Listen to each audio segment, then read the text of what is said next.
class. So in the chat window there, everybody can see we got these recorded classes. I uploaded to YouTube. Those are the links. You're not going to be able to visibly see it just by going to our YouTube channel. You're going to have these links in order to have access to them. All right. And then you'll be able to see it. And then let me pull up our slideshow for the day here. That's the main one. And I got to have two other at the same time for content that I merge and content I've already created. Different chapters.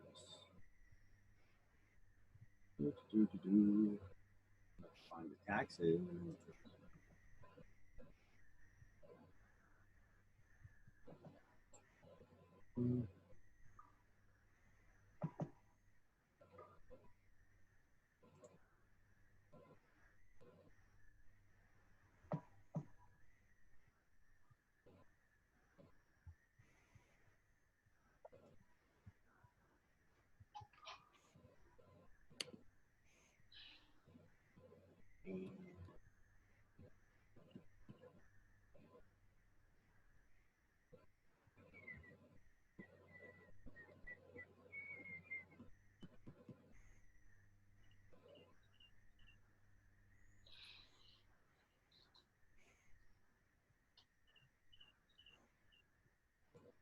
Okie dokie. And let's see what chapter, let's see what thing did we leave off. We did this slide.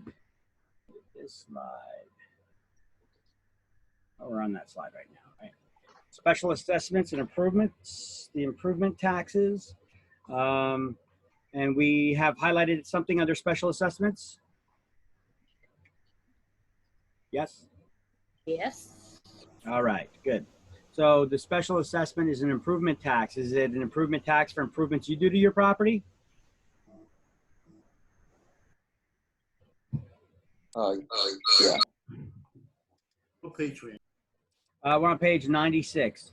All right. So special assessment is not a tax for improvements that you do to your property. It's a tax for improvements that the municipality does, which the homeowner can stem to benefit from. All right. So that's what the special assessment is. So property owners must pay for improvements that the municipality makes that benefit the real estate that they own.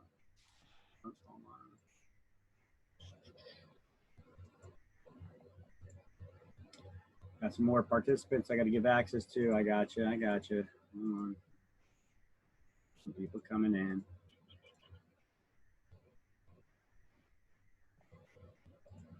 There you go. I added you. Okay. So special assessment is a tax. It's an improvement tax. It's a tax for improvements that people do.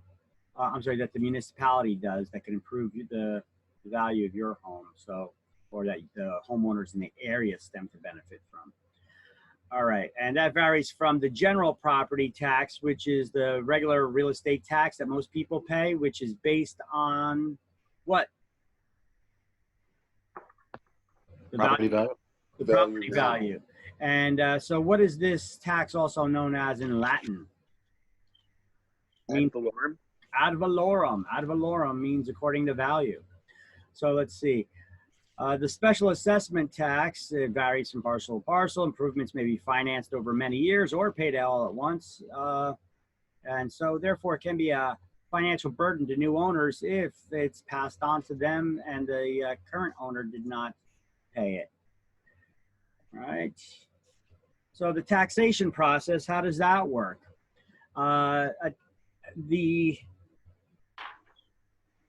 Let's go to the taxation process here because the slide really doesn't get that much into it. So each community, there's a certified tax assessor that lists all values for the property as of October 1 for the tax year that begins the next January 1.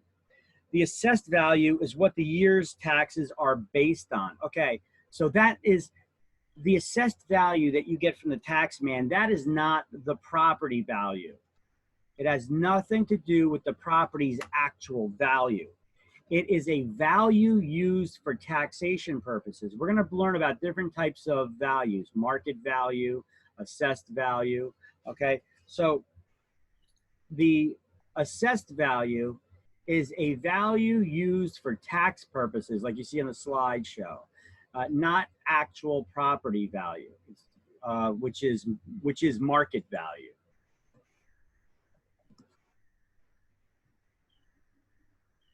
All right.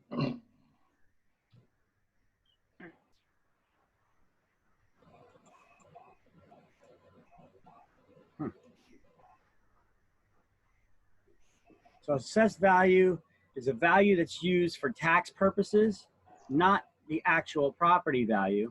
That is market value. Okay. I have okay. So the assessed value is what the year's taxes are based on. Highlights: New Jersey has a set goal of full value assessment, almost impossible to attain. That is assessing real estate at 100% of its market value. That's the second bullet point here. New Jersey's goal when assessing property values for taxation purposes is full value percent at 100% of its market value. And then we're going to put in quotes here, almost impossible to attain. Now, why is it almost impossible to attain? Well, they'd have to get an appraiser in your house every year to find out what the true market value is in order to do that. As it is, how many people here have ever had an appraiser from the town in your house to assess your the value of your house for taxation purposes? Most of you probably did not. Tax appeal, yeah. Okay. Yeah, unless you filed for a tax appeal or something, and then you had them, they sent somebody down to go through the house. But other than that, most people never see anybody from the town. Yeah. So how do they keep reassessing the value of your home and your values keep going up for the taxation purposes? Evaluations. Well, they keep doing revaluations, but revaluations are done by appraisers. So if you've never had an appraiser in your house, or it's been years and years and years since you ever did, how do they keep raising the value of your home? They stick their fingers in their mouth and put it up to the wind. Close. That's not a bad answer. It's actually kind of close.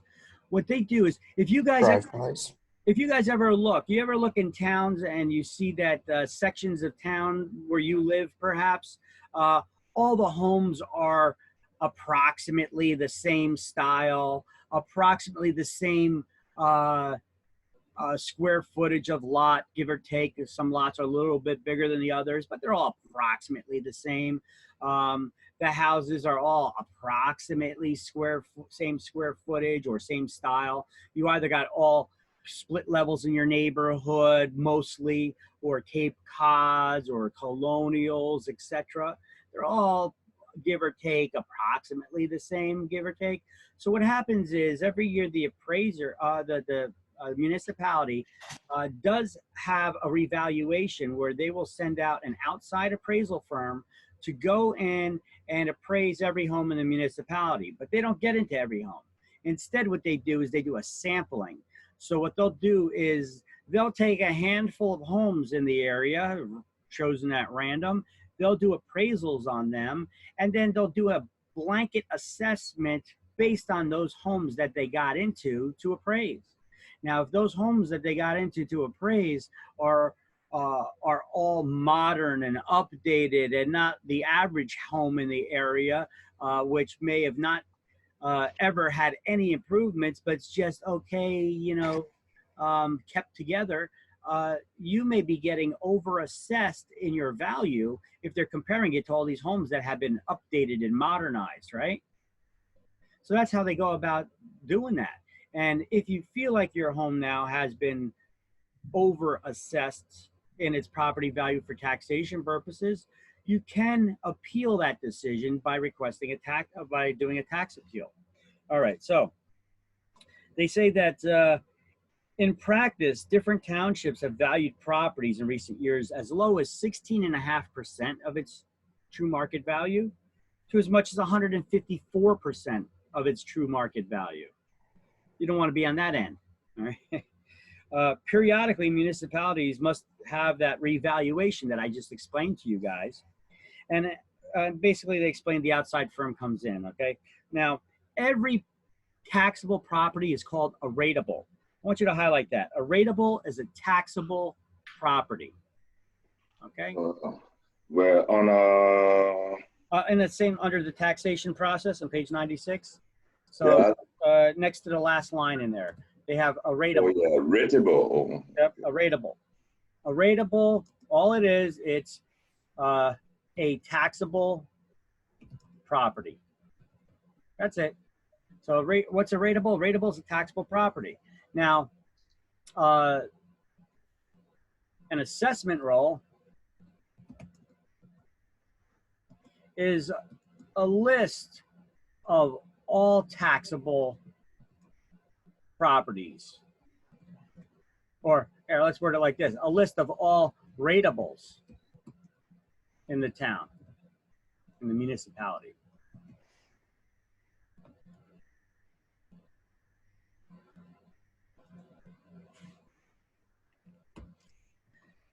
Okay, so a rateable is a taxable property. An assessment roll is a list of all the ratables in the municipality. So if a municipality, they want to know what their budget is, well, where does the city, where does your municipality get their money from to stay in operation? Property taxes.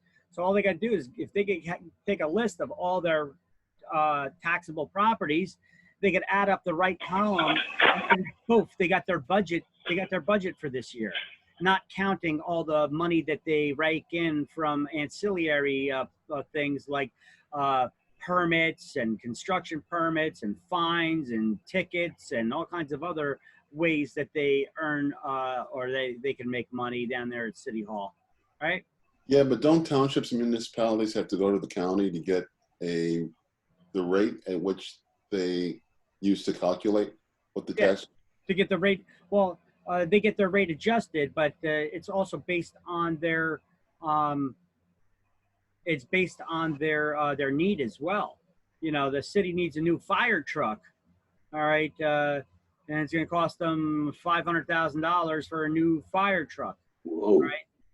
They add that into their budget as well, and then that would bring up their tax rate. Okay, so there's a couple things the city can mess with. They could mess with the tax rate. They could mess with the value of the property itself by doing the revaluation or assessed value, and they could also up that rate even based on how much money that they need for things. But this is all planned out in advance. Okay. Yeah, but what I'm saying is sometimes my tax bill's late, and if I call the township and say, "Hey, where's my tax bill?" they'll say, "Well, we're going to give you a grace period of 30 days because we haven't gotten something from the county." So they updated their budget, how much money that they wanted more, and they're just waiting for the approval because they got to run it by the county, I guess. Okay. All right. So that's for their rateable, their tax rate. There's also a tax ratio. Okay. Actually, the county, what they're waiting from the county is not the tax rate. I believe they're waiting for the tax ratio. Okay. Right. All right. Now the ratio is a number that they could apply to your assessed value. All right. To mess with the value. If you ever got your tax bill, it shows you the assessed value of the land, the assessed value of the improvement, and to the land, and the total value of the property, right? And if you ever looked at that number, you may be like lifting an eyebrow, being like, my house is worth a lot more to this. Maybe I should keep my mouth shut, otherwise they're going to raise my taxes. That's what's happening. Right? But remember, that's not the actual value of the property that they're basing it off of there. That's an assessed value. You have to reverse engineer the math on the assessed value to calculate what the actual market value is that they're using on your property. Because you right now, you don't know what market value, how much they really think that the home is worth. They're using an assessed value, which it's pretty screwed up. Why do they do that? I don't know, make it harder for you to figure out so that you don't complain. I really don't know why they do that, but it's you got to reverse engineer the math. And let me see, there is a in the link on the left hand side of the page that I gave you the other day for the state for the Treasury website in New Jersey. I gave you that link, and on that page there's a link for doing the senior freeze. But I believe there's also a link on that page for doing a tax appeal. If not, you know what? I'm going to put it up. I'm going to put it in this slide, and I'm going to put it in a slide right now because I have a link to additional material here for you. I can find it. All right. Here's a tax appeal guide and instructions on how to file a tax appeal in New Jersey. I'm going to do two things here. One is right now I'm going to, whoop, a couple more people. Let me add them as panelists. Welcome, welcome all. Ooh, 29 people in here today. All right, and then so in the chat window, where the hell's my chat? My chat window. Oh, I gotta pull it up. Okay, in the chat window, I'm going to throw in those links: how to file a tax appeal in New Jersey, and the tax appeal guide, which also gives you the formula. Put that up there right now. Which also, so you guys should have that right now. It's a tax appeal guide. It also gives you a formula on how they reverse engineer the assessed value to figure out what actual value that they use. Don't go doing a tax appeal if you don't know what actual value they use, because if they underestimated the value, your taxes can go up. You know, so you better know your numbers before you go filing for a tax appeal. You know. So the tax ratio is basically equal to the assessed value. Oh, damn it, I don't have it here. What was it? Assessed value divided by the ratio times 100, I believe, will get you the actual value. It's something like that. I forget. The formula is in those guides that I posted there for you. It's been a while since I've done a tax appeal. But either way, there's the information. I'm making it available to you guys. Look at that. Okay, so appealing the assessed value. In appealing the assessed value, I'm going to put these, put those links right here. How to file for a tax appeal in New Jersey. Oh, that's how to do it. And the tax appeal guide.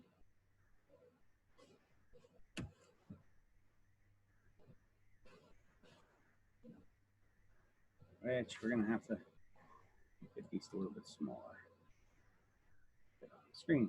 There we go. All right, so we have our links here.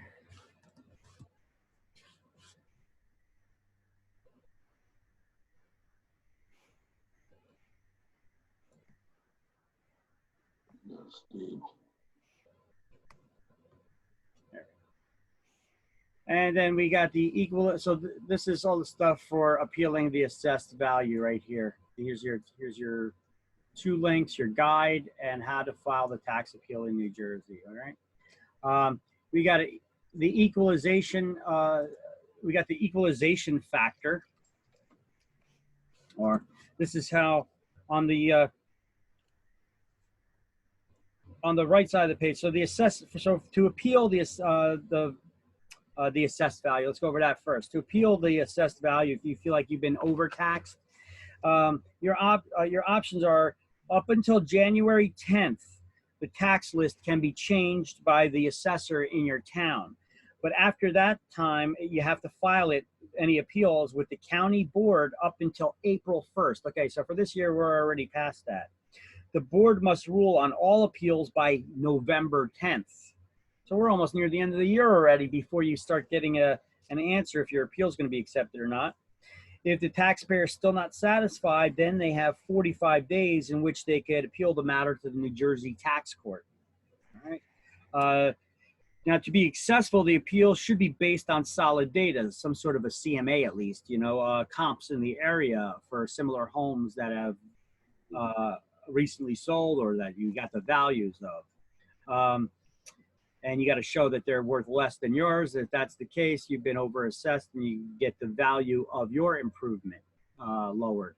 But we're not talking about just the value of the house with the property. You have to separate the value of the improvement because you could only appeal the value of the improvement to the property, not the value of the land. The reason being, anybody? Land does not depreciate. All right, let me see. Somebody asked me here. I can't see any links in the window. Okay, you're unmuted now. You should be unmuted. Everybody should be. But the links are in the chat window. You have to click on the chat button you should have there. If you don't have a chat button, you got a more button with 3 dots. And then there should be a chat thing there, or you could hit Alt-H on your keyboard. Should pull up, on your Windows keyboard anyway, should pull up the chat window. All right.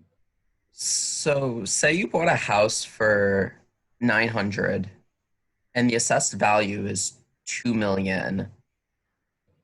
Can you get a tax appeal on that? I would guess so, because that's more than double. Yeah. You know, Okay. Yeah, because the taxes are like 36 and that's like a little insane. unless you got a hell of a bargain. Yeah. I know. I did. I worked hard.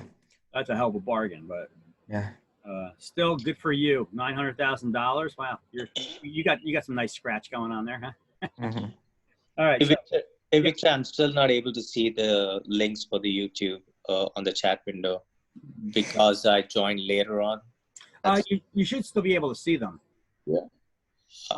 I'm not. I just see the. I'm gonna say links hello. for this. I'm gonna say hello in the chat window. Brings up the chat window. Scroll up in the chat window. Yeah, I'm not able to do that. I can only see the link for the tax appeal. All right. In NJ. Okay, there it is again.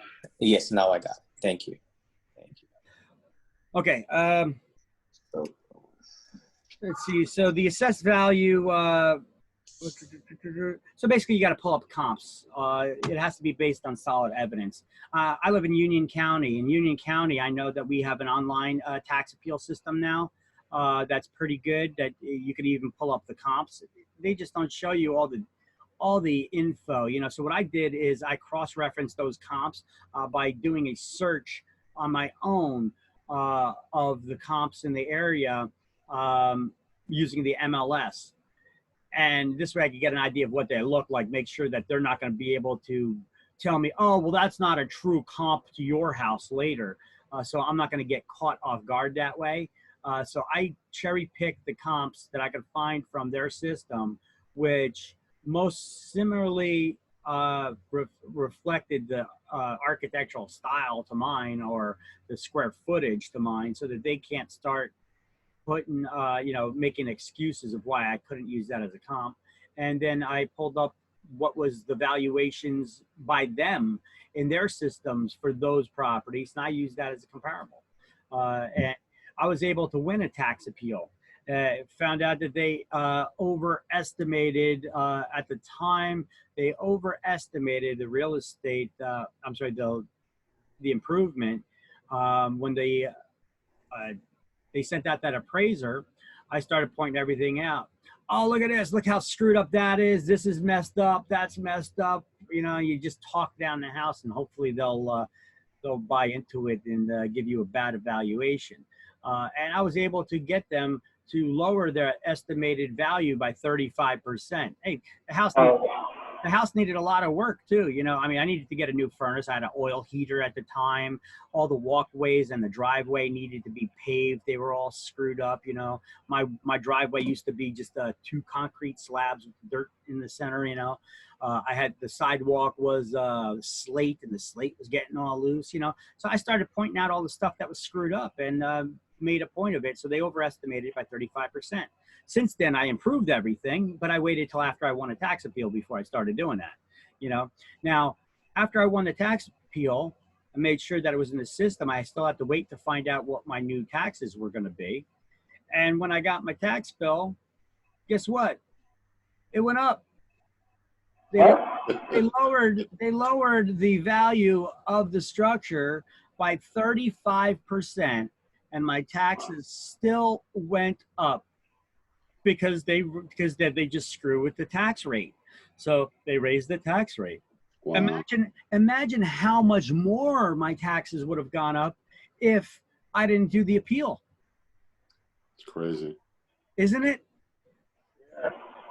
Hey, Victor, I just wanted to ask you one thing. Is that, how do they calculate taxes? Well, they use the rate. They use how much money that they need to run the town, basically, for all the little pet projects and such, which aren't funded by some kind of a grant. So however much money that they need, most of your tax dollars go where? Remember, education. They go to they go to the school districts. Well, I want to say education, because most of that money doesn't go to a classroom. A lot of that money, you know, it is for teachers and their salaries and pensions, retirement plans. You know, so you know they get funded from these from the budget. So let me see. You know, the teacher union they get their share. Paying for the buildings and materials and supplies. You know, somebody yesterday was talking about how they knew somebody who had a print shop, and you know they tried to they weren't going to get all the work done, and so they went to try to give back a refund to the school district because they wouldn't have all the work done that they needed by the end of the year.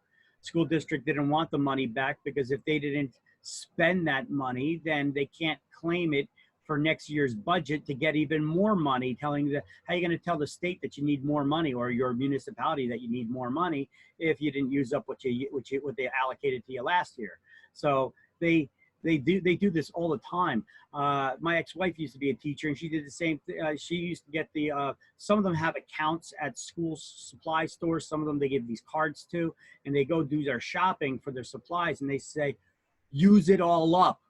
You got to use it up by a certain date. If you don't use it up, we're not going to be able to get that much or more for next year. All right. And in the meantime, this is where our tax dollars go to. That's where a large chunk of it goes to. But we get tax dollars go towards the schools, libraries, for your for maintaining the roads, for the police, the fire. Salaries of everybody down at City Hall, the people who take care of the parks, you know, all of this is funding the operation of government, right? So it comes from our budget. The water and sewage, you know, they're to run that water and sewage treatment plants. If you have one in your town, maybe they're using a neighboring town. Either way, they're going to get a bill for something. So all this stuff is included in your taxes. Even though, look, some of these things they bill us for in the taxes, but then they also bill us separately. Like you're seeing a lot of them. Our trash removal used to be included in the, is included in the taxes, but then they tried billing you separately now for that. So that they could get more money out of you, because a couple of years back, Governor Christie put a cap on the maximum that a municipality can raise the taxes every year to 2%. So you know what a lot of these municipalities, not every, but you know what a lot of these municipalities started doing now? 2%? They max it out every year. Every year they raise it 2%.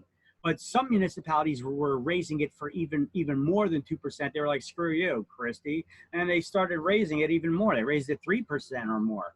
And then that's when the state started going after those municipalities. They said, no, the law is now the maximum that you can raise your taxes on property taxes on anybody is 2% in any year.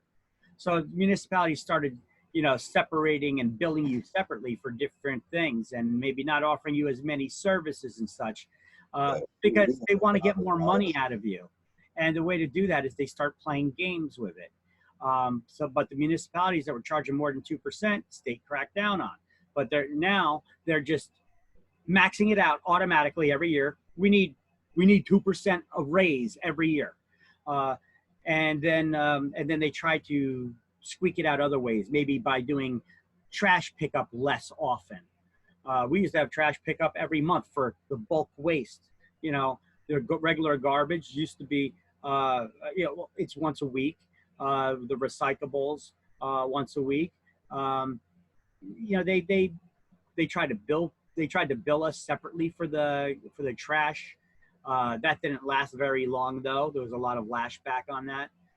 Plus, they screwed it up. So, at least in my town. But some towns, all this stuff could be separated still.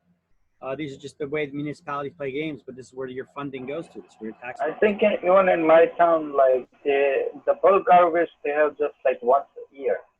You get free bulk garbage pickup. That's it. That's crazy. Well, some towns, they don't even do it at all. You want bulk pickup, you got to pay a company, and they'll give you some company names. You could pay a company to come by and pick up your bulk. Some of them, they have a yard where you could bring it down yourself to, and then recycle the stuff. You got to separate everything. It's crazy how they're doing this. We're getting less services and they're charging us more taxes. Yeah. Madness. Even, Anyway, let's move on. Okay. So the equalization factor, is a way that the state can make sure that all the counties, which includes all the towns in each county, that all the counties in New Jersey are paying their fair share, and that some are not getting paid or are paying more than others. So the way to do this is to equalize it out, because we have some counties that are richer than others, right? But the way to do this is they have to run some numbers to make sure by percentages that each county is paying the appropriate percentage in relation to the values of the property, etc. So it's a complicated math formula, but we don't need to know anything about that. It's called other than that, it's the equalization factor. The way to make sure that every county is paying its fair share, that not one county is paying more than the other one. We're not talking about dollar-wise, we're talking about in relation to the value by percentage, okay? So the tax rates, I told you, are determined by how much money the state needs or your municipality needs for whatever their expenses are. And we're not going to get into this in too much detail, because all you really need to know is what's a taxable property? Ratables. What's a list of all the taxable properties? List of ratables. The assessment roll, which is on the right-hand side of 97 in that paragraph there in bold. You see it? A list of all the taxable properties and municipalities and assessment roll. Now, there's a math problem after that they say, let's just say that for some reason your municipality needs to raise $300,000. I don't know, buy a couple cop cars and an ambulance or something. I don't know. And how do they do that? Let's just say that your municipality's budget is $10 million. They would take the amount of money that they needed to raise, $300,000. They would divide it by the 10 million, and that gives them a rate of 3%. So this is called a mill rate. So the tax rate can be stated in a number of different ways. We're going to refer to it as a mill rate. That's the way that you're always going to get it on exam. Hint, hint. So highlight, a mill is 1/1000th of a dollar or 1/10 of a cent, which is equal to 3 decimal places. So if you get any kind of a math problem, that's 3 decimal places that you need to move that dot. Okay. And it can be expressed as 30 mils per $1, $3 per every 100, or $30 for every 1,000. So depending on how they give you the math problem, let's pull up a little whiteboard. Do I have one open? I don't. Okay, let me open up a whiteboard so I could give you a little math problem here on the board. I thought I got rid of that. Ugh.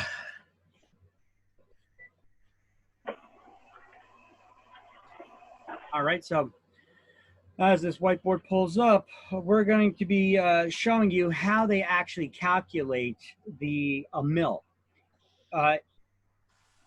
Let's see, how much do they need to raise property taxes by if they want to raise X amount of dollars, okay? In this case over here, they got a budget of $10 million. I should say it's a small budget of $10 million.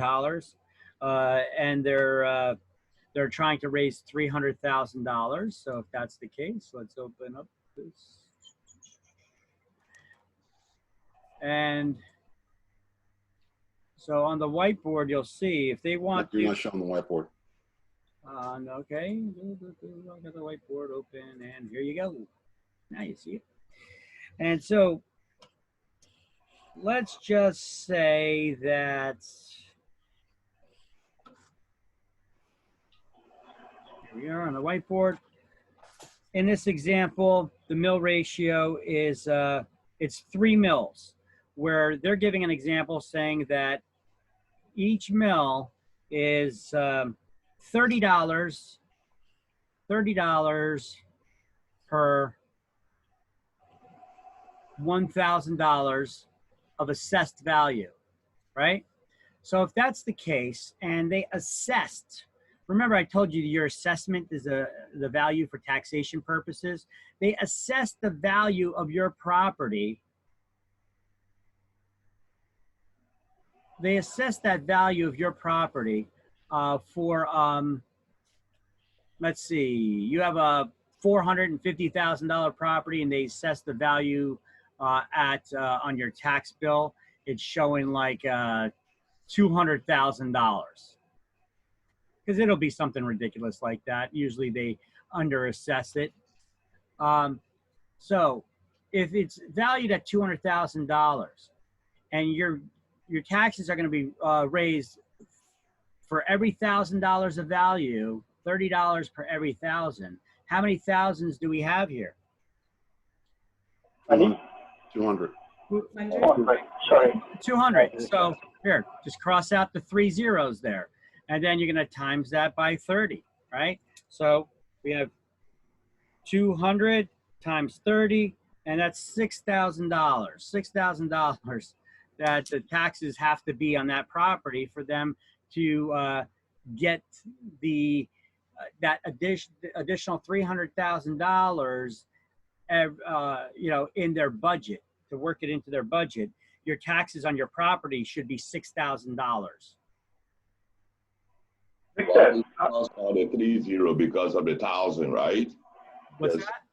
You just automatically took out the 3 zeros. Yeah, because it's per $1,000 of value. Or you could do 200,000 divided by 1,000, which comes out to the same thing, 200. Oh, okay. And then you times it by the 30, and that'll give you the 6,000. All right. So that 30 is the variable number, right? It might be different according to the other municipality and everything. Say what? I mean, that's $30 per $1,000 you said, right? It's $30 per 1,000. Correct. Yeah. So there are 200,000s in 200,000.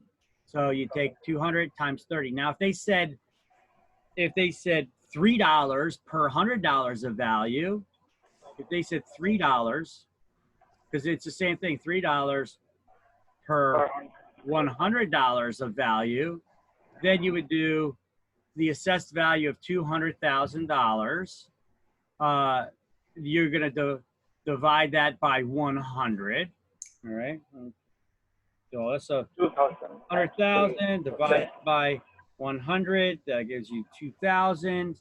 and then you're going to multiply that by 3, and 2,000 times 3, that gives you the 6,000. Once again, it works out the same way.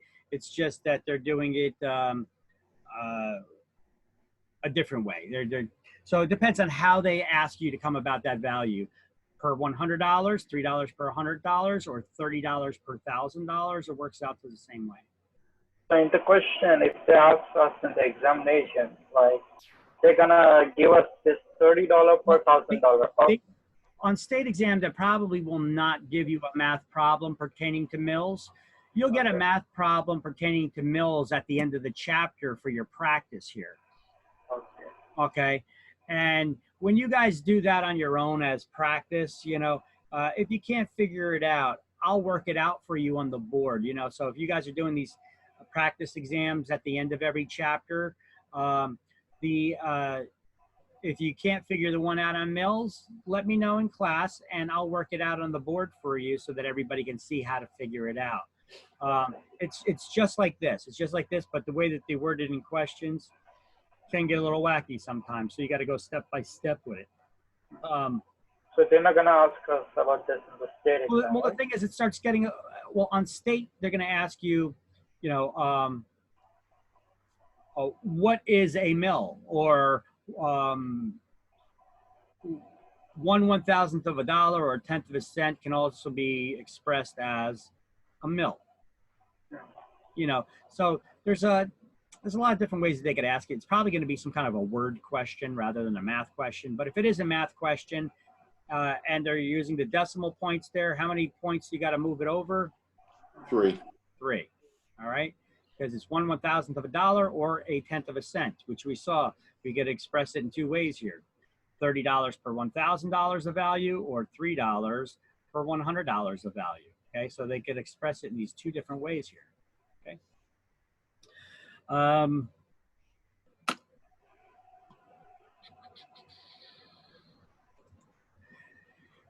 So we already went over equalization. The mill, this is the one that's more likely to get than any kind of equalization. That appealing assessment role, a rateable, highlighting the things that are the important things. New Jersey's goal. All right. Now, one key here is it's important to realize with this one, with New Jersey's goal, I'm showing you on the board here, is this one is almost impossible to attain. Okay. And what's New Jersey's goal when expressing, when assessing values for taxation purposes? Full value assessment, or 100% of its market value. But you guys will get questions on this. But I know on school exam, you get one that's a little tricky, and they play on that little part that says almost impossible to attain. So New Jersey, does New Jersey assess properties at 100% of the market value? No. No, they do not. That's their goal, but they don't. It's almost impossible for them to do so. Okay, so what do we call a property? What do we call the taxation, the value for taxation purposes? Rateable. The assessed value. Assessed value. Okay, so you need to, so add these words to your list. You need to know what an assessed value is, what New Jersey's goal is, and that it's impossible to attain. You need to know what a rateable is. It's a taxable property. And you need to know, well, not tax rates as much as knowing what a mill is.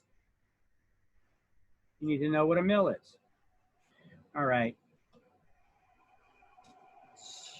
So tax bills, a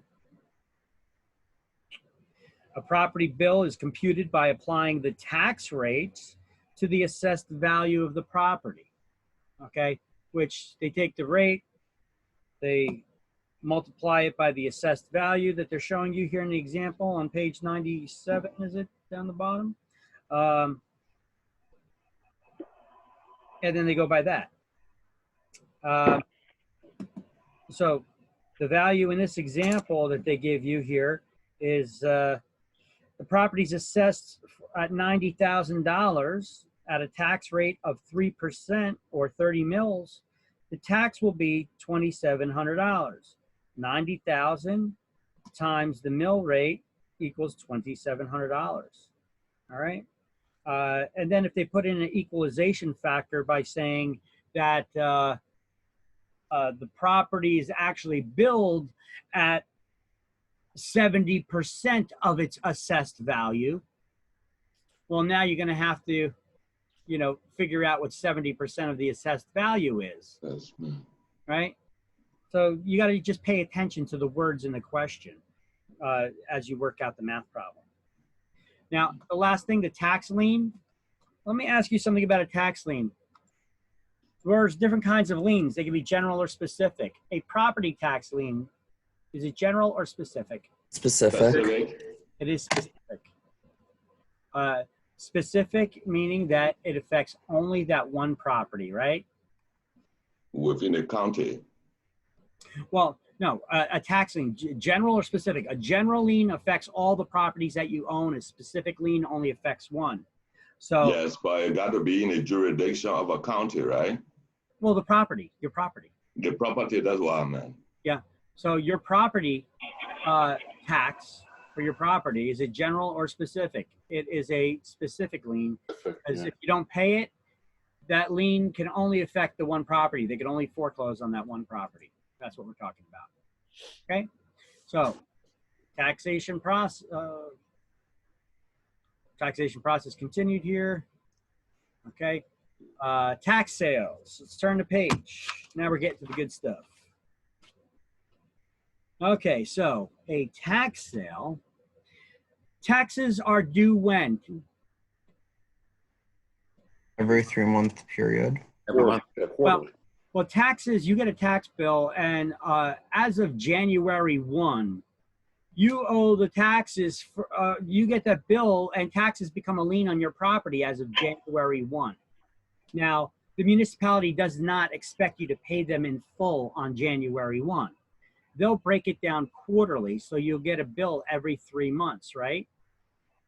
Mhm. But if at the end of the year, you have not paid off, December 31st, you have not paid off your taxes in full, they'll give you a few more months to do that. So let's look at the top of page 98.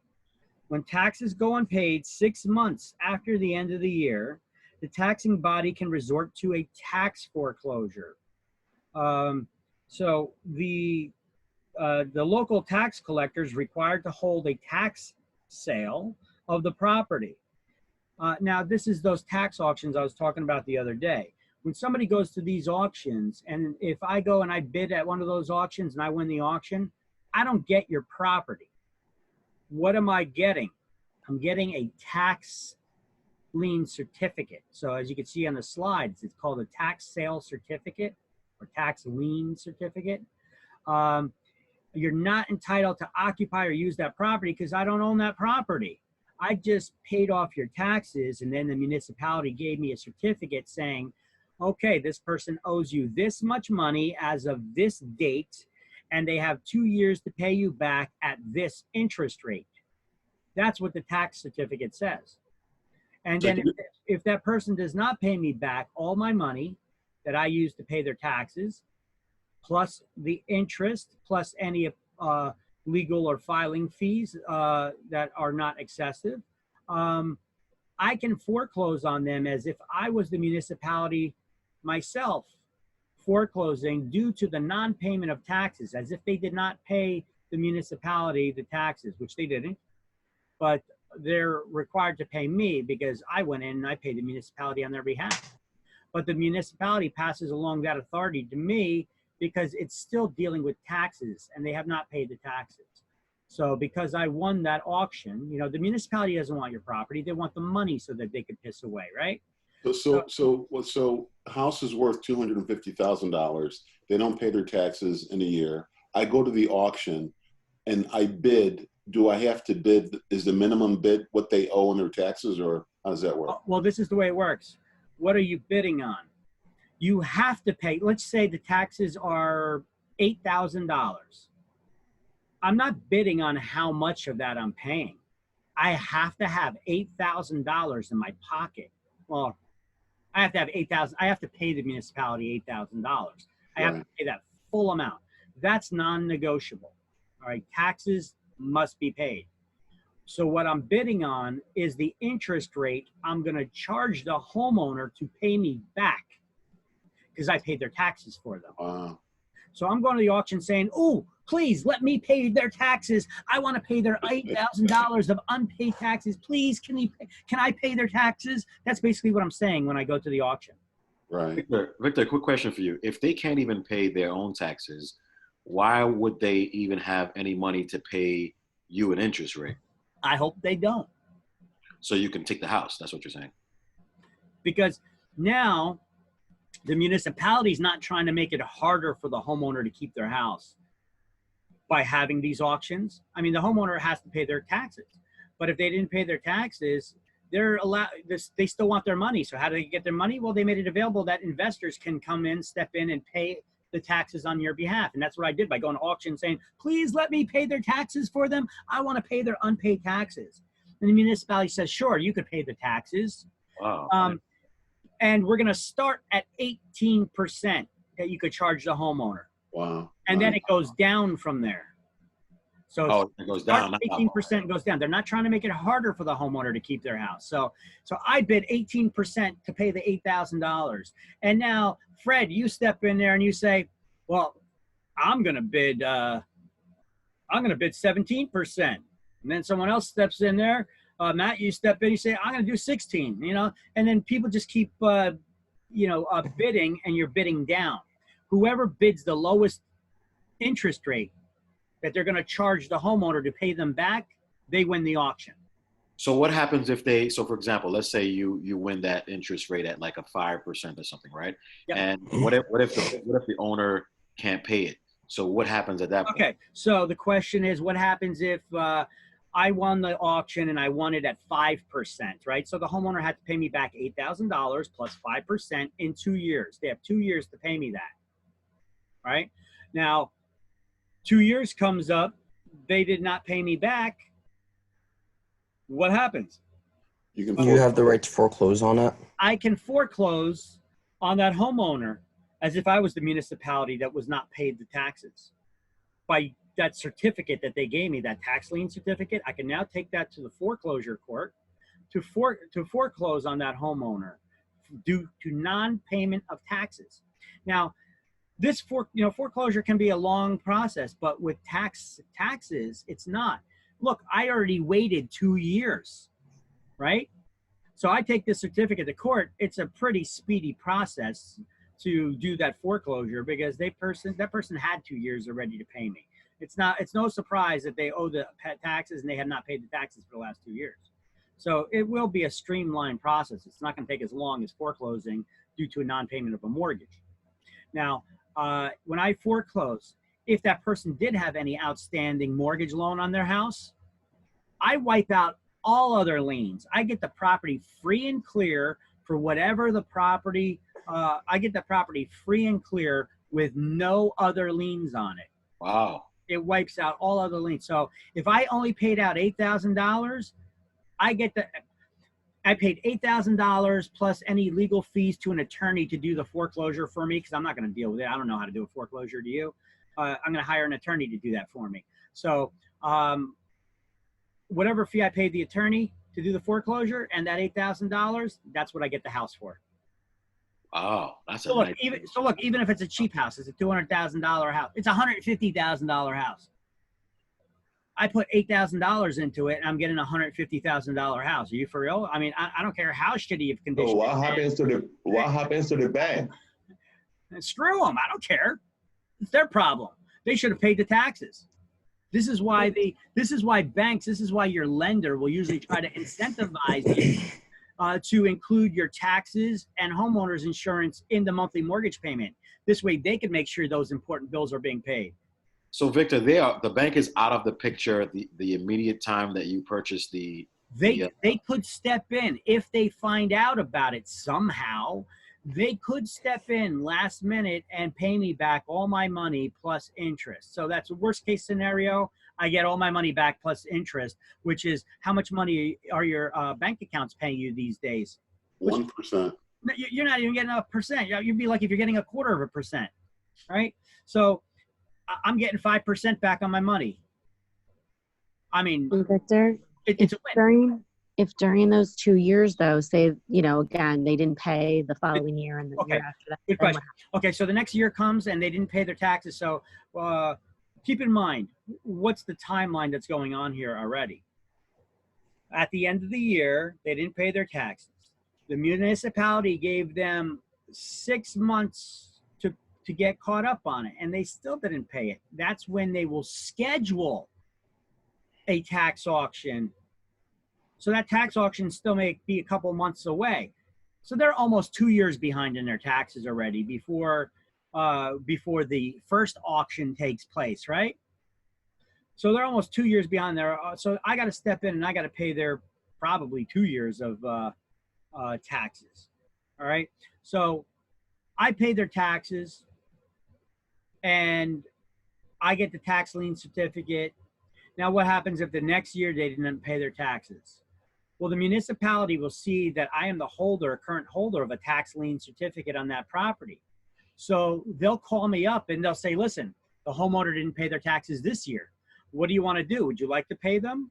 Or we'll just put it to another auction, which will be another 6 months to a year down the road before that auction even takes place. Now, I could just be like, no, have an auction. I don't care, you know, and it'll still be, you know, I may have already foreclosed on that property before that auction takes place, but still the taxes need to be paid.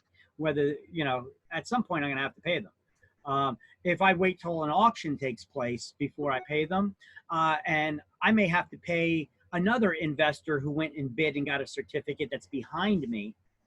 So I'll pay them back plus their interest if I didn't choose to pay the taxes. But if I do pay the taxes, well, the homeowner will owe me that additional money, and that one will be automatically at 18%.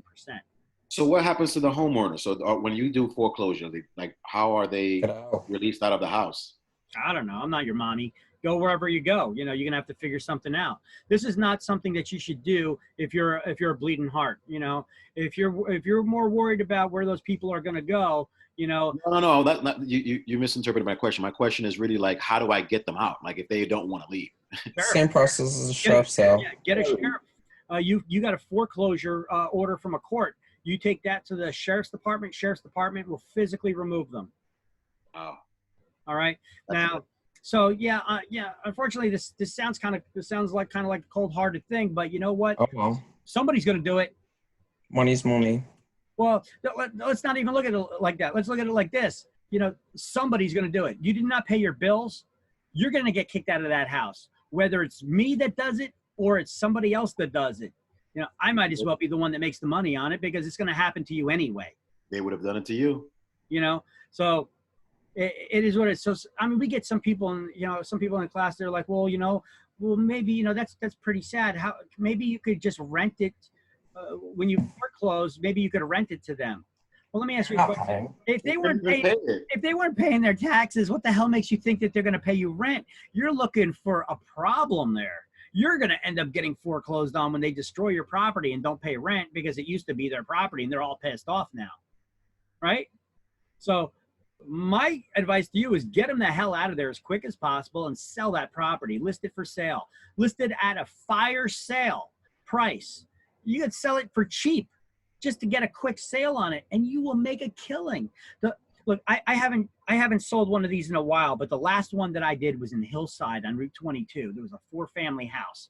An investor got this property at a tax lien auction, and I listed it for sale for him. Now, the taxes on this property were surprisingly cheap for a 4-family house that was big and in good shape, but it was right on Route 22, like feet from the road.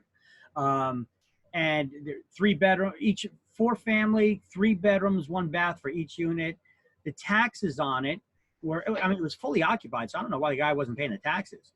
I don't know what he was doing with the money. The taxes on the property were only $7,500 a year. That's cheap, you know. And let's just say that they didn't pay the taxes for 2 years. All right.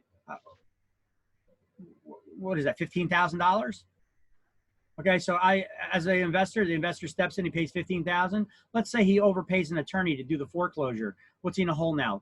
He overpays an attorney $5,000. What's he in a hole now for $20,000? I sold the house for $490,000. You tell me that the juice ain't worth the squeeze on that one. It's a good investment. Now, contrary, if you buy homes at sheriff's auctions, there may be other liens on that property still that need to be paid. You may have you may buy a property at a sheriff's auction for the foreclosure, and there can be outstanding tax liens on the property that still need to be paid. So you buy a property at a sheriff's auction, if you don't pay me my back taxes plus my interest, etc., and I'm a holder of a tax lien certificate, you just bought the property at auction, and I can foreclose on you now because the taxes have been 2 years. So you tell me which one's safer to do. Tax auction all day long, you know.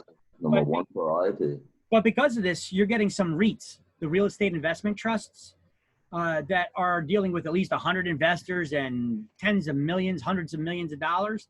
They're going, they're not stupid. They're going down, and they're going down to some of these municipalities, and they're bidding on every property that's there, and I want to pay their taxes. I want to pay their taxes. They don't even care about the property because, you know, whatever they pay on the property, it doesn't matter the condition of it. If you tear the house down, the land is worth more than what they're paying in taxes, right? So they'll get their money back and then some, one way or another. So they go there and they buy all the certificates. Now, they don't plan on holding on to them. They actually put websites up and they sell tax lien certificates. So you could not go to an auction. You could go to an auction that somebody else already bought that they're reselling at a little bit of a markup so that they could get some money. And that's what these REITs are doing. All right. Not a bad idea if you got a lot of cash, right? I think so. So if you go to one of these auctions and there's somebody there from a REIT and they're just bidding on everything, you know what? Don't even bother. Don't even bother because they're going to outbid you. But approach them at the end of the auction and say, how much for the taxes on this property? I'll pay you. So you pay them, plus they're going to want a little bit of a percentage on top of that so that they can make some money and pay them and you get it. Okay. And then at the end of the day, you still got to wait 2 years until for that homeowner to pay you back. And if they don't pay you back, then you foreclose. If they do pay you back, well, you still make some money, hopefully, depending on how much you run your numbers right. Okay. So when you bid at a tax auction, do you get the real estate? No. No, you have to wait 2 years. You only get a certificate. You do not have the right to occupy or use the property. Don't go walking around on the property. Don't go peeking in the windows. You're going to get arrested for being a peeping Tom. All right. You don't own the property. You don't have any rights to it at this point. You only paid off the person's taxes. Okay. So Victor, is there a property auction though? Yeah. Okay. We have. So like if you go like on auction.com or Hubzu, that's like those are property auctions, right? No. Auction.com. They're not really taxing auctions. They're more for foreclosure, treasury, sheriff's seizures, those kinds of auctions on auction.com. I'm gonna give you a link. I'm gonna give you a resource. Okay. No other school is gonna give you this, by the way. They may not even know about it. They just know this process and they teach you for exams. This is beyond what you need to know for exam. All right, so what do you need to know for exam? Let's get through that first, and then I'll give you the bonus material. The right of redemption. Okay, so the right of redemption is how long the homeowner has to pay you back all the money plus the interest plus any reasonable legal cost and court filing fees, etc. Yes. 2 years. It's 2 years. All right. So as you can see on this slide, within 2 years, we'll pay reasonable legal costs and interest. Now, if the certificate is purchased by the municipality, so usually the municipality is not going to buy your certificate. They're not going to pay your taxes for you. But if they do, it's not there. All right. So let's add another one there. So The redemption period is 2 years for private parties or private investors, or 6 months if municipality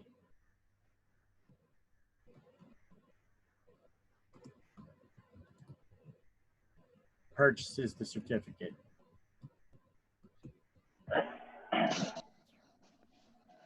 So 6 months for if it's the municipality, for municipalities, or 2 years for private investors. There, I'm just going to do it that if for the municipality. Okay, so the redemption period is 2 years for private investors, 6 months for the municipality if the municipality were to purchase that certificate. And the homeowner needs to repay all that money, including legal costs and filing fees and interest.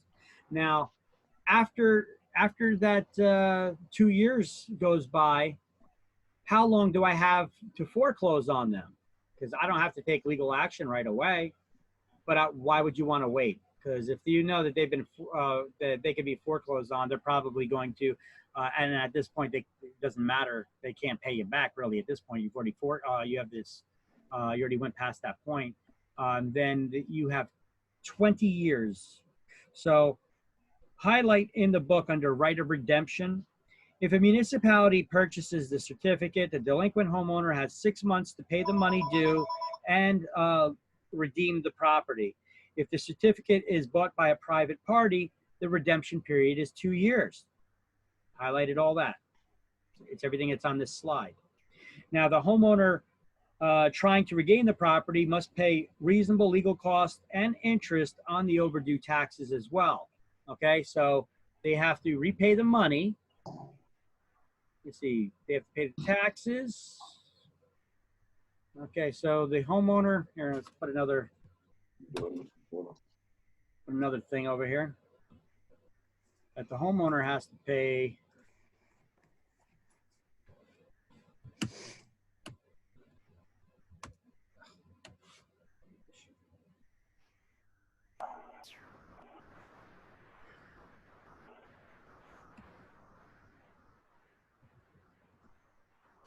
I'm gonna just add that to that. Repay legal costs, interest, and that's it. Reasonable legal costs and interest. Okay. Now, after the redemption period has passed within the without the owners redeeming the property, the holder of the certificate may obtain clear title. Clear title. What does that mean? No other liens. It wipes out all other liens by the legal process of foreclosure anytime within 20 years. 20 years. So you have investor has 20 years to foreclose. I don't know why you would wait 20 years. Right?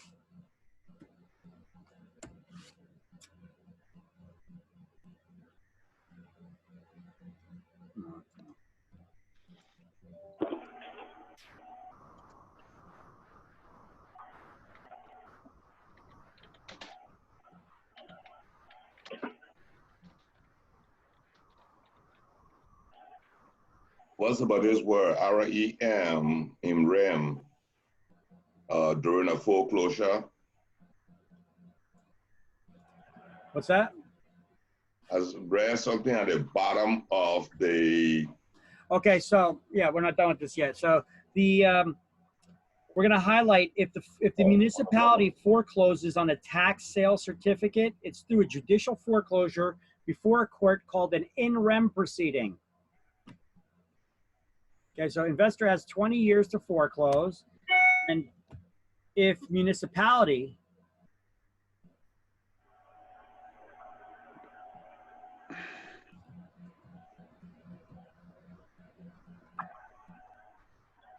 it is through a court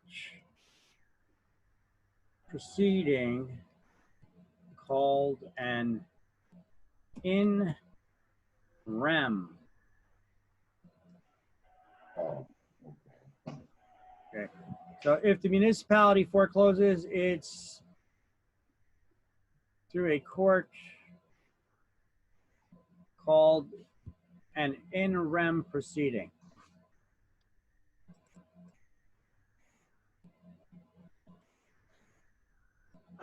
Anybody know how to get this when you get those second bulleted lists, how to get rid of that so that you can get back to the one of these regular bullet points?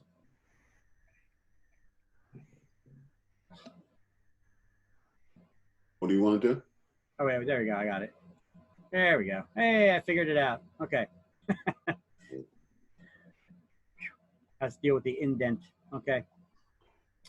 So investor has 20 years to foreclose. If the municipality forecloses, it's through a court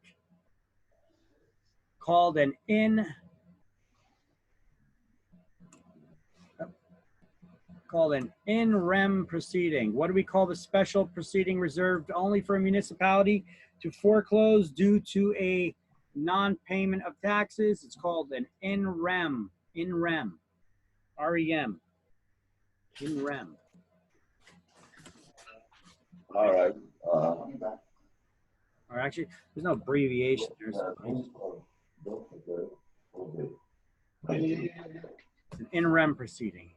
That in rem proceeding, I know we got 2 exams. I'm not sure if that question is going to be on the exam that you guys are getting or not, but I know it's on one of them. So there you go. In rem proceeding. Study that one just in case. All right. So now I promised to give you guys a little bonus, right? Spill the beans. You guys want the resource? I know of a website that you guys can go to and find out where. We have 550 municipalities in the state of New Jersey. 550 municipalities. And every single one of them has tax foreclosure auctions every year. So you have 550 opportunities to attend an auction every year. And I'm going to share with you, we're going to go right now to a website. You see this website? It's called realauction.com. You guys see it on the screen? Yeah. This is a software company. See here, let's go to the main page. This is a software company. They make software for municipalities, for the taxing departments. They make auction software. They make foreclosure software for people, for municipalities that are doing foreclosures or whoever else is handling that stuff. So here's all their different, they have tax lien software. These are all the different softwares that they have.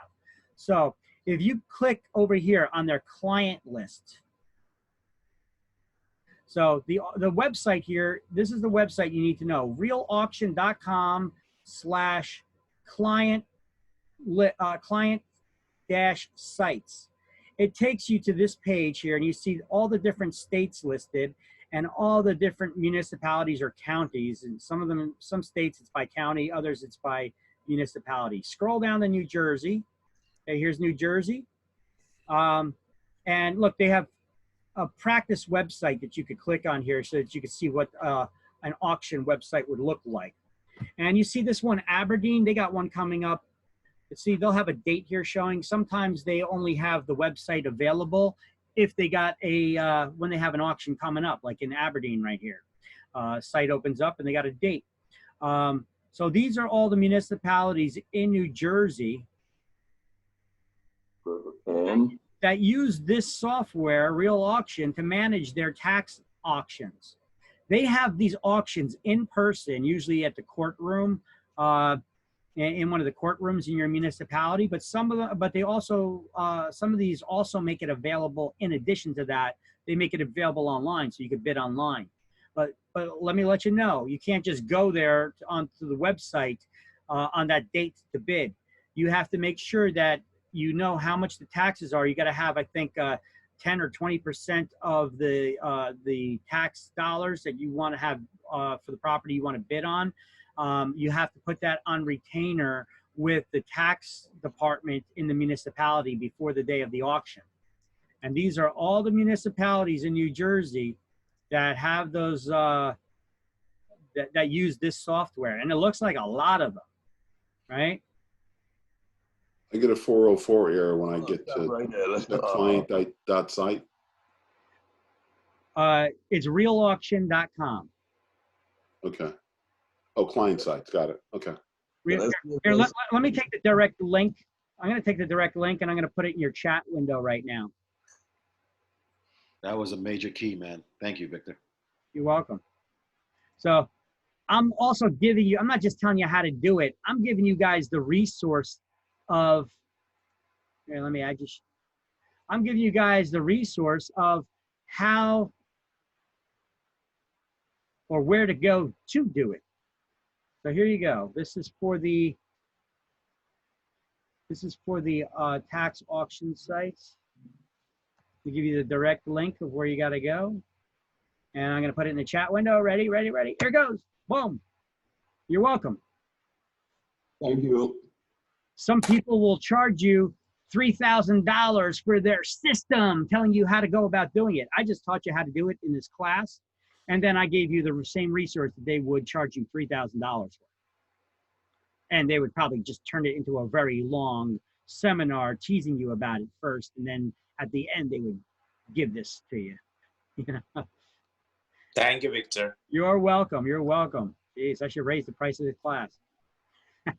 3,000 and 350. That's just like, did anybody check out the if they had any money due to them from the state of New Jersey? I did. My wife actually had 2 things. Look at that. See, we always get at least one person in every class finds money there. You know, this is why I enjoy telling you guys about this stuff. I want you guys to do good. I want you guys to find money.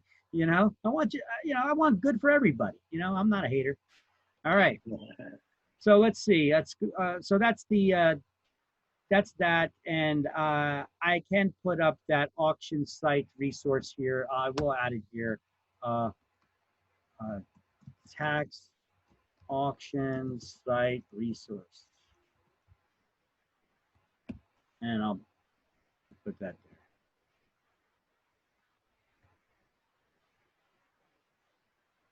there. Tax auctions. Fun.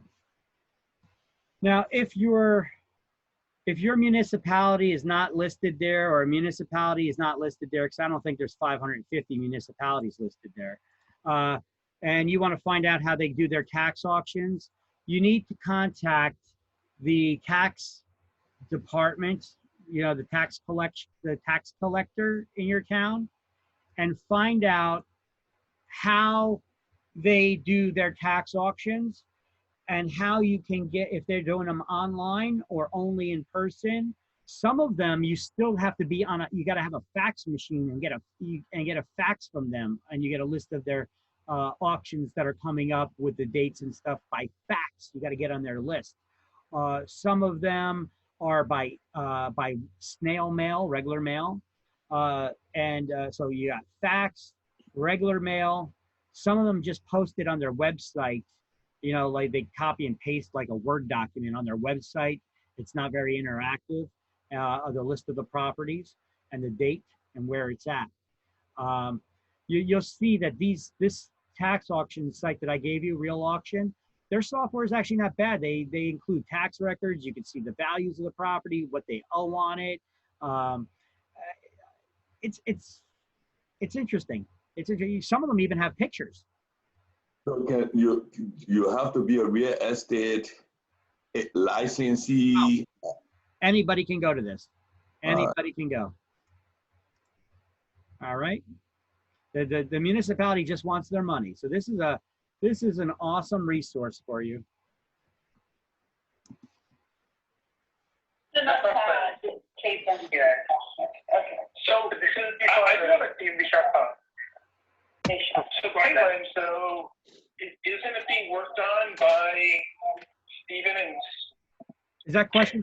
Wait, is that question for the class, or is that something else that's going on? Different conversation.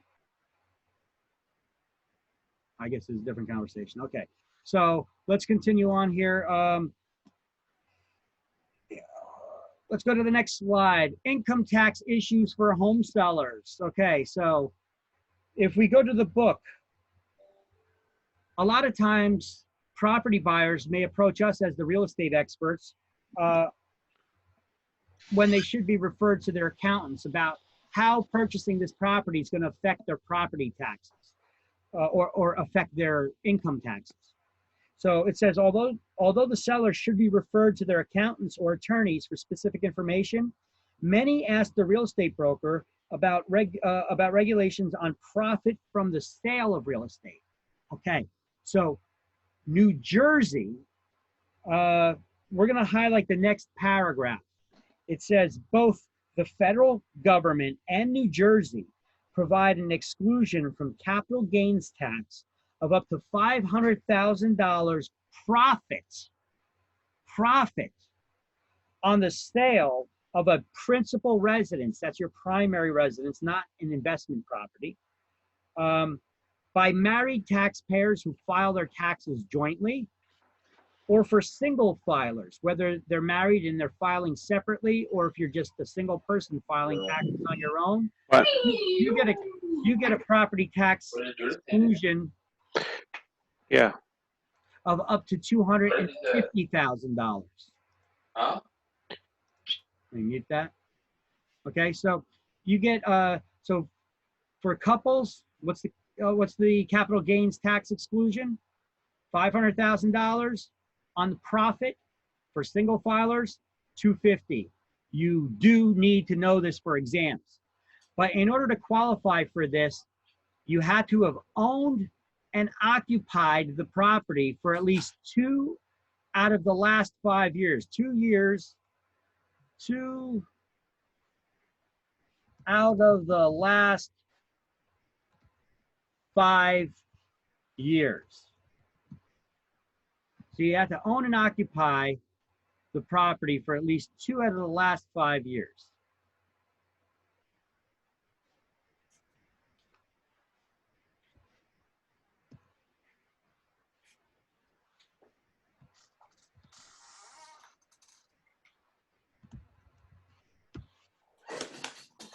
I thought we were going to get it fit. All right.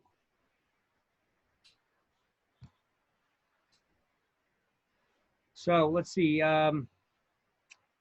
So let's highlight in the next paragraph that continues on. This exclusion may be reused as often as every 2 years if the home sellers have owned and occupied a property as their principal residence for 2 out of the last 5 years. So this isn't only a one-time deal for new home buyers. This is, I own a property, if I lived in it for at least 2 years and I sell it, and I'm selling it at a profit as a single person, if I sell it at a profit of $250,000, so I bought it for $250,000 and now it's worth $500,000, I've got $250,000 profit there. If I sell it for $500,000, I pay zero state and federal income tax on the property. I pay no income tax. That's sweet. Okay. Just don't try to move out of New Jersey, though, if you do that. Well, no, even if you move out of New Jersey, it doesn't matter. What happens is if you're moving out of New Jersey, I know what you're referring to. New Jersey has a law that if you're selling a property, it's mainly if it's a income property. This is what this is pertaining to. But at the closing, if you're moving out of state, the closing agent's required to retain. I'm not sure if it's 2 or 3% of the value or the profit. I'm not sure how that works. I think it's of the profit of the sale. The state has to retain that money in escrow until you have proven that the property either was not an income property or that the income taxes have been paid. They just want to make sure you don't skip town without paying the income tax. Oh, I thought you got dinged somehow. No. Oh, okay. It's not to prevent you from leaving the state. It's to prevent you from leaving the state without paying the taxes first. Sometimes people say, "Oh, I'm moving out of state." Well, that includes moving out of country. If you're moving out of country, you're moving out of state, right? So let's not get into those kinds of details. That's a little bit ridiculous. Some people sometimes ask, so that's why I'm trying. Victor, excuse me, is that also like per house? Like, so you can do this multiple times, or Yep. it's a one-time Nope. type thing? 2 out of the last 5 years. So let's just say, let's go to the board, just so I can put a little image there in front of you. My whiteboard. Okay, so here's the sample whiteboard here. Let me just move that out of the way. Get my pen out. Okay, so we have a house here. We have house number 1 and house number 2. Okay, so this house we moved in, right? I lived in there 1, 2. If I live in it for at least 2 years, I could sell it and claim the profit, move into another house.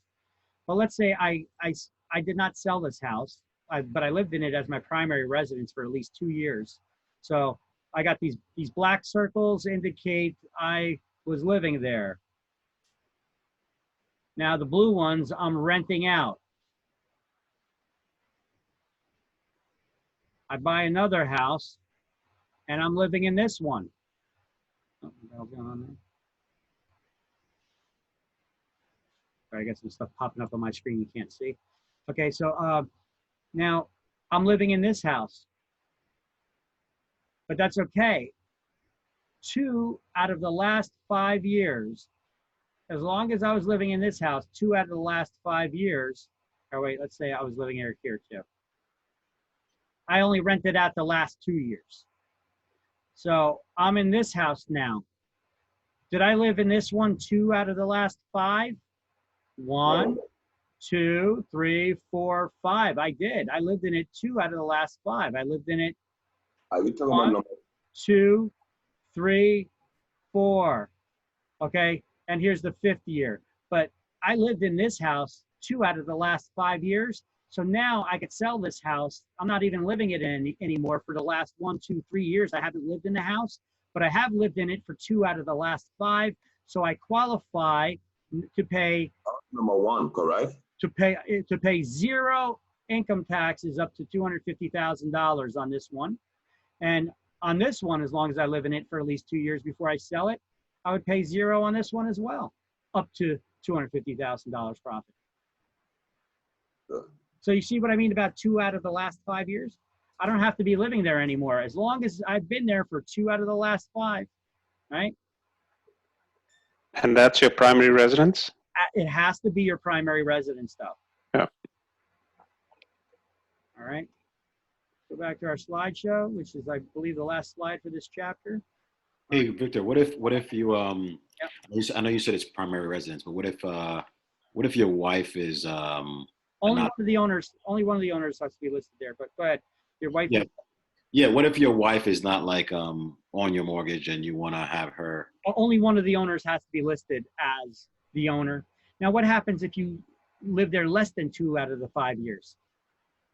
Well, you could still pay less. You could still get a reduction on the income tax,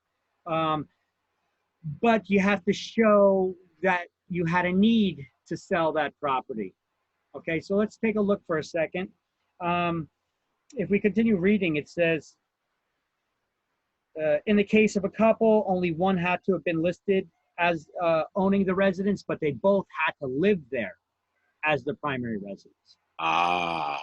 Now, when the home is sold after less than the required 2 years, so you live there less than 2 years before you sell it, the IRS could allow you to take a deduction on it still if you had to sell it for certain unexpected events.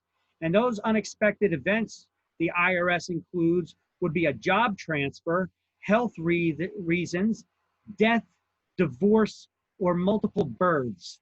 These are the hardships that they would consider allowable. Okay, so we're gonna add here. You had to sell it for 2 out of the last 5 years, and then we're gonna add.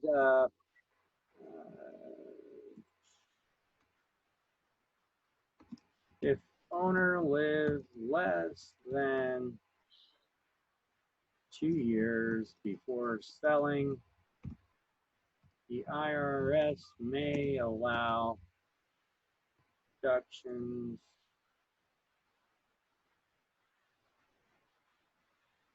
or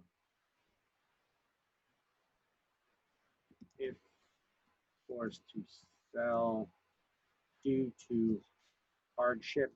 And here are their hardships.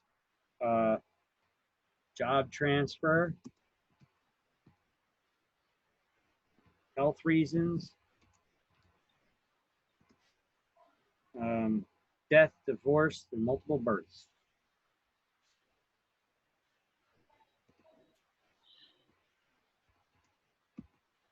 There also may be other reasons too that we're not listing here. Okay, the IRS may have other extenuating circumstances that they may consider. All right.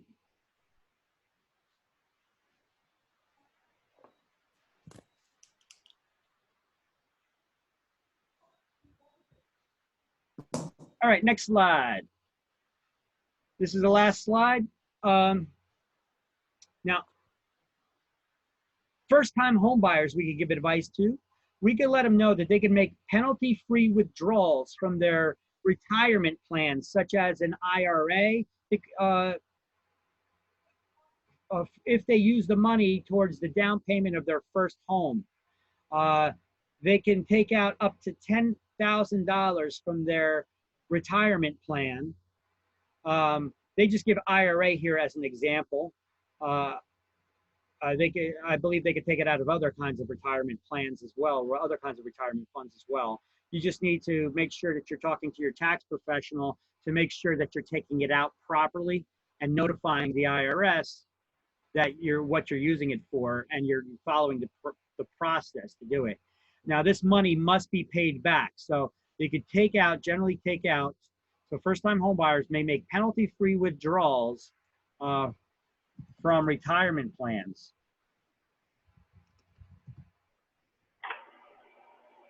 Oh, we already got that here. From retirement plans toward down payment of their first home. Okay, so the IRA is just an example. So from their individual retirement fund IRA, for example,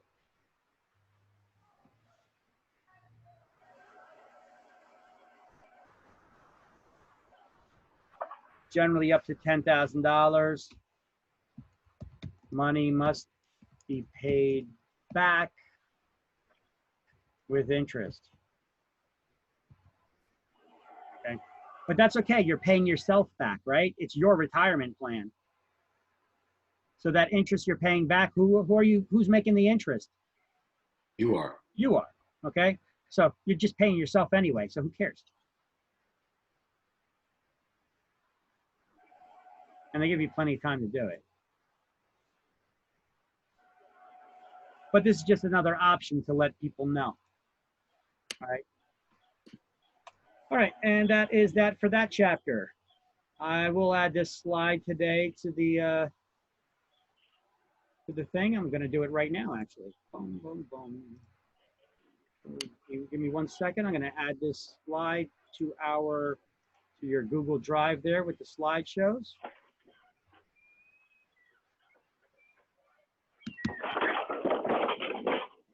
As I open up the next slide for the next chapter. So this was chapter 8, right? I'm going to update that.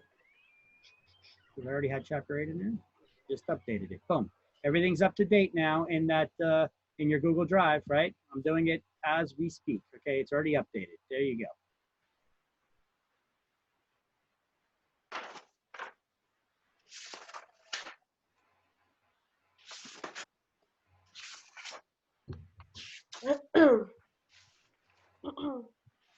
Yeah. All right, chapter 9. Oh, wait, let's do the key terms to review here, right? Y'all ready? Yep. All righty. What? What? Okay, so key terms to review. Key terms to review.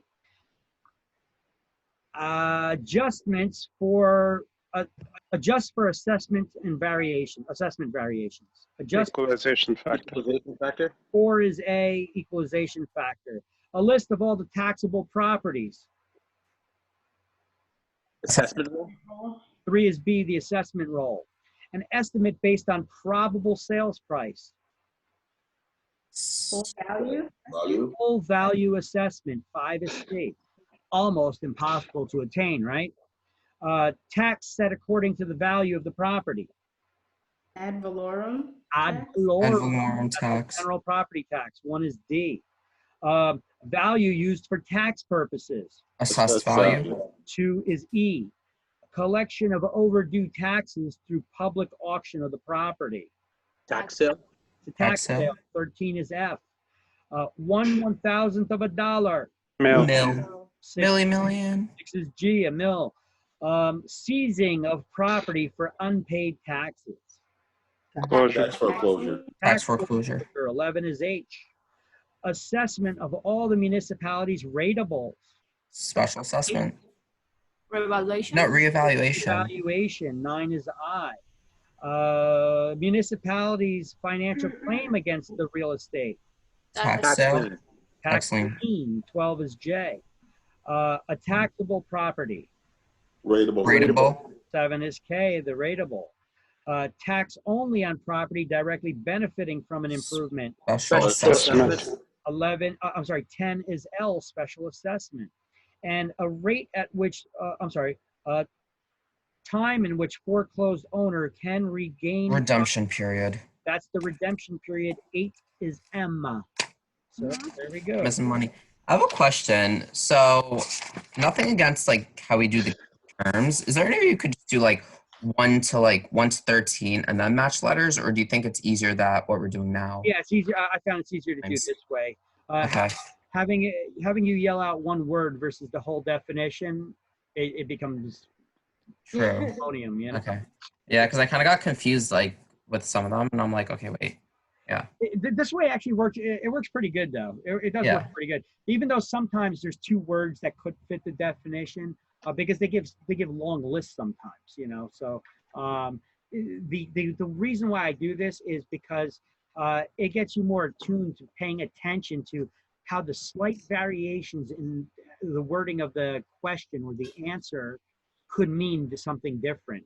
So now you're looking out for how they're wording things. I'm actually training you how to look out for how they word things by doing these key terms to review and doing them live with you. All right. So, some instructors don't go over this at all. They say do it on your own if you want to, but this I like to go over with you because it does help you with your studies. All right. Chapter 9, land use regulations. So in this chapter, we're going to open up the slideshow first here.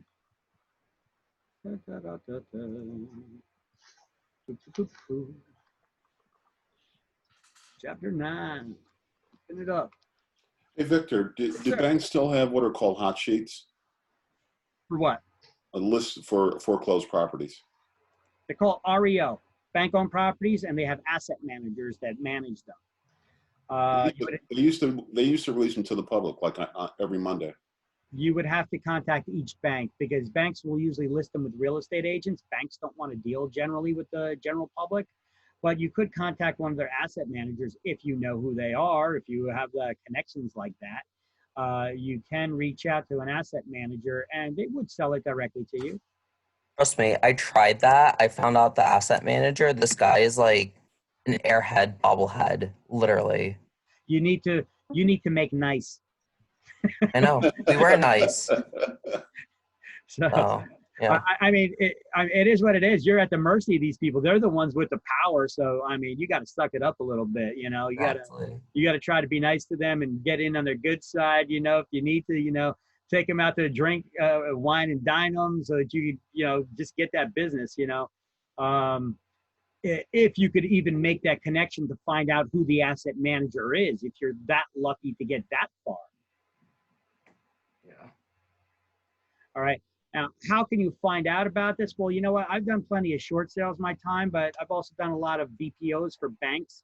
That's short for broker's price opinion. It's similar to a CMA, a little more advanced, but similar to a CMA, but not quite an appraisal.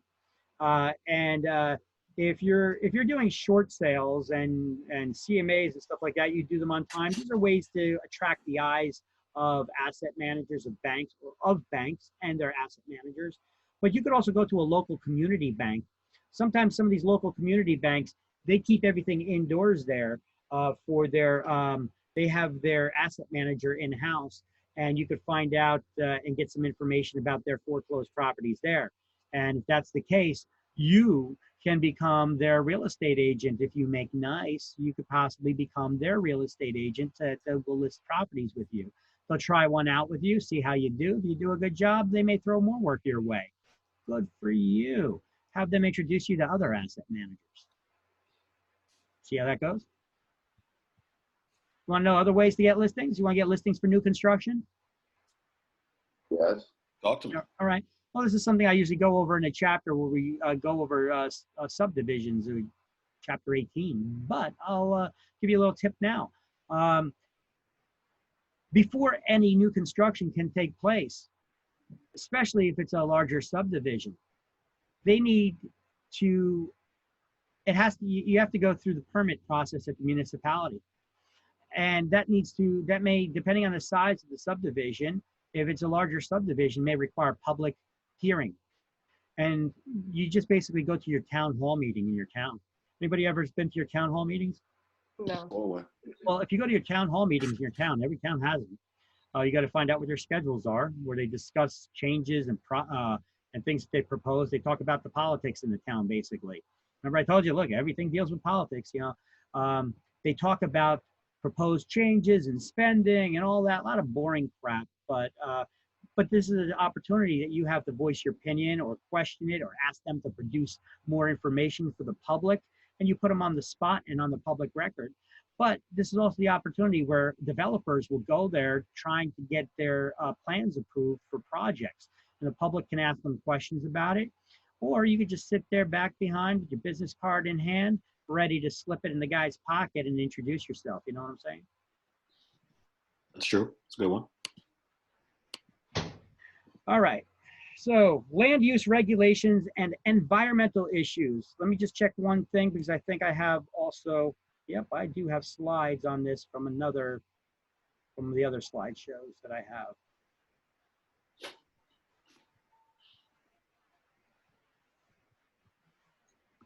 Okay, so land use regulation. Okay, so the land use regulations and controls here. At the end of this chapter, you're going to be able to distinguish between private land use controls and government powers relating to public land use controls. Describe environmental issues and hazards, substances, especially those that are subject to federal legislation and landmark preservation. We're going to talk about the land use controls right now. Now, you as the property owner, if you're the property owner, you have the most rights. It's your property. You can choose what you want to do with your property, right?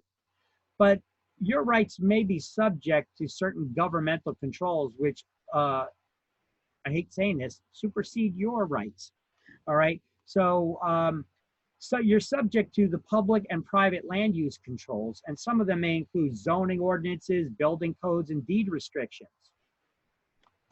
So some of the private land use controls would be the deed restrictions. So what do we call restrictions placed in deeds?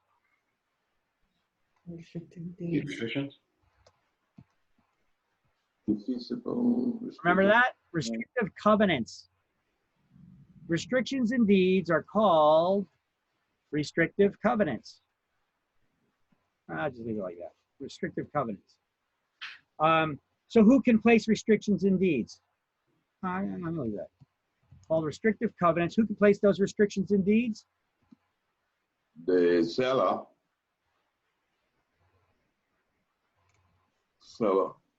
Created by private parties.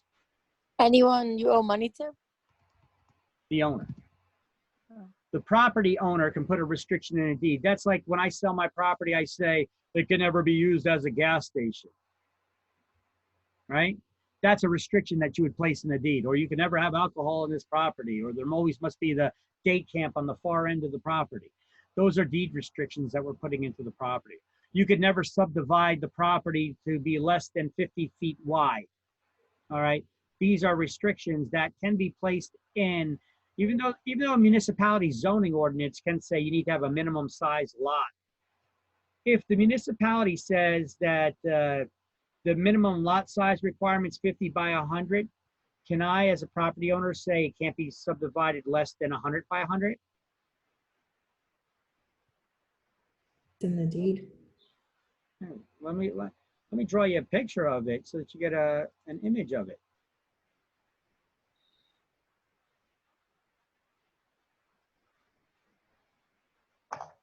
Here it is, canvas. Here, this is what I'm talking about. If you have a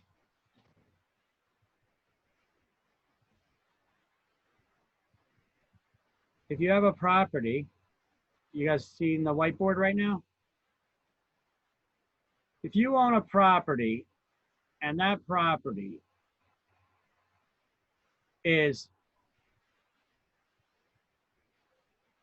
100 feet by 100 feet, but the municipality has a restriction that the minimum buildable lot size is 50 by 100. As the property owner, can I put a restriction in the deed that the minimum lot size is 100 by 100? No. Well, the city says, their size says I could put 2 houses on this lot. Mine, I am saying I could only put 1. Am I meeting the city's minimum requirement of 50 by 100? Yes. Yes, Yeah. I am. So mine is actually my requirement would be more restrictive than the municipalities. And what did I tell you? When there's 2 rules that apply to the same topic, the most restrictive rule will always prevail, right? So my 100 by 100 requirement would prevail. If I said that I don't want this being subdivided to 50 by 100, I want the minimum lot size over here to be 100 feet by 100 feet, because I don't want this neighborhood to turn into something where people are building houses right on top of each other. You could see this in Perth Amboy, in Elizabeth, in some areas where they have a minimum lot size of 25 feet wide. I mean, how wide is the house? Where the house is edge to edge of the property, 25 feet, and then you got houses abutted right up next to each other. So if I did this, maybe I'm doing it because I'm trying to preserve the neighborhood a little bit, right? Even though the municipality would have allowed me to put homes that close. Me as the owner, I'm putting a more restrictive requirement in place.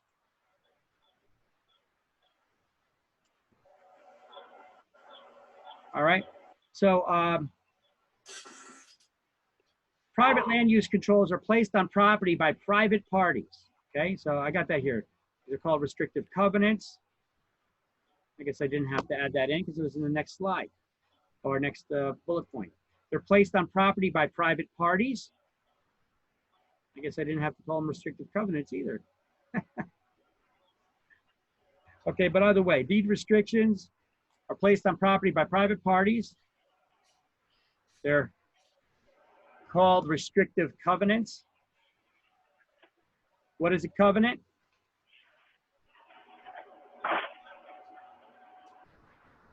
A legal promise. It's a legal promise, thank you.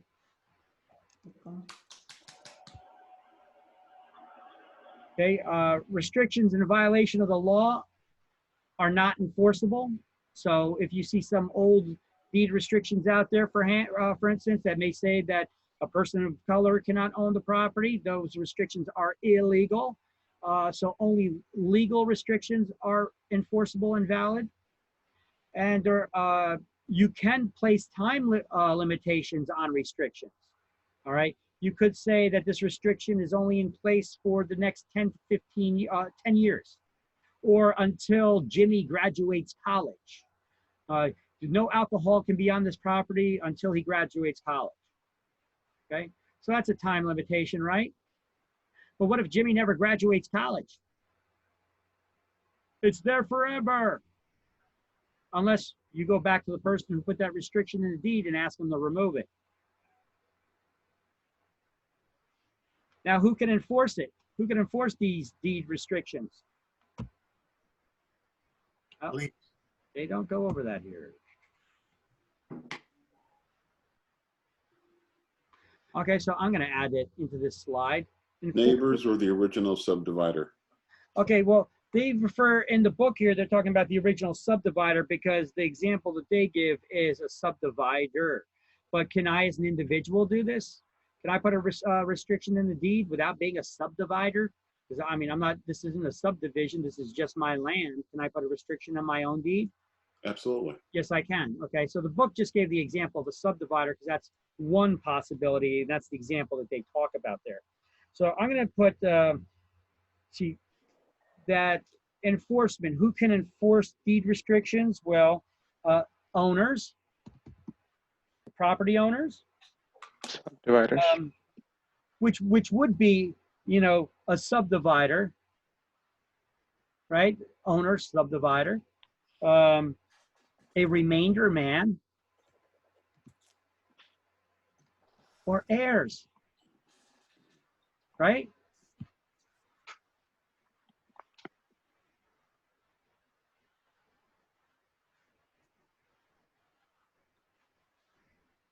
All of these people can enforce restrictions placed in deeds by private parties. So enforcement can be by owners, subdivider, remainder man, or heirs, or I should say original subdivider. That subdivider is good enough. Subdivider or heirs. Okay, so in the book, on the bottom right of 102, let's highlight deed restrictions are placed on property by private parties, not by government.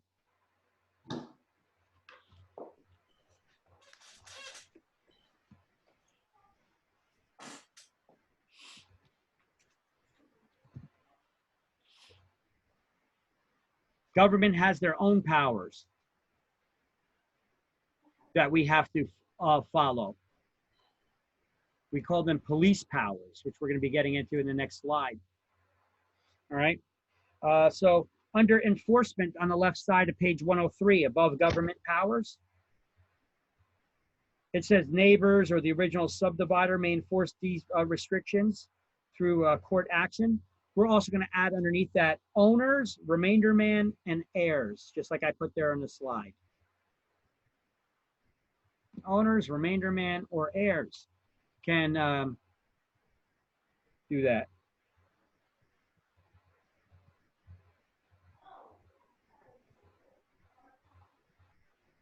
Oh, even your neighbor can. They're aware of it, right? That's the, so the government has their own restrictions. We call those police powers. So I'm going to move to the next slide now. One second. You guys are seeing the slides, by the way, right? Yep. Okay. I'll be uploading these slides after we do every chapter. I'll be uploading them. Okay. Okay. Got it? Yep. Okay. So the government has their own powers, which we would refer to as a police power. And what a homeowner can do on their own property is subject to these governmental powers. Even though it is your property and you own it. It used to be that when we teach these classes, we used to teach that how land ownership worked in the United States and around the world. And then we started focusing in on how it works here in the United States, getting into it more. How does it work throughout the world? Okay, there's an allodial system and a feudal system. A feudal system was when you had kings, queens, and emperors. There still are places like that throughout the world. Look at China. China has an emperor. The emperor owns all the land. That's their land. But they do grant temporary ownership of that land or temporary ownership use to their subjects or people underneath them. They give them that right for 60 years to own the land, which then they can re-up. They could renew for another 60 years if the emperor deems fit to allow it. So that would be the feudal system. We don't have that here. Our system that we actually have true ownership in land. That's called the allodial system. However, our ownership is subject to certain governmental powers. Now, the one, here's some of the powers that are in this list here. There's a police power, eminent domain, escheat. You remember what escheat is? Yes. Escheat. It's when someone You don't have a will. Someone And no dies. heirs. What do we call that when they die without a will? Intestate. Intestate. And no heirs could be located. The property reverts to the state. So the state takes the ownership. Okay? But this is one of the governmental powers. Another one is eminent domain. What is eminent domain? Highway robbery, Private land for the common good of the public. Somebody's private land for the common good of the public, like road, building bridges. Well, this is the government, or I'm going to say quasi government. So government, quasi-government authorities,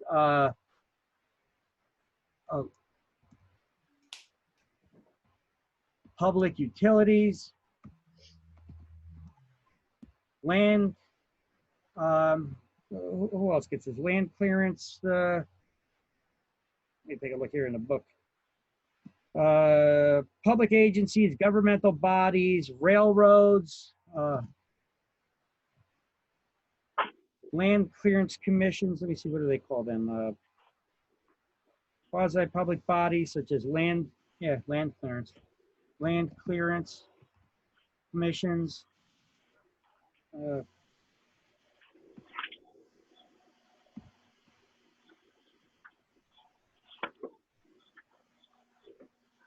And public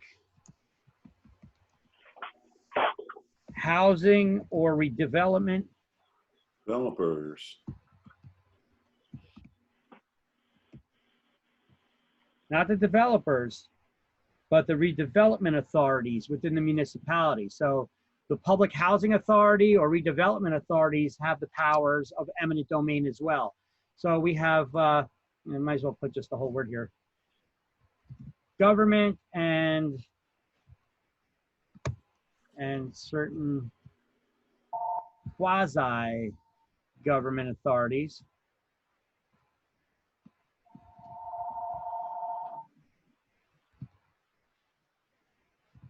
Such as public utilities, land clearance commissions, railroads, public housing and redevelopment authorities, all have the power of eminent domain,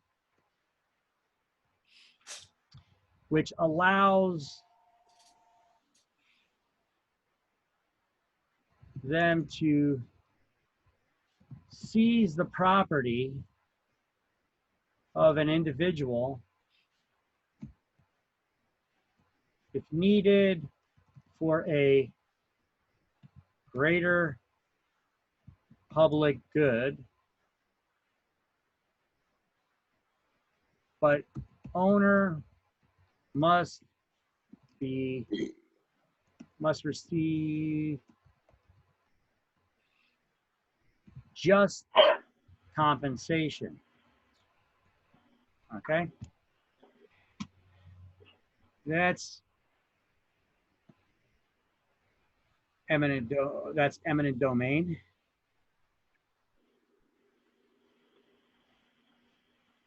police power is the power for governments to create rules and regulations for the greater good of the public, right?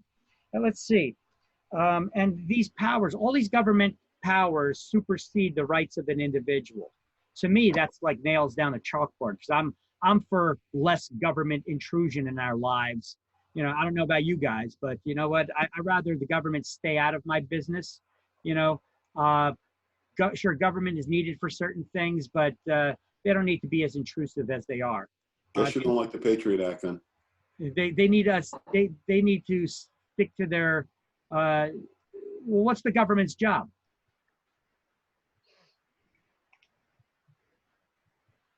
To govern the people. Enforce all rules. Wait, what does that mean? What's the government's job? What are they governing? Legislation, rules, and regulations. People. For what? For what purpose? To protect the safety. Government's number one job is to protect the people. Okay, that's why we got a military. Then after that, it's still to protect the general public.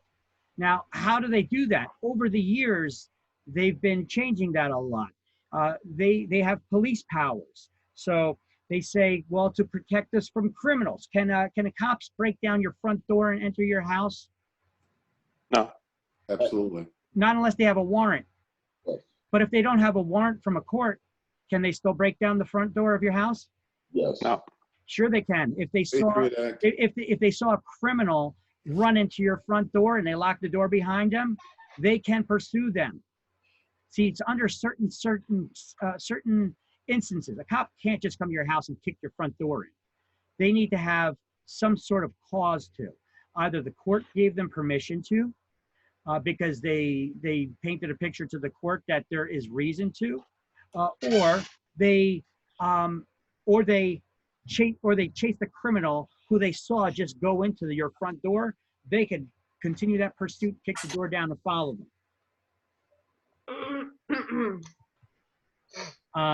But once again, each state has their own laws pertaining to that stuff, so you got to check with each state, because the federal government allows each state to make their own laws pertaining to some of these things. Okay, we got federal law, and then we got the state laws. So this is called the police power. So although an individual in the United States has maximum ownership rights in the land that they own, these ownership rights are subject to certain powers or rights that are held by the federal, state, and local governments. And because they're for the general welfare of the community, these limitations on the ownership of real estate supersede the rights of the individual. I understand why, but anytime that we give government the right to suppress our rights, is there a possibility of them taking advantage of that or going out of control or abusing, there's a better word for it, abusing those rights? Absolutely. Absolutely there is. That's the American way. Well, that's why the American way is also that you have the right to vote these people out and change the rules if they don't legislate in our behalf. What's the purpose of having a politician? What's their job? What is their job supposed to be? To try to avoid any wise ass answers?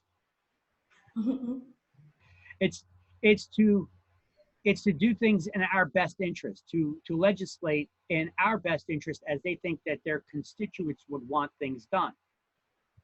Okay. The only problem is we elect people and then they do whatever the hell they want. Yeah, that's why you're supposed to vote them out when they don't do what we want. Okay. So the police power, I'm going to have you just highlight the title police power, because just having police power there highlighted in the book, you're going to highlight the word police power because you need to understand what that term means. The police power is vested in the state. Each state has a police power to establish their own legislation to preserve order, protect the public's health and safety. We got health and safety laws, right? To promote the general welfare. Okay, so the police power, that's the cops. We have, to preserve the order, to protect the public from health and safety. Could be environmental protection laws. It could be for local ordinances, for building codes.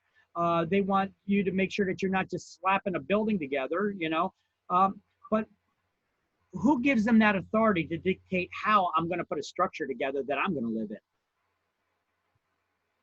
You did. You did. Because you allow them to create these legislation to vote on your behalf of these things. We have states' police powers passed on to the municipalities and counties as well. State government's only so big, so they pass some of those powers onto the counties and then to the municipalities, that they can create some rules and regulations at their level too. Some codes they vary. Your town ordinance. These restrictions could include environmental protection laws. We already spoke about how environmental protection laws. I mean, who would think environmental protection laws can be abused? Well, the makers of these environmental protection laws, they could abuse it as well. Any law can be abused if we allow them to. And the politicians who make these laws, the legislators who legislate, the ones who make the laws, they're the ones that would give themselves more power. Like we were talking about, somebody lived in Piscataway, and a past student and a current student in this class, where they had issues where their house is too close to where a riverbed is, whether it's dry or wet, because the EPA was they granted themselves, the government allowed the EPA to make their own legislation on certain issues and issue fines and what have you under the guise of protecting the environment. But they give huge fines. You can't work on your own house. You can't do any construction unless you not only go to your local building department to get a permit, but you also need to get permission from the EPA, or in our case in New Jersey, the DEP, because EPA passed on some of those powers to the local environmental agencies. We also have zoning and building ordinances, which regulate the use, occupancy, size, location, and construction of real estate, and rental of real estate. Okay, so the building codes can dictate what the distance from a property line that you can build, right? What do we call that? The minimum distance from a property line that a structure can be built. Setback. Zoning restriction? Okay, so look on the board. Here's your lot. What dictates the minimum distance from the front of the street where you could build the house? We have setback or frontage. That's a setback. That's right. That's a setback. Setback. Okay, setback is the minimum distance from a property line. We got a front setback, which is probably further, probably about 25 to 35 feet. We have side and rear setbacks as well off the lot. Can you build a fence right on the property line? No. It depends on your municipality. Some municipalities would allow the fence to be right on the property line. Some want it to be a couple inches off. Yes. But if you're going to build a structure like a shed, in my municipality anyway, it needs to be 6 feet off the property line. Yeah. What dictates that? The local zoning ordinances, right? And who dictates that? Well, your local politicians that created those rules. Also, the construction code. Okay, that's the construction code is the state's minimum standard for construction that we need to follow. So we're going to be going over that in a little bit later chapters. I don't know if we're going to go over it all in this chapter, maybe. We also have rental of real estate. Do you know that you cannot rent your own house unless you get permission from the government? Is that called a certificate of occupancy? Well, that's something else altogether. Hold on a second. You need to first get a permit to rent your own house. If you're going to rent your house, you need to register. You need to fill out an application and pay an application fee to City Hall. to register your property as a rental property. Now, after you registered it as a rental property and paid the appropriate fee, now you need to get inspections. You need to get a certificate of occupancy, the CO, or a CCO, continued certificate of occupancy, or some municipalities call it a COC, certificate of compliance. In addition to that, you need to get a fire inspection. And the fire inspection needs to be redone every time you change a tenant. Yeah. It needs to get re-inspected. All right. And you pay a permit fee, or I'm sorry, an inspection fee every time you change those tenants. Now, who made these rules up that you got to do this? And isn't this a greater expense for the property owner? Isn't this an additional burden for the property owner? Yeah. Yeah. But who gave them that authority? We did once we allowed them to create these rules, because we allowed them to create the rules because they painted a good picture to us. They said, well, it's for the greater, it's for your own good. We're there to dictate what's for your good. Now, as long as they truly are operating honestly, which we hope that they are, and our own good, for our own good, like the fire department goes in because they're looking out to make sure that the property's safe and it's not going to be a hazard, which could lead to the death or destruction of people or property, right? So hopefully they're looking out for the people, right? And the rules they're making are for that. So we're putting a lot of faith in them, hoping that they're operating in good faith. But that doesn't always happen. Sometimes we have home inspectors that ask for bribes, city inspectors that before they give us a permit, they want a bribe from us paid out to them if they're going to pass us for an inspection. All right. Now that's abuse of power. Okay. Which I've had that happen before. I've had it happen for a house that I own, and I had it happen as a real estate agent. The city inspectors looking for bribes. Did you pay it? Hell no. I threatened to report him. I found out who the head of the state is in charge of that stuff, and I threatened him that I did a little name dropping, and scared the hell out of him. And then I just let it go at that. I should have followed up on it afterwards. So. No, leave it alone. But there was another case where I had to deal with one of these inspectors in the town that I'm in Linden. When I was married, I had the house that I was in. I was doing a lot of construction to it while I was living in it. And I had to get two separate inspectors come in to inspect different things in the basement. One had to inspect the chimney, a separate one had to inspect the water heater and furnace. So I was downstairs in the basement with one of them, and I told my wife to wait upstairs for the other guy because I didn't want to miss out on those appointments. If I miss them, I'm going to have to go down, schedule an appointment, and pay fees again, so I didn't want to deal with that. So I had to wait upstairs. And while I'm downstairs with the one guy, she didn't tell me the other inspector came, but she didn't tell me what transpired until after he left. The guy, now this takes a brass set. The guy actually told her that he's not going to pass us for inspection unless she agreed to go on a date with him. Oh, wow. Went on a pity date. Tell me he wasn't comfortable in that position. I mean, that could not possibly be the first time that guy did that. If you got balls to do something, say something like that, that can't possibly be your first time doing it, So, and it wasn't. That guy actually ended up getting caught in an FBI sting, asking FBI agent who was posing as a developer for bribes. Wow. You look that up. That was a couple years back in Linden. You probably Google it and find out about the city inspector in Linden caught in an FBI sting. Damn shame. This way, I'm not going to be giving any. Well, I'm not giving any names. I'm not mentioning the names here because their family owns a lot of real estate and has real estate companies and stuff like that. So I don't want to be involved in it, doing any name dropping. You can do your own research. Okay. And if anybody does research, don't drop the name here in class, please.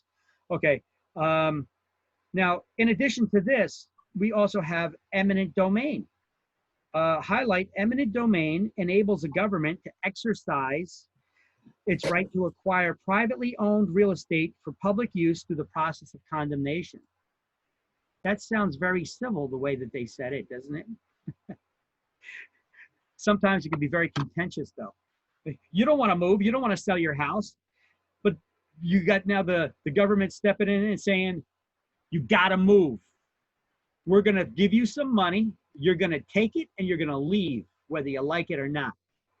Now, you have the ability to argue that.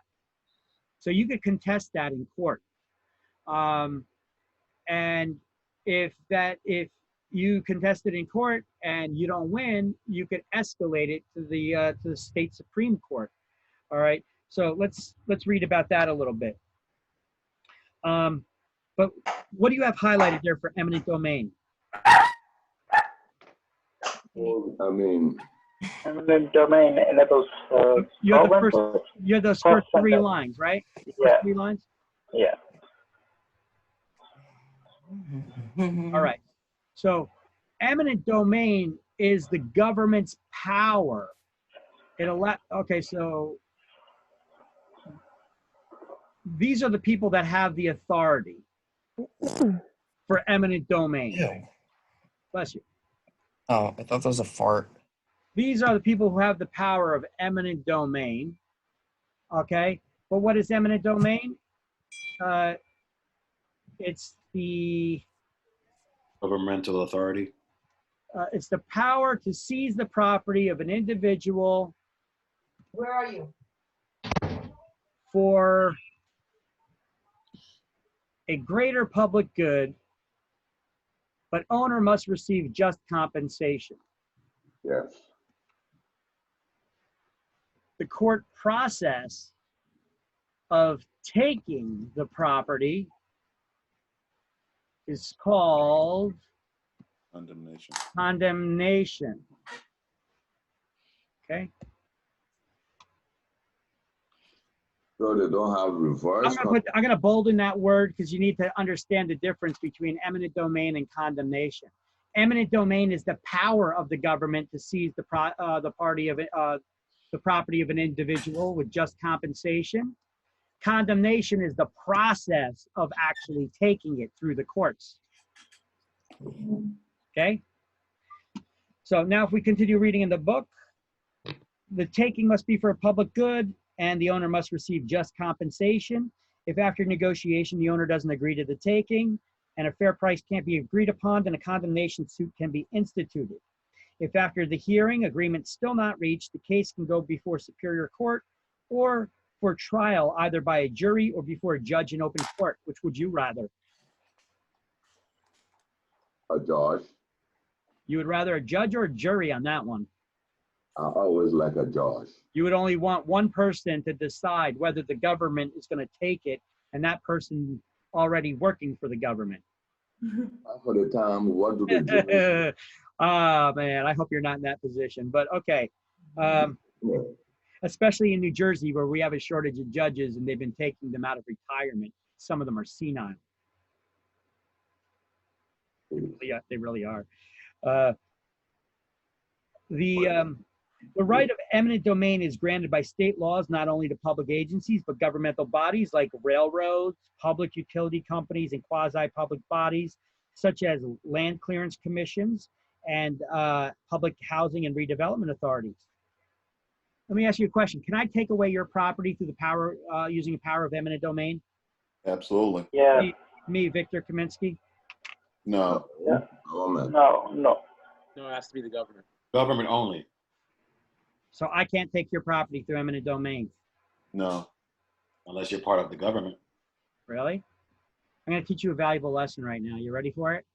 Yes. You want to know how to get something that you want if you're not the person who has the authority to get it? Wrote it. Find out who does have the authority to get it and get on their good side and get them to get it for you.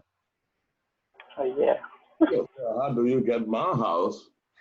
Let me tell you how I'll get your house. I'm an investor. I'm an investor. How to get your house or your property? Just say you got a lot of land. Say you got one house and you got the whole block. Okay, I've seen this happen locally. Yeah. And so you got that whole block. You got a lot of land, and you like your house because you got a lot of land. So I'm a builder. I'm an investor. You know, I go down to the municipality. I find out, who's got the authority of eminent domain, somebody on the planning board perhaps. And I tell them a scenario of a plan where it would be for the greater good of the public because it would generate a lot more tax dollars. If I could get this property here, I could put up storefronts with condos above. I could put some affordable housing in there too, just to appease that number. And only if I could get that power. But you know what? This guy's a holdout. He don't want to sell. I could get them to use their power, the government's power, to take you to court. They're going to notify you that they're going to take your property by eminent domain. They'll get an appraisal done. This is how much the property's worth currently, and this is how much we're going to pay you for it. And so then if you don't agree to it, then they'll just take you to court through a condemnation hearing to take it from you. All right. And then, you could appeal all the way up to the Supreme Court here, but the government is paying for these court cases. They're fighting you to obtain that property, and they're going to use their own money to pay you to get the property. Now, once they get the property, their greater good is in writing. They're going to hand it over to me, Victor Kaminsky, as the developer, so that I can build what I promised them contractually. So this is the way that I can actually take somebody's property through government domain. It's not me personally taking it. I'm getting someone else who's got that power to get it for me and then turn it over for me. So how is this a greater good for the public? Well, it generates more dollars to the government, more services and stuff they could provide for you. So in that regard, it's for a greater good. That's why I said developers. This is why it's you see this abused all the time. Just take a look at New Jersey for a second. How many more car dealerships do we need on our highways? We already have many. New Jersey is number one state with new and used car dealerships and strip malls. We are the king of strip malls, diners, and car lots, right? Go to any other state, you're not going to see them as much as they are here. And how do you think that they get a lot of that land, that prime real estate right on highways? Sometimes they take it from people.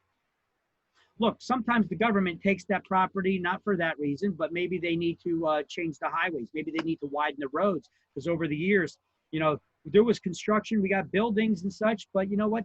The highways, the traffic in the area, everybody moving in, we need to have wider roads to deal with it. We need to add lanes. This has actually happened. Take a look along Edison and Woodbridge along Route 1. They actually widened the highway on Route 1 in Woodbridge and Edison from, I don't know if that's Ford's area over there, up till Menlo. They widened the highway years ago. They actually took about 10 to 20 feet of frontage, the highway frontage, they didn't take the whole property from people. Well, a few they did, but they only took 10 to 20 feet of frontage, depth-wise, the whole length of the highway from all those property owners through the powers of eminent domain. And they paid them whatever that 10 or 20-foot strip was worth. Some properties, what they did is there used to be a light that you could cross the street. Now they put in these jug handles that you got to go all the way around to turn around. You know where those are? You know, with the lights? Where those lights are, instead of just making a right turn or left turn, now you got to go around those jug handles. Yeah. Okay. Well, where those jug handles are, one of them, there's a pond there that the jug handle goes around. There used to be a house there. That used to be a house. They took somebody's house, tore it down, and to make it into a pond that a jug handle goes around. All right. Remember that farm in Piscataway? Yeah, the farm in Piscataway. That's another big one too. There's still stuff going on there, isn't there? Yeah, I think they're still trying to collect. yeah. There's a lot. You see, eminent domain is rampant, especially in New Jersey. We try to make it harder for government to take people's property through eminent domain. I think Christie, Christie was a crap governor, but he actually did a lot of decent stuff too. He did put some additional hurdles. I'm going to call them speed bumps because they're not quite hurdles, okay? He put some speed bumps in place that would make it a little bit harder for government to take property from individuals because eminent domain was so abused in New Jersey, still is. I want to say was, is, you know. It is all over the United States. So to try to keep it in check somehow, you got to put in some little hurdles. Now, he had an opportunity where he probably should have taken properties by eminent domain and didn't. But I guess he used a little restraint in that. When we had Hurricane Sandy, a lot of homes got flooded down the shore. I forget which town it was. There was one town that got hit really bad because they didn't have any sand dunes in place. Now you got these $1 million homes, multi-million-dollar homes right on the beachfront property. But the people that are across the street or inland a little bit got flooded out and destroyed too, because the water came in. But they said, you know, if there had the sand dunes there, the problem wouldn't have been as bad. So you had the people in this town that they were arguing that they need to put those sand dunes in, but the people who had the beach houses said, no, that's going to destroy the value of our homes, and it's also going to destroy our views. So they're like, well, what is it, your views or the value of all these other homes getting flooded out again? Those people inland don't have multi-million-dollar homes. The people on the beach do. They can afford it, you know? So that was the big argument. I mean, with what I thought he should have done, I think that at that point, if those people on the $1 million beachfront properties weren't willing to play ball because they didn't want to lose their oceanfront views in favor of a little security for the people inland, he should have probably exercised the power of eminent domain and taken their properties to put in the dunes. You're right. But he worked with them a little bit. I think they put in dunes, but they weren't as high, you know, but still, you know, but at least he worked something out. And I don't know, the town was happy in the end, or kind of happy, I guess. You know, they worked to something that was amicable. Either way, these are eminent domain laws and how they can be and how they are used. All right, the next thing was escheat. You guys can put a highlighted box around the first bullet point here. Escheat is, you know, when somebody dies, what dictates who gets it? Their will. But if somebody dies without a will, we call that intestate. When they die with a will, it's testate. When they die without a will, it's intestate. So escheat is when somebody dies intestate without a will and no heirs can be located. The property will revert to the state, meaning that the state takes the ownership. Remember, we did this the other day in chapter 20. We looked in depth on page 277 for the process of escheat we went over. You know, when somebody dies without a will, who inherits your stuff? You guys remember that? That was on page 277. I'm going to just put a little cross-reference right here on that slide for you guys. All right, taxation to charge on the real estate to fund the government. Why do they tax the property instead of the person? How come everybody in the state of New Jersey doesn't just get a bill that's equal? Why do they tax the real estate? Because the real estate's constant, like ownership. No two houses. You can move. A person can move, right? Yes, a person can move. You're not going to pick up the real estate. You're not taking up the land and taking it with you. So they could be pretty sure that it's going to get paid. Because if you don't pay it, what do? Somebody else will pay. Adios. Somebody else will pay it. And how do they pay it? Tax auction. Tax auction. We just went over this stuff, right? So see, this is starting to form a little story for us. We're learning this process of how that works. All right. So the public land use controls that the government has is everything from planning, zoning, subdivision regulations, codes that regulate the building construction, safety, public health, and environmental protection legislation. Every municipality has a master plan of how to manage that municipality. Let's see if we've got a question here. All right. And if you want to do something that does not go along with that master plan, you would need to get a variance from the current city's rules. What is zoning? For that, before we get into that, we first must understand what zoning is. Okay, so what are zoning laws? Let me see. I think we need to go to the next page now, huh? The next slide. Public land use controls. Municipal government are authorized to implement a local master plan. And okay, this goes over all that stuff that I just went over. And part of that is I got this out of order. Mount Laurel decisions. I want to make up a separate slide for that. So I'm gonna put this at the end.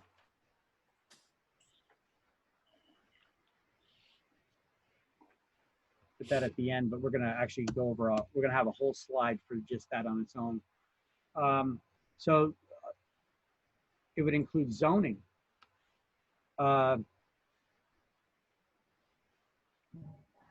Okay, so some of the public land use controls are zoning ordinances. What are zoning ordinances? What is zoning?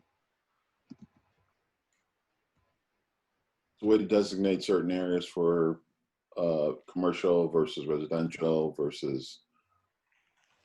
Yeah, so the government, so zoning ordinances, let's highlight this in the book, okay? Go to the book.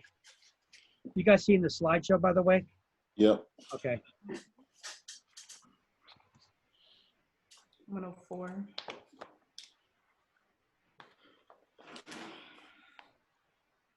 So zoning ordinances, we're going to highlight our laws of local government authorities, such as municipalities and counties, that regulate and control the use of the land and structures within designated districts or zones.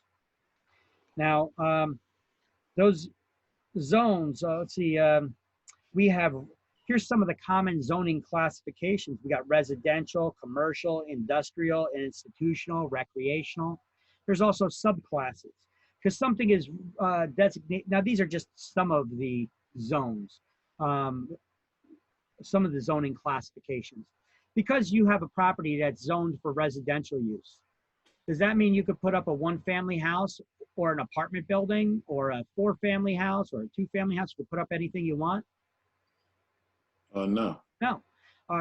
There are subclasses of zoning. This neighborhood is residential R1, zoned for residential one family. R2, two family, three family or above, up to a certain number. Another area is R4 or 5, you know, could be for an apartment building or high-rise living, you know. So there are different types, different subclasses of zoning as well. Zoning regulates and affects such things as the land, the lot sizes, minimum and maximum sizes, types of structures that are permitted, building heights, especially if you're near an airport. Wouldn't that be important? That they restrict how high you could build a building if there's an airport there, to make sure that you're not interfering with the landing and taking off of the airplanes? Yeah. I mean, you don't want to go build a structure too high in a airport flight path safety zone. So what is an airport flight path safety zone, we may ask? Well, let me give it to my drawing tools and I can show you.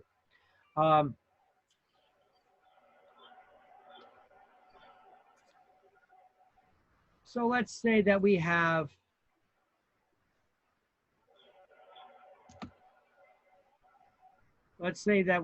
a ooh, maybe not.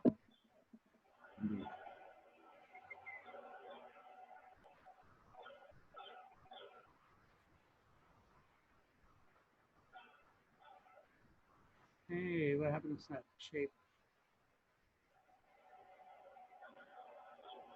All right, anyway.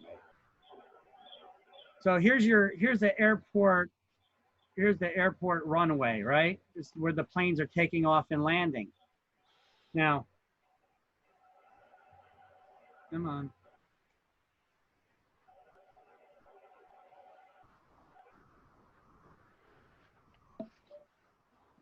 Okay, so where the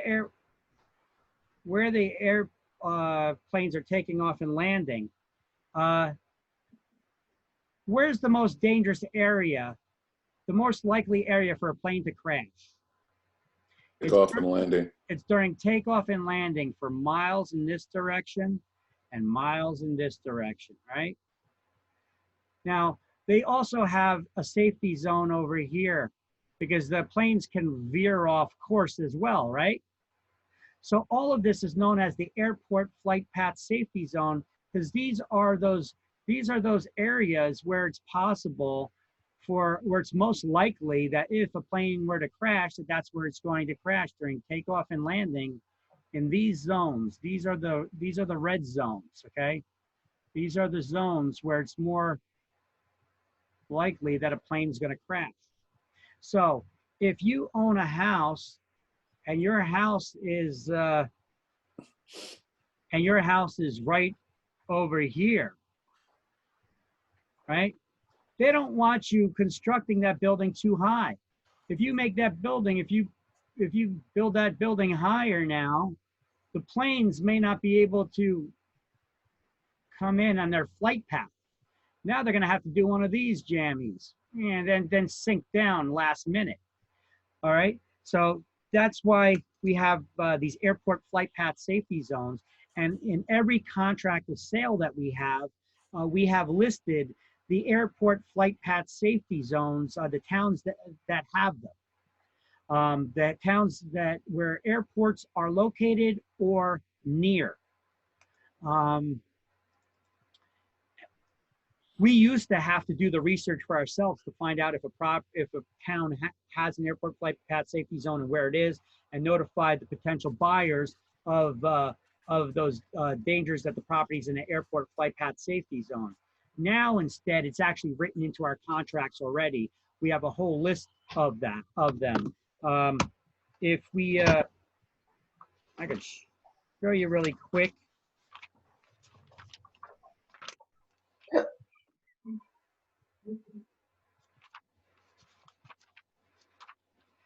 If you turn to page 149 for a second. Page 149 would be the airport flight path. The list of all the towns with the airports that are in a flight path safety zone. So you see a listing of all these municipalities. So we don't have to go doing that now either. And then the paragraph below it, you'll see that a couple like Newark and Linden Airport aren't there because they're controlled under other authorities, and that's what's listed between lines 443 and 446. It's in there. Linden, Essex, Newark, Teterboro, the Little Ferry Seaplane Base, Atlantic City International, McGuire Air Force Base, and Lakehurst. Okay, but all of these it's a disclosure now already written into the contract, so we don't have to worry about writing it in. Not unless you got custom contracts that are made, it's required to be in there, okay? So if you are, let's see, so here's some of the zones, the residential, commercial, industrial, recreational, which I discussed. Multiple use zones, which we refer to as mixed use. Okay, you could have a property, it's in a mixed use zone. That means it's mixed use for both residential and commercial. You guys ever see a residential neighborhood that's all houses, but there's a little convenience store in the middle of the neighborhood? You know, they didn't get a permit to do that now because that area is zoned residential. How do you think that they were able to build that store there? Well, it was probably there before they created zoning laws. So before they created or changed the zoning laws in your town, that store was probably there. So they're what we call grandfathered for their use. Grandfathered means that they were there before the zoning laws were created. So they are allowed to continue that use that does not abide by the current zoning regulations. All right, so that's a grandfathered usage. So we've got a non-conforming use, I'm going to put here, is grandfathered. So like your grandfather, the use is old, right? So there's a way to remember that. Grandfathered means just that it's old, like grandpa, right? So a non-conforming use is one does not meet the current zoning rules, but it's grandfathered, it's allowed to continue. So it's grandfathered / allowed to continue. So a Cluster zone. non-conforming use doesn't meet current zoning requirements, but it's grandfathered and allowed to continue. Why? Because it was there before the zoning was created or changed. That's why.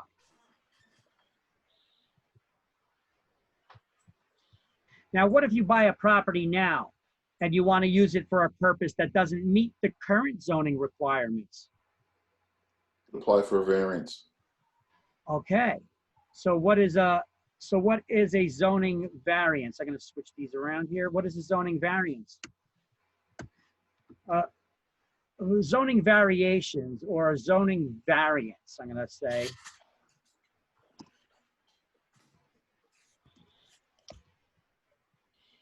is a permit to use a property for a purpose that doesn't meet current zoning requirements. Okay, so it's a permit, I'm going to say, for a new use. A new use.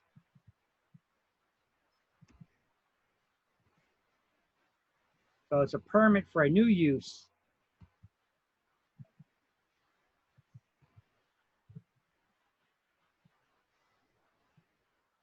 that new use / purpose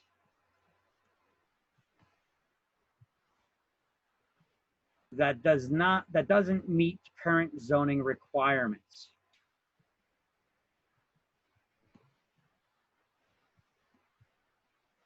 To vary from them. That's where they get the term variance from. Your use is varying from the current zoning law. So to vary from current zoning law.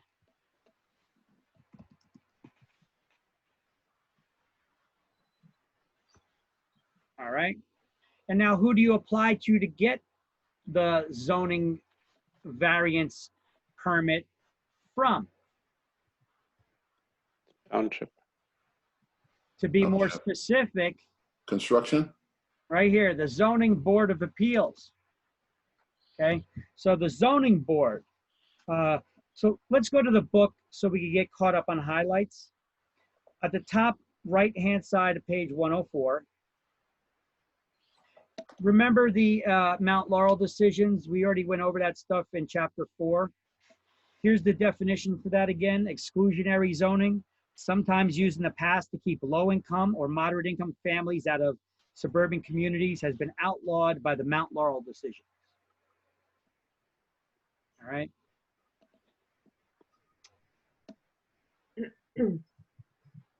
So the Mount Laurel decisions prohibit exclusionary zoning, which was a result of zoning power abuse, right? But zoning boards are put in place to listen to hardships that people have experienced due to the current zoning laws. So under non-conforming use, we're going to highlight a building that does not conform to the zoning use because it was created before the enactment of the zoning law. Such a non-conforming use is allowed to continue. It is grandfathered. So you can stop your highlighting, but I'm going to continue reading. Now, if that use is abandoned or the building is destroyed or torn down, any new structure must comply with the current zoning ordinance. Now, remember I told you, simple non-use does not constitute abandonment, and courts have abided by that. So we're not going to say abandonment would be a reason to lose your zoning, because it doesn't mean that you stopped your use. If it appears that it's not been considered abandoned if you just haven't been using it. And courts have already determined that. But if you change your use, then you lose any grandfathered status. You can't go back to it anymore. If you're allowed to use a property for a purpose that doesn't meet current zoning laws, and then you change the use, you can't go back. Or if the building is destroyed or torn down and you're putting up a new structure, well, any new construction has to meet the current zoning laws.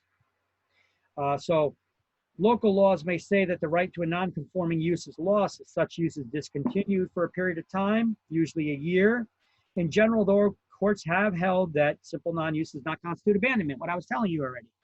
All right, so let me give you an example. I had one girl in my class that I'm going to draw this on the board. We're going to put a whiteboard up. Make some more space here. Okay, so she owned, are you guys familiar with the Colonia Estates section of Colonia? Yep. Okay, it's an area where there's multi-million-dollar homes in. It's a very, very nice area, tucked away next to the golf course on Route 27 between Edison and Colonia. So you have this pocket, which is, it's actually a pretty big area. This is you got this winding road that goes through it. So you come in, you got the golf course over here. And there's a road that comes into the estate section on the side of the golf course. And this road goes winding all around. And it eventually comes out, okay? Now, in the Colonia Estates section, there's all these multi-million-dollar homes all over the place. But just before you get out of this, just before you get out of the estate section, put it back in my room. I'm not going to put this here. I'm going to put the road a little straighter, even though it's winding through this whole section. Just before you get out of the estate section, there is an area. Let's see, there's still another multi-million-dollar home over here just before you get out of the section. But there's this pocket of homes over here, which are your average homes, you know, very modest homes. Some of them are small, whatever. You got this pocket of homes in this area over here. All right, these are the cheap seats within the Colonia Estate section of multi-million-dollar homes all lined up over here. Now, this girl, in one of my past classes, her father owned the property in this section. All right, let's put him right here. He's right there, that's his house. Now, on his property, he's got a small house, or he's got a small garage there, small property. His garage was in bad shape. It started listing to one of the sides. It was old, it was starting to fall over even, you know. He basically needed to tear it down and make a new garage. Now, he should have gotten a permit because you're supposed to get a permit for any demolition. But he was worried about the garage collapsing on somebody and killing them. So he just went and he tore down the garage. Didn't worry about the permit or anything. Now, he wants to build a new garage. He goes down for the permit for new construction. And the city told him, wait a minute, if you want to build something, they said, according to the lot size there, you don't have enough space to build a garage. And he's like, wait a minute, I already had a garage there. I tore it down because it was in a danger, you know, of falling over. I tore it down. And they told him, well, you should have first gotten a construction permit to tear down and get the approval for building the new one while that original one was standing. But you know what? We understand your situation, but your current zoning ordinances say that you don't have enough land there. But you know what? We're going to grant you the permit to rebuild your garage there. But in order to do that, we're going to grant you the permit. But to get that permit, you need to send out a notification to you got to mail it out to everybody within 300 feet of where you live. So he did that. And as long as nobody mails in that they got a problem with you, they're going to give you a variance to rebuild the garage. Now this joker over here across the street, see this street over here? That street is high up. So that street is actually, this house right here cannot see this house across the street because this street is elevated. You can't see across the street. He mailed in, he objected to him to be able to rebuild that garage, to build a garage there. Now, if somebody objects to it, you could always try to appeal it and fight it and ask for a reason and all that. But her father didn't have the money or the time to start arguing it in court. So at the time during our class, as of my class ended, they never rebuilt the garage yet because of this jerk across the street. But that's what you have to do if you're applying for a variance. You got to send out a letter to everybody within a radius of 300 feet of where you live. But what would be his reason for objecting? He can just object just for, and doesn't have to explain it, like it just doesn't matter. It doesn't meet the current zoning rules, so he didn't want to agree to them having it there. It would be too many buildings close to each other, but whatever. He just objected to it. Now, a homeowner has the right to take him to court and have him explain his objection. But like I said, you know, he got to take off work now. He's got to go appear to court. He's got to argue with this guy. He's going to bring a lawyer there now. And he's like, you know what? He's like, this is an expense, too much of an expense and time for me right now. I can't deal with it now. So as of the class, that's where they stood. I mean, now, I don't know. He could have gotten the permit now and went through all that and got it. Yeah. I don't know. Because you could always object to the objection as well, but it'll go on and back and forth. So, but that's how the process goes. I'm just here to explain the process to you guys. All right. So, zoning boards, they're the ones to listen to complaints when people feel that they've gotten the bad end of the stick, or they're experiencing a hardship because of any new zoning laws that were created. So a variance would normally be applied by people who want to use their property that doesn't meet a current zoning requirement. And if we're looking in the book under zoning variations, the fourth line down, I want you to highlight, owners may appeal for a variance from existing regulations to allow a use that does not meet the current zoning requirements.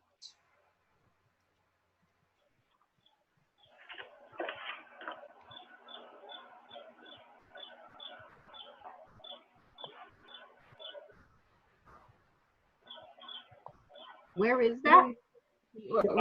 Under zoning variations, 4 lines down.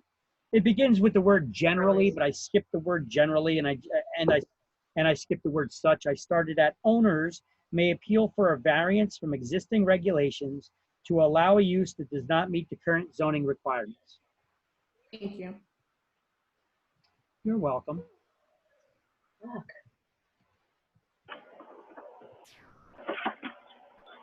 Don't worry, we'll be breaking for lunch soon.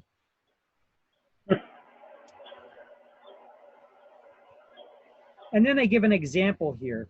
So they say a variance may be sought by a property owner who has suffered a hardship as a result of a zoning ordinance.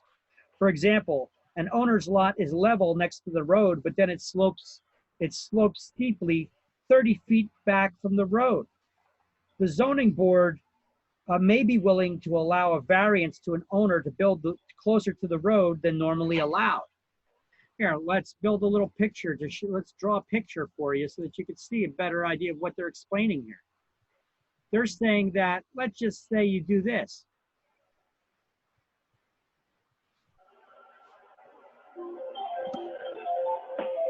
If you have a road over here, here's the road. And over here is either a cliff or a mountain, all right? And you got a homeowner who's got a property. This is their property. This is not their house. This is their property right here. And all these other homes, they have a requirement of a setback so far from the street before they could construct the building. But this guy doesn't have enough room for that setback and to construct the building. Otherwise, he would be in the mountain or off the ditch. So does that setback requirement, does that zoning requirement cause a hardship to him? Yes. Yeah. So he could apply for a variance that would allow him to build that house closer to the road than normally allowed. Better when I point you a picture there, it's easier to see what we're talking about. Everybody understand that? So now, let's go back to our slide here. Now, what's the difference between a non-conforming use and a variance? A non-conforming use, you don't need a permit to use a property that does not meet the current zoning laws. Why? It's grandfathered. Because its use is grandfathered. It was there before the zoning laws. It was there before the zoning laws were created or changed. It was there before the zoning laws were, right? So because it was there before the zoning laws, you don't need a permit. It's grandfathered. It is incorrect terminology to say, I want to get a variance for a non-conforming use. It makes you sound good because you're using all these terms. But anybody who knows what these words mean knows that you don't know what the hell you're talking about, right? Because you don't need a variance for a non-conforming use. Right. You need a variance for a new use, a new purpose that does not meet the current zoning requirement. It allows you to vary from current zoning law. Okay, and who is set up to listen to that? The Zoning Board of Appeals.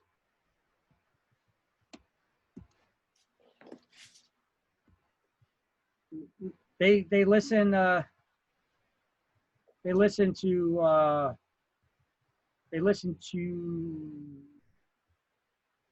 or they grant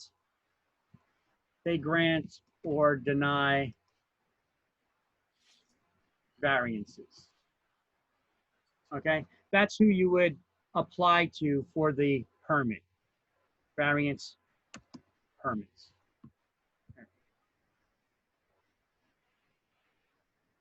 And then the Mount Laurel decisions, this is just an example of an abuse of the power. But what do we need to know with Mount Laurel? Exclusionary zoning. Exclusionary zoning. A discriminatory zoning practice. That would be exclusionary zoning. All right. And we're going to do an attendance really quick before lunch. And then we're going to take our lunch. So let me throw out that poll. And just check off the morning attendance here, okay? This is the poll for the morning attendance. Ready? Go. Once you cast your Done. morning attendance vote, go to Done. lunch. It's 1:30. It's 12:30. Be back at 1:30. Thank you. Can I ask a question here? So, Absolutely.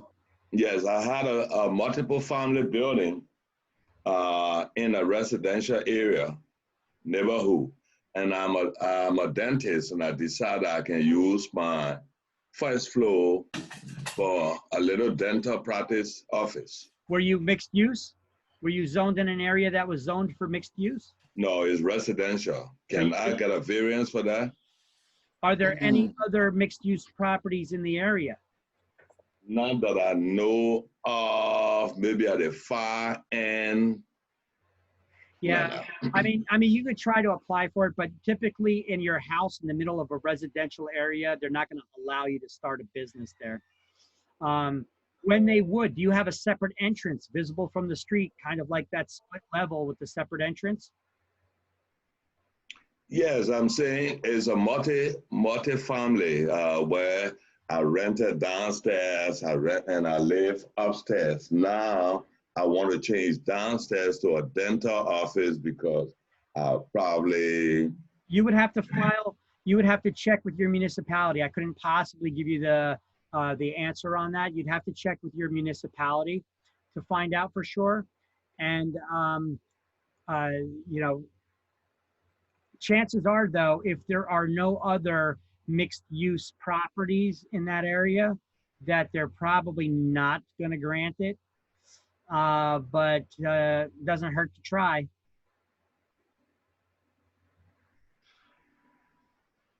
All right. Everybody still remaining here already cast their attendance for the poll? Yeah, I know. Yeah. Because I'm going to close it if you didn't.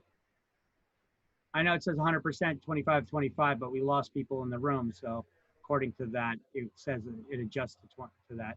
Yeah, as long as everybody voted there, cast their attendance, I'm going to close the poll.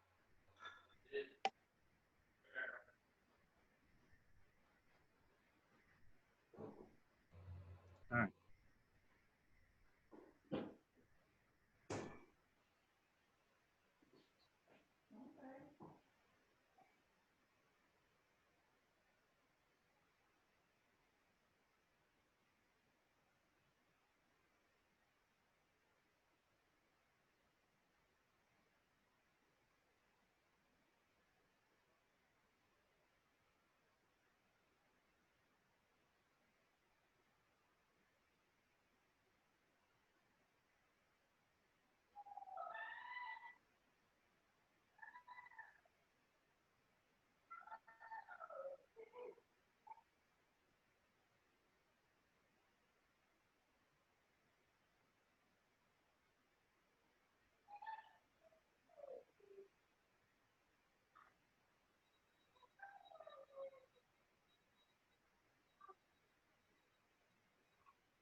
Oh, okay, so the building codes, that's the state's minimum standard for construction. It's called the UCC, Uniform Construction Code. The DCA, Department of Community Affairs in Trenton, is responsible for maintaining and enforcing that code. So if the local municipality doesn't have their own code enforcement officials, the state inspectors come out and they will do the inspections. You should have, the only time your local municipality doesn't have an inspector, like I said, just to recap, is when the municipality's small, they may not have their own code enforcement office, but then the state inspectors will come out and do it. But state inspectors are usually doing commercial buildings and over four family units and above, and hotels and such. They do the inspections for those, and schools, public buildings. Okay. So, we all here? We're all back at okay. Just want to make sure.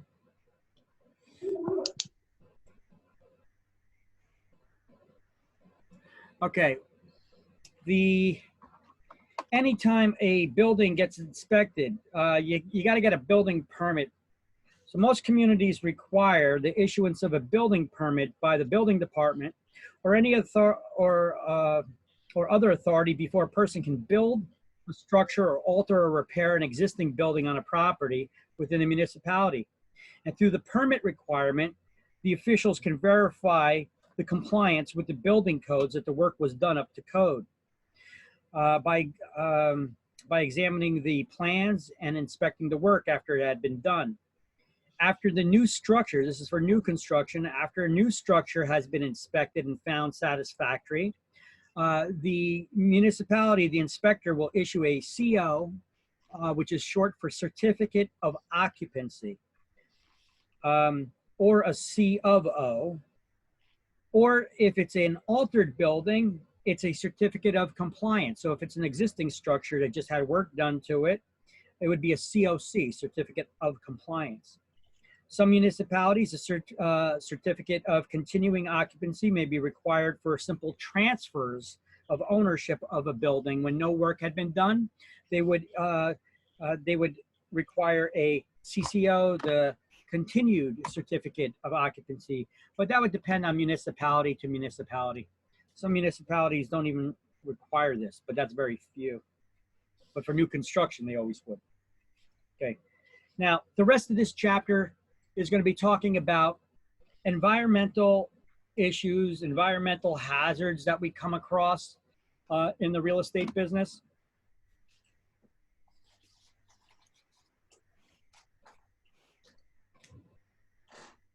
All right, so New Jersey recognizes the need to balance the legitimate commercial use of land with the need to preserve vital resources and protect the quality of the state's air, water, and soil. All right, so the environmental issues that we're talking about here, there is a link here on the right side of page 105 where there's a booklet from the EPA about, this booklet explains all the kinds of environmental problems and issues we may come across with construction and real estate. It's called, let me see, the booklet is called The Healthy Home Action. So it's a plain language brochure that covers mold, radon, carbon monoxide, allergies, secondhand smoke, volatile organic compounds, VOC. And here is the link to it. All right. So let me add that link really quick to our slideshow here. What's it called? The Healthy Home Action.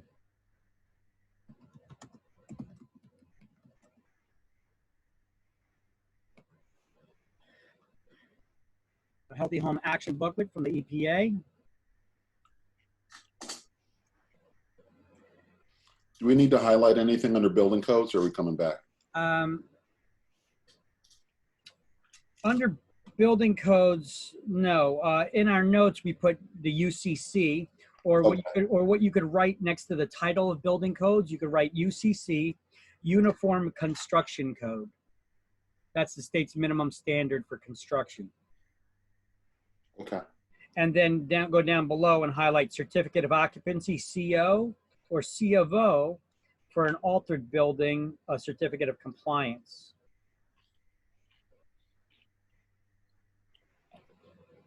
Okay. Okay.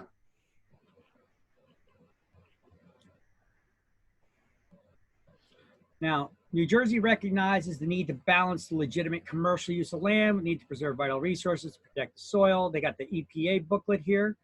It's a plain language booklet that I just spoke about, and the name of it, I'm going to put that here, is the Healthy Home Action. Okay.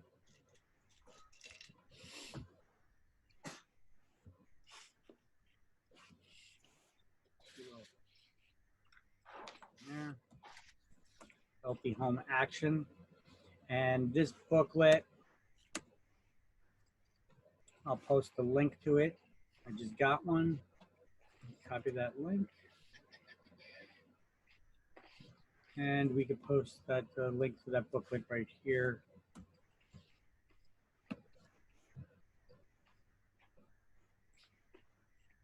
And you guys will get the slides, so you'll have that available to you. And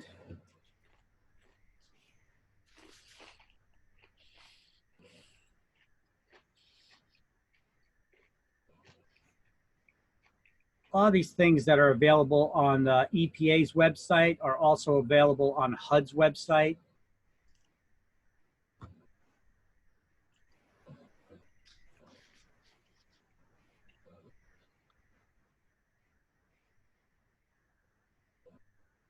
So there's another resource here from HUD, the Department of Housing and Urban Development, pertaining to keeping homes healthier for families. This is the link for the Healthy Home Action Booklet. And then we also have another link here for making homes healthier. So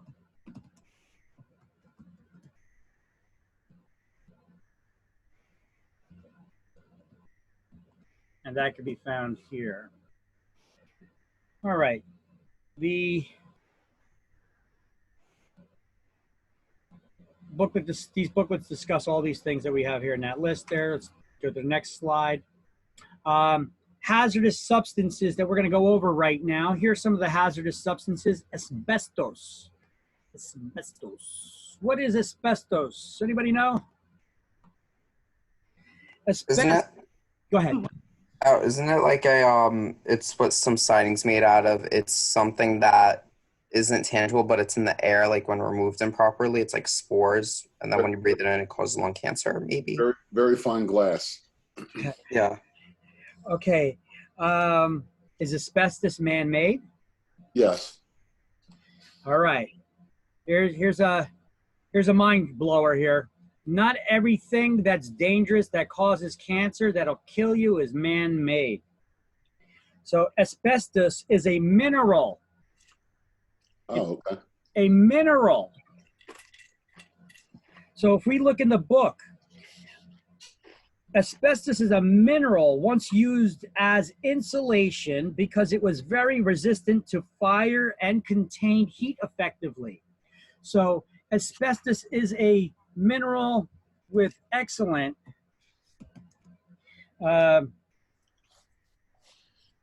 what do they say? Heat. I'll use the wording that they have. It's a mineral resistant to fire and heat.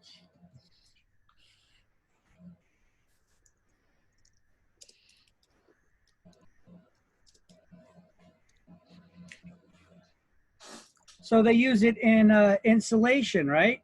They used it on siding. Insulation. They used it as insulation on pipes, wrapped around pipes. So you have the asbestos insulation on pipes. They used it in more compact forms as floor tiles. However, when the floor tiles break apart, they're not as dangerous. They're not rated as dangerous because it's compacted. So when it breaks apart, there's a lot less dust, if any, involved. Unless you tried scraping them up off the floor, and then you may be creating a problem. We have asbestos siding, asbestos shingles, and asbestos shingle siding that was put on houses. Now, they usually look like it's a pickled color of peppered with a lot of different colors in it, of the like a roofing shingle that was used on the sides of the house. But I will try to post up some images of that. I'm going to make a little note for myself here for that, to post up some images. Trying to keep notes for things I'm going to be adding into this slide show. But either way, the content that we have here, so I'm just going to put here, so add images of insulation, siding, and floor tiles. Okay, so asbestos is ranked with different dangers depending on how it would become airborne. How is asbestos a danger to us? Well, let me go to the board. Let me go to the whiteboard real quick. Not the whiteboard. Come on.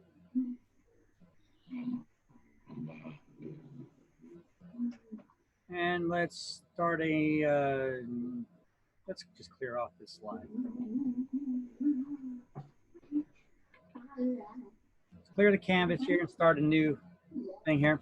So asbestos, if you were to look at an asbestos particle under a microscope, damn it, need some thicker on that. If you were to look at an asbestos particle under a microscope, it looks like a jagged razor snowflake. When you breathe in asbestos, when it's a dust like that, these tiny particles stick into your lungs and it creates scarring and scar tissue, which is basically cancer. Your scar. Let me mute that. Your lungs need to be pliable. Your lungs need to be flexible so that as you breathe, they're pumping in the air. So when you breathe in this asbestos, it sticks into your tissue, creates scarring, and it makes it harder for you to breathe. And then that's when it starts causing this mesothelioma, lung cancer, etc. All right. So that's basically how that works. Now, cardboard. Let me see if I got a piece of cardboard here. I got a piece of cardboard here right next to me. Let me just cut off a piece so I can show you guys. A little box next to me. All right, so when you look at this, you guys see this piece of cardboard right here?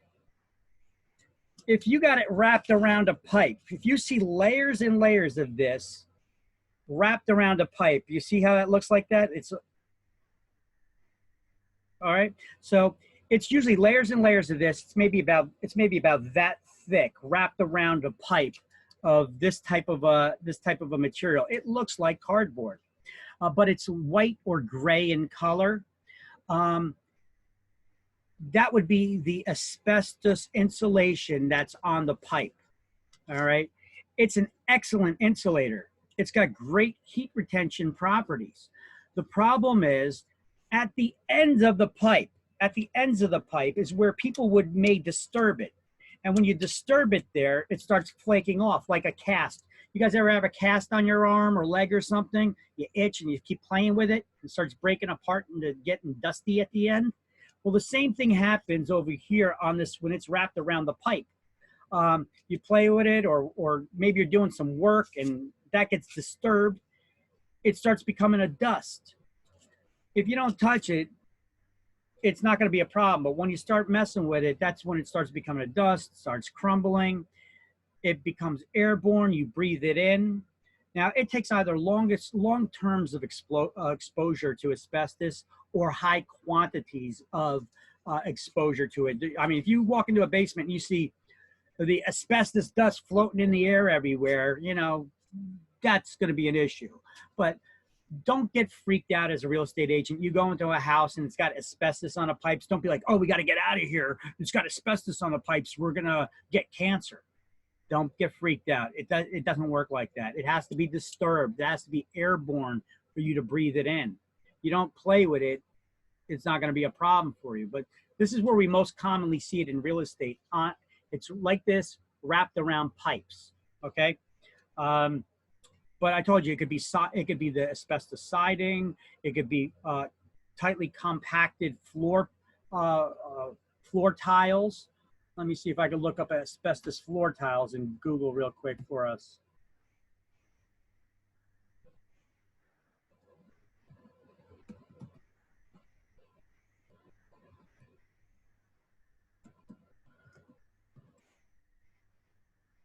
Floor files. Hope I spelled it right. Floor tiles. So I'm trying to pull up some images. All right, so let me share this with you. All right, so we could see here, I just pulled up on Google really quick, so we could see some asbestos floor tiles. They're these compacted floor tiles in all these different images. You see this? Sometimes they crack and break away, but it becomes an issue like this one over here in the middle of the screen on the Bob Vila site, where you start breaking it apart to try to lift up those floors. You better have the proper ventilation and mask material so that you can, you know, having the proper respirators, because having just a regular face mask like you're wearing right now for the corona stuff, that's not going to protect you from asbestos fibers. They will get through that. Let's take a look at this picture a little bit more clearly. See, this is how they pull up the asbestos. They use a tool like this. They use this is called a spade. They'll use a spade like this to try to rip up the floor tile, hopefully in a piece, and it's not going to start crumbling apart like this. You know, that's when it starts becoming a dust, and that gets airborne. That becomes a danger to you. Okay, let's see if we can look up some asbestos siding. See if we can see images for asbestos siding. Okay, so here's some asbestos siding. You see how it's kind of like wavy looking? It's hard. These are the compact ones. They tend to crack like this. All right. Trying to find some that look like some of the shingles too. Here's ones that are like the shingles, but they're still in the hard form. This one may be. Now, these are all like the hard ones that crack away like that. But that's your typical kind of asbestos siding. That's what, so now you have an idea what it looks like if you're looking at it, you know, what asbestos siding looks like on a house. All right. These are some of the images. It's hard, it cracks like that. Got that kind of a wavy look to it.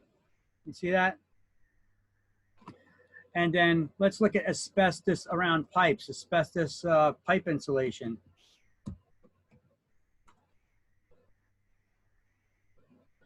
Okay, here's a good image of it. See how I was showing you how it looks like from the side? Here, let's look at one actually on a pipe. Okay, you see this image here all the way on the right? That's what it looks like. It's wrapped around with these metal bands holding it on. It starts crumbling away at the edges. You see these ones here? It's crumbling away at the edges. Here's one that must have gotten exposed by water or somebody cut away at it to do work. But the problem is it's wrapped in that paper fiber to prevent the asbestos material inside from getting all over the place. So you expose it like this, and now it gets airborne. It becomes a danger. So how do you protect somebody? See, it's always where these joints are, where they would be doing work. That's where it would come out. So how would you protect? Well, if you see asbestos, in a, stop sharing that, go back to our slideshow. If you see asbestos in the in a property, all you gotta do now is just bring it up to the buyer. Well, that's asbestos. We're gonna have to make sure that the seller gets rid of that because that's a hazardous condition. And then the seller would be responsible for removing that asbestos. Now, keep in mind, in contracts, the buyer would request repairs and stuff. The seller's responsible for hazards and fixing hazards. However, they usually do, their attorney will usually put in a contract that they will do repairs for only hazardous things, not for cosmetic, provided that the cost is under a certain amount. Otherwise, either party will have the option of canceling the contract and getting out of it without penalty. So just keep that in mind. Now, so if you see asbestos insulation, which is the most common one on the pipes, what is the what's the option? You got to remediate that. But what are the forms of remediation? They are either encapsulation or removal. So the person, you can get a company to come in to remove all that asbestos. They'll have to come in, they cordon off the rooms and sections by taping plastic to the ceiling. They come in wearing these environmental suits. Let's see if you could get some asbestos removal images here. You see these guys, they're wearing these suits like this. Sometimes, oh, you also have asbestos on ceilings. Asbestos on popcorn ceilings. You guys ever see those? We'll go back to this one in a second for the removal and look at their spacesuits, but asbestos popcorn ceiling removal. All right. You ever see ceilings that look like this? Sometimes the older houses, this isn't just a painted on texture. See, these days, sometimes people want that look. They take a paint, they maybe put some paper in it, and or they get a textured brush and they roll it on, and it looks like this. But this is why we need to see if the ceiling looks like this, it may be asbestos. So we need to make sure that the inspection company checks it out to see if it's asbestos. If it is asbestos, we're going to want them to remove that, and that could be an expensive thing to remove. You don't want those ceilings, they got that asbestos, especially if the ceilings are cracking and such and it's coming off, because that would be a danger. You see this? Look at this. How to de-popcorn. Look at this. They're scraping it off. But actually, they'll just break that down and replace the sheetrock if they can't just scrape it off of the ceiling. Now, it was just used as a finishing like that. However, you see how this looks? It just looks like a... We can't see it. Huh? We can't see it. We can't see it. Oh, I'm not posting. Oh, geez. Okay, sorry. So the popcorn ceilings, they're textured like this. See, sometimes people, they do the paint like this with a textured brush, and it gives it that look. Sometimes people clump up shredded paper in with the paint when they paint the ceiling, and it would give that same textured look like this. This is what asbestos looks like on the ceiling. Okay. So when you got ceilings like that, they called it a popcorn ceiling. It's got that texture to it. It needs to be tested to see if that is in fact asbestos, which would be scraped off like this if they didn't just remove the entire sheetrock from the ceiling and just break it down, which is the easiest way to go other than scraping it off. And then they cover the floors with plastic. When they're removing it, they're gonna do this. They look like they're wearing spacesuits like this, okay? You see this is the asbestos roofs that they got here. They had asbestos on the roof. We've got, they're gonna tape off everything. They're gonna tape off around the windows. They will even wrap the house in plastic. Any doorways, they will drape plastic through the doorways. Look at inside the rooms. You see this? They cover every inch of the room with plastic so that the dust doesn't get on the walls as they're removing it. They cover the floors. They put signs outside, warning, danger, asbestos removal, like this, asbestos warning, asbestos removal, keep out, okay? They'll have that outside, not just inside the house, they'll have it outside around the house so that nobody just walks in the house when they have this kind of asbestos removal in place. You see the suit the guy's wearing as he's scraping up the asbestos tiles from the floor? Now, these cleanups for asbestos are usually costly. They're usually pretty expensive to do. But let's go back to asbestos insulation. I want to make one more note on that. This is sprayed asbestos in the attic. Okay, they can put this, you see this sometimes on older houses, the insulation like this in the attics. Okay, it lays down, it's like this fiber material, looks like a rat may have ate away at some kind of paper or insulation because it looks all nasty like this. Okay, that's asbestos. That's layers of asbestos insulation. Once again, it's great insulator. Don't breathe that crap in. All right? When it becomes a dust, you really don't want to breathe that. Okay, so you got cellulose insulation, fiberglass insulation, rockwood, but you also got these asbestos stuff. And that stuff is nasty. Victor, when you say mainly in older houses, what's older? Like 20, 30, 50? Yeah, because 1978, they banned I'm saying 1978. 1978 is when they banned the use of asbestos materials in construction of real estate. So you're no longer going to find it on homes built after 1978. It's not going to, they banned its use for floor tiles, for siding, for roofs, for insulation on pipes, for insulation in attics. So it was in all of these places, okay? So now any newer homes, they're not going to have it. They shouldn't have it. Okay, it was banned. When did they ban it? 1978. So the siding shouldn't So they weren't allowed to use asbestos siding either, correct? Okay, well, what happens when you have older home? Yeah, they shouldn't be using that anymore either. You can't use it in the construction, even on the exterior of the building. Oh, you know what? I'm confusing that with the cement shingles, which looks like that, but it's not. Okay. Okay, yeah. Well, if you're not sure, don't mess with it. Let a home inspector tell you. Okay, Yeah. but usually they got like grooves in them, and they're Right. wavy at the bottom. Asbestos siding. Let's look at that again. See, here, just use that image where you can maybe see the grooves in it better. Oh, crap. Take a while. See some of these images, you can see the grooves. Right.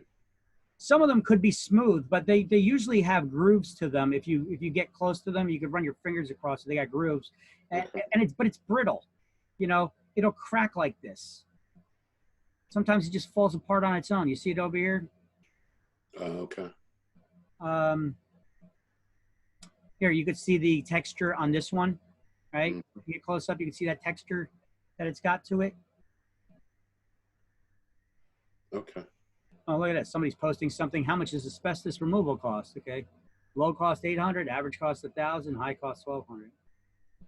All right. So what are the options? If somebody has asbestos siding on the side of their house, do they need to remove it? Yeah. Remediation or encapsulation. Remember, remediation. What is remediation? Either encapsulation, they could cover it up, or removal. Those are the two forms of remediation. Okay. So over here, they could either remove all of this. Now over here, if it's partly removed already, I just get it all removed. Otherwise, you're going to have problems with putting siding over it. Or if everything is intact on the house, like over here, it's pretty intact. What they could do is they basically cover it with a plastic layer, or not a plastic, because that won't let it breathe in New Jersey. That's no good. They cover it with they cover it with insulation, and then they'll cover it with another siding. Like they put these foam boards over it, and then they put like aluminum or vinyl siding over it. And then this way, it's not going to get airborne. You don't got to worry about it. There's no danger for that. Got it. All right. So with the pipes, what would they do? Asbestos pipe insulation, encapsulation. Let's see if we can get some images on that so we could show you. Okay. They wrap it either with a thick plastic or a material like this that it won't get airborne, right? If you wrap the insulation properly, it doesn't get airborne. There's no danger, and you get to keep your good insulation. This is how it looks like in a lot of commercial buildings. See it in a lot of schools and such too. That guy's painting it? Yeah, they painted it. Yeah, absolutely. Oh, after it was insulated, after it was covered up. After the insulation's on there, often you'll see it painted.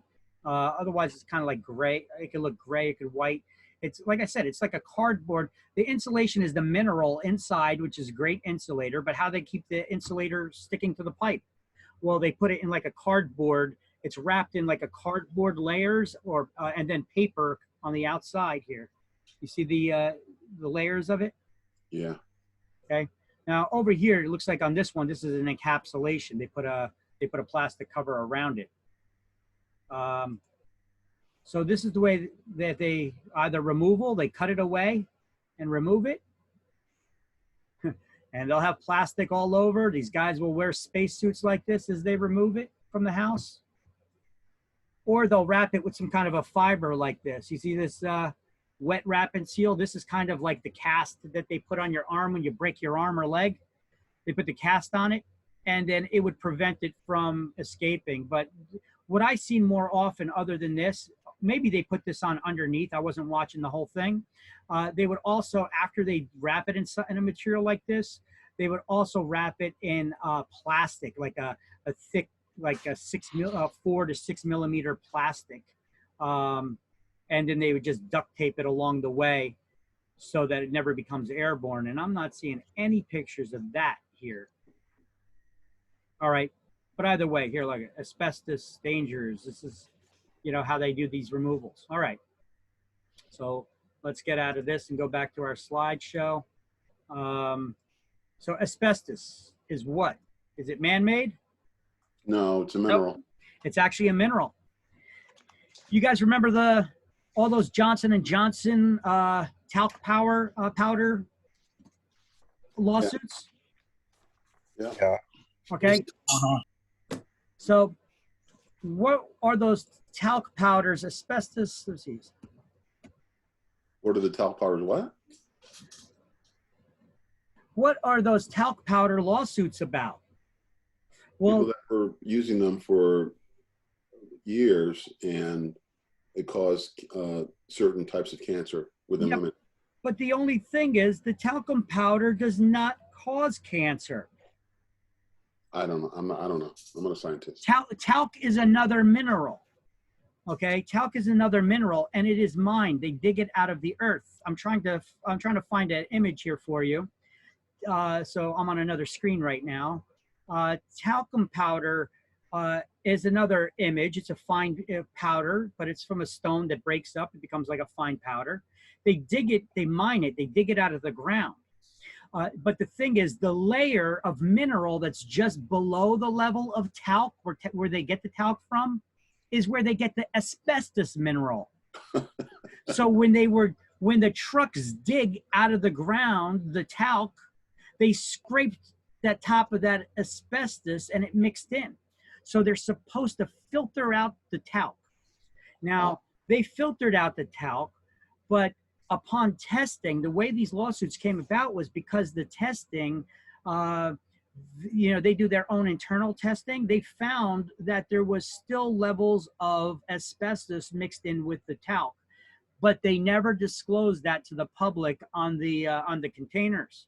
They should have just ran it through a finer filtration system, but they found out that there was, and they eventually started to, but and they do today. So if you go buy talc today, it should be filtered very well like that, and have warning labels, because you never know. But back then they tested, they saw that there was still levels of talc in it, and they never disclosed levels of asbestos in the talc, and they never disclosed that to people. And people use the talcum powder. They put it under their arms. They put it on their genitals. You see a lot of women, they put it in their private areas. And this is how they get that. What do you call it? The cancer. Cervical cancer? The cervical cancer, because then once it gets into the body and it travels up into the body, that just like it does in the lungs, it causes that scarring, and then you get that internal cancer like that. I may be oversimplifying it, but I'm trying to do it in a way that paints a picture to you guys, okay? Talc powder and baby powder are the same thing? I'm not 100% on that. I believe that it is. No, baby powder is cornstarch. Is it? Okay. Okay. The sad thing about all of this is that it gets approved before sale. How does that even happen? Well, I mean, things get made, things get constructed. They dig these minerals out of the ground. They filter them, and they did filter it. They were trying to filter it. It's not like they intentionally mixed this stuff in. They filtered it out. But the thing is, they do, upon their own quality service checks, they found out that there was still some levels of the asbestos mixed in with the talc. And they never disclosed it to anybody. Okay. And that's why these lawsuits come about now, because they proved that Johnson & Johnson was aware of this, and they never disclosed it to somebody. So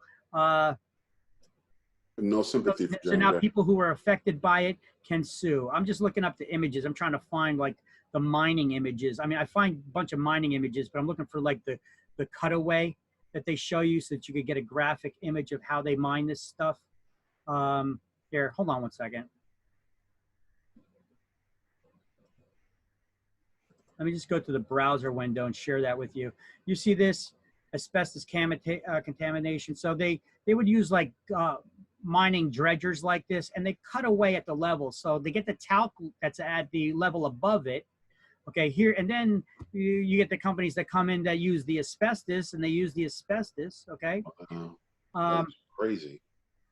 So you can see they do these big mining, well, that's asbestos surveys. Let me see. You test whether, so you see that there's levels of talc. Below the talc, you got the asbestos. These are all natural minerals. So Mother Earth, not everything that's man-made is going to kill you. Some of this stuff is produced by Mother Nature. We just need to be careful, you know, because the Earth is a hostile environment and it wants to kill us. Okay. Anyway, so see, that's why. Is asbestos still lurking in talc? You see that? Let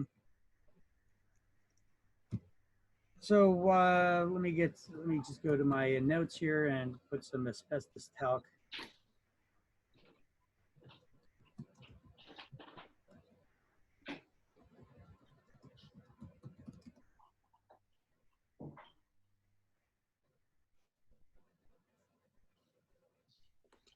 I'm reading something from May 2020, so this month. The last month says J&J announced Tuesday that it will stop selling its iconic talc-based baby powder. So it may be just too much of a pain in the butt to try to get it to try to filter it out. They settled so much times in court. Yeah, I mean, and so much money too. Are you guys on the screen right now with the browser still? Yep. Yeah. Okay, you see this one here? Yeah. Talcum powder and cancer. How does talc cause cancer? Try to open a window here for Drug Watch.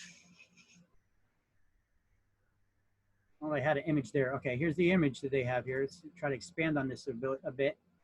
Okay, you see talcum powder products, you know, people use it in their privates. It gets inside, it travels inside, and then there you go. Like I explained, I'll use that image at a later time and along with other images that I got to get for you. So let's go back to the slideshow and continuing on because there's other issues too. So asbestos,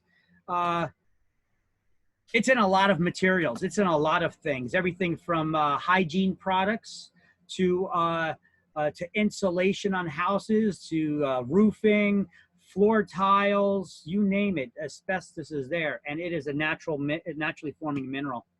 And then the next one we have, and let me see, it was banned. Let's see, banned in 1978, right? Yep. So banned in construction. 1978. So fire heat used for floor tile, popcorn ceilings, pipe, the hot water pipe insulation, right? Or water pipe heating pipe insulation. It was used as siding on houses and roof shingles. So it's used on a lot of materials, right? Yeah.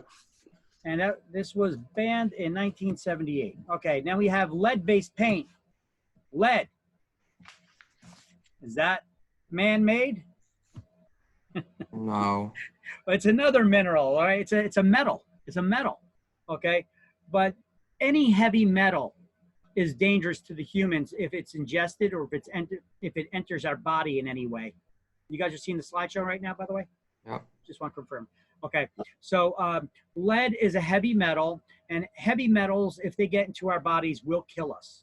They can make you extremely sick or kill you in some way. Now, lead was used in a lot of construction materials as well. We had lead. You ever hear of a lead pipe? Yeah. Okay. We used to have pipes made of lead that delivered the water to the house, not just clay pipes. We had pipes made out of lead. And as the water's flowing through them, some of that lead will get into the water itself, and you start drinking it, you ingest it, that becomes a problem. Lead solder used to connect pipes. So even when we move to copper piping, we still have the problem of the material, the solder that was used to connect the pipes is made out of lead. Now we have, if you go to Home Depot or Lowe's or whatever, and you get the construction materials, you get solder, you see it always says there now, lead-free solder. Okay, that's what you want to look for. So they don't sell it anymore with the lead, I believe. They don't sell that anymore.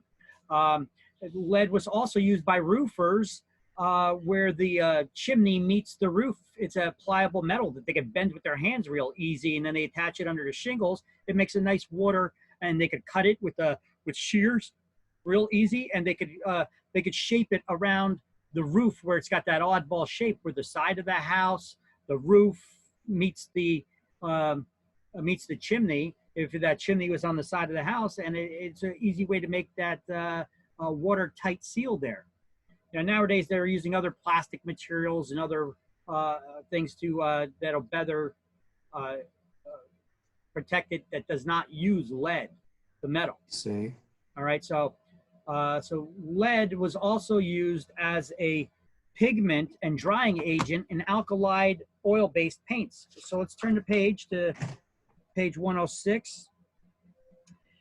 So lead was a pigment and drying agent used in alkali-based oil paints. They estimate that, what is it here?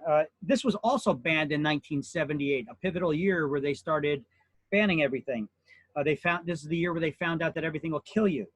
So let's see, what damage does lead do? Well, an elevated level of lead in the body I'm at the bottom of the page 106, over there where it says lead-based paint and other lead hazards. An elevated level of lead in the body can cause serious damage to the brain, kidneys, and nervous system and the red blood cells on anyone, but especially in children under the age of 6 who are still developing. The degree of harm is related to the amount of exposure and the age at which the person is exposed to the lead. Now, of course, young persons and older persons are susceptible to lead. You know, the people in between are as well, but they tend to be a little bit more resilient. You ever do something stupid growing up and your parents ask you, what the hell's wrong with you? What, were you eating lead chips when you were a kid? I had cousins that used to screw with me like that. They're like, what the hell's wrong with you? What were you eating lead chips when you were a kid? You know, because they tell you here, you know, because kids, what do? Kids stick everything in their mouths, you know, and sometimes they're over there on the windowsill staring out the window, you know, on the back of the couch or chair, and they see that the paint is chipping away, because often you see it chipping away on the window frames and the windowsills. So they would pick it up with their little fingers and they put things in their mouth. That's what kids do. And it can cause serious damage to their small developing minds and their nervous system. They can have all kinds of serious illnesses from this. So when disturbed, okay, so basically lead was used for all those different materials I told you, you know, paint, solder, flashing for roofs, pipes. This is why on older houses built prior to 1978, get your water tested before you start drinking out of the faucet there, or get yourself a good filter that would filter that out. I don't know, you could check with Brita if Brita filters out those heavy metals. I believe that they do, but Zero Water is one that I use. I have one of those Zero Water filters in my water fountain in the office, in the school. So those Zero Water filters it's a 5-level filter. Filtration system works very good.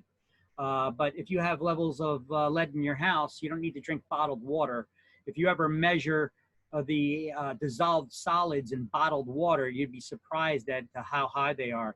Now, it's not saying that it's a lead or any of those things, but it is dissolved solids, minerals, okay? Any minerals. Spring water has minerals in it. It's going to show on any meter that measures the water to test if it's got dissolved solids in it. So you would have to specifically test for the different mineral types to be present there.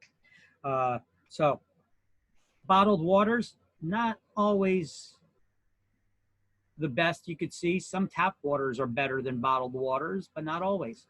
You got to test your water system. You could go to Home Depot, get a free test kit. They got it usually there at the door. Then you send in your water. You send in your water samples to the lab on their. You put the water on their test strips, and you send it into their labs, and they'll test it for you and tell you what the levels are. and whether you should be drinking through a filter or if you're safe to drink out of your house there, or if there's other contaminants in there in the water for that matter too. Let's go down to the very last paragraph here. Oh, by the way, what other kind of buildings can you see the lead in? How about one that used to be a firing range, you know, for bullets? Bullets are made out of lead bullets. Yeah. Shoot you full of lead, right? That means the bullets were made of lead, okay? They're encased in metal, but they're made of lead. All right, so firing ranges are a property that used to be a firing range there, may have some sort of lead contamination there. So just be aware that we're dealing in real estate. You don't know. Maybe you'll deal with one of those properties someday. So the bottom, I'm going to have you highlight the last paragraph on the right side of page 106. The first line that says, use of lead-based paint was banned in 1978. I want you to highlight that line. And from that point to the entire left-hand side of the next page, put a highlighted box around. And I'm going to read it to you because it's important that we know all of these key points about lead. See, do we have a slideshow about lead? No, we do not. Guess what? We're going to make one. So we have a list here about all these different hazards. And that's nice and all. So I'm going to just pull this off from here. And just got to keep duplicating this slide. We're going to make a slide for each one of these, okay? So for asbestos,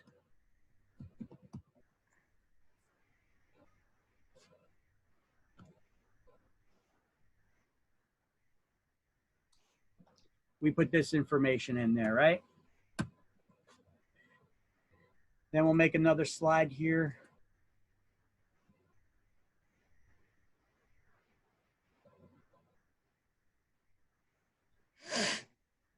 You guys can view the slideshows now, right?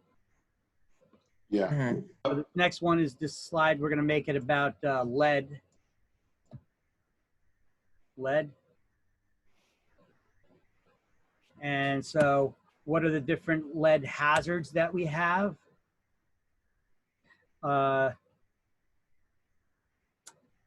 Lead was used as in pipes, right? Pipes. Siding. Well, no, not on siding, not for the lead. For the flashing on roofs.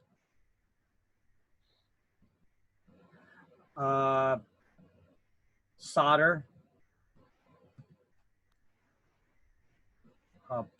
Solder for pipes, for connecting pipes.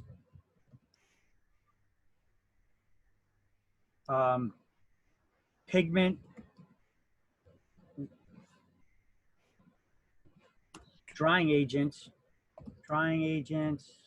or drying agents and pigment, and alkali oil-based paints.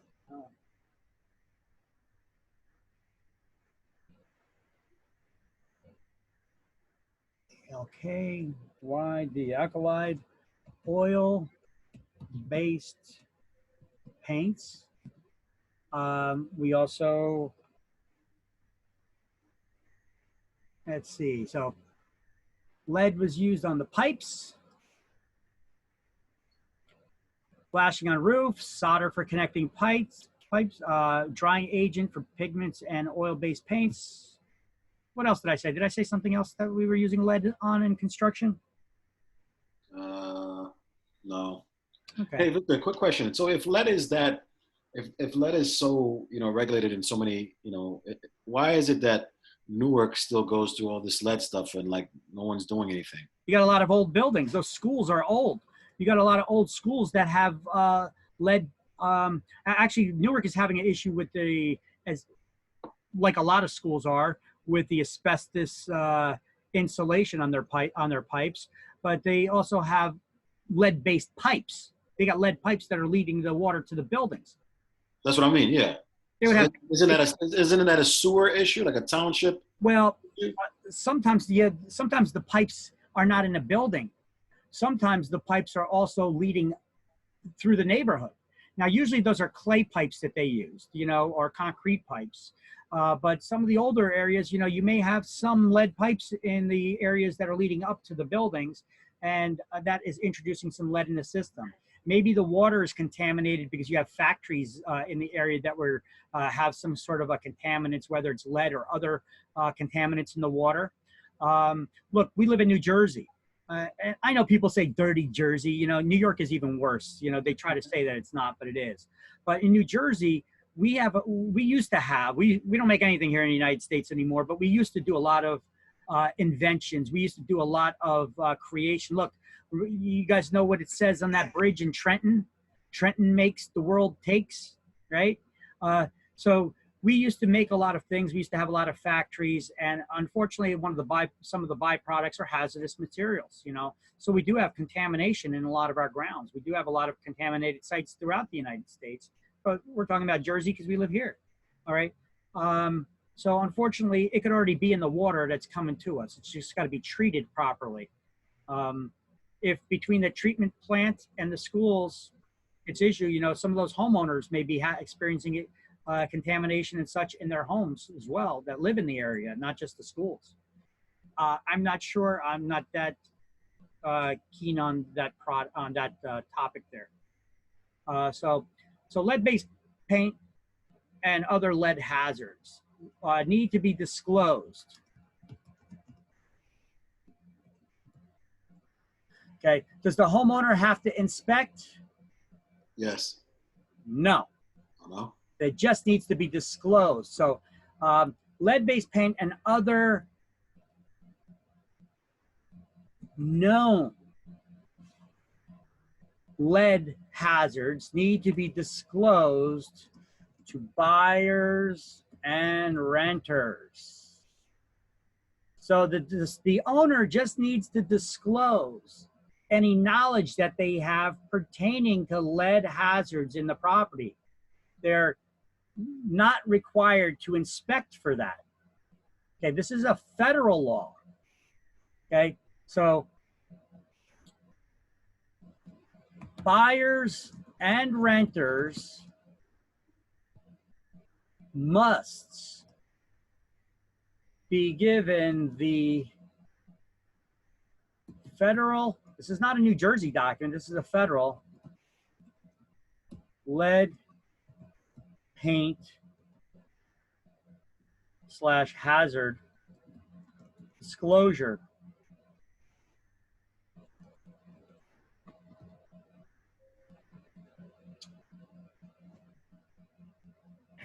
And the lead paint booklet. You see this booklet on page 107, Protect Your Family from Lead in Your Home?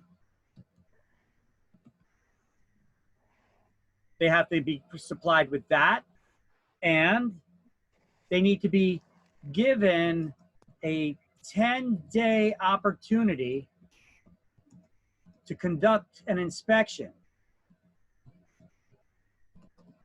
Or if they want to move in quicker and have a quicker closing or move into the house quicker, they could conduct an inspection, or they could sign a waiver. They could waive that opportunity. All right. So our job as real estate agents is to ensure that the seller discloses to the buyer, so that the buyer and renter are given, or must be given, the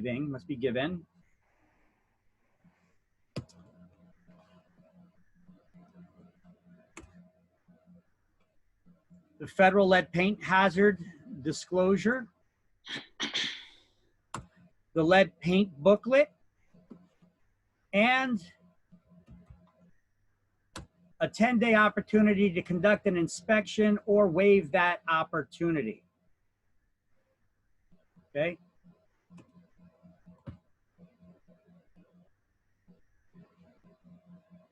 And lead can be found in construction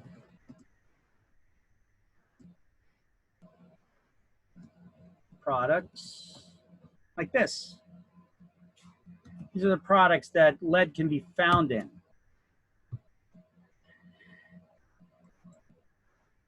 These are the required, these things are the 3 required disclosures, okay? So lead-based paint and other known hazards, I'm just gonna put must be disclosed. It must be disclosed. We don't need the screen. They must be disclosed to buyers and renters.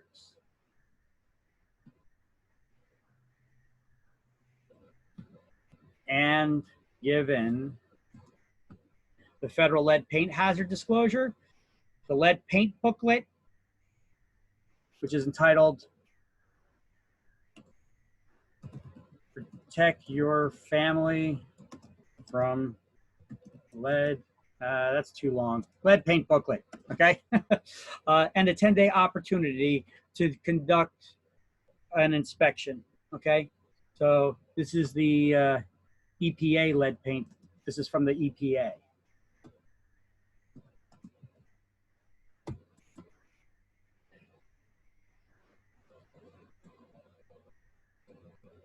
So what are the 3 things that must be given to any potential buyer or renter for a home that was built prior to 1978? Oh, we got to add that in there. Must be given to buyers and renters of homes built prior to 1978. Must be disclosed to buyers and renters of homes built prior to 1978 and given the federal lead paint hazard disclosure, a lead paint booklet, and a 10-day opportunity to conduct an inspection or waive that opportunity. You must know this for exams. It is absolutely without a doubt on exams. Okay?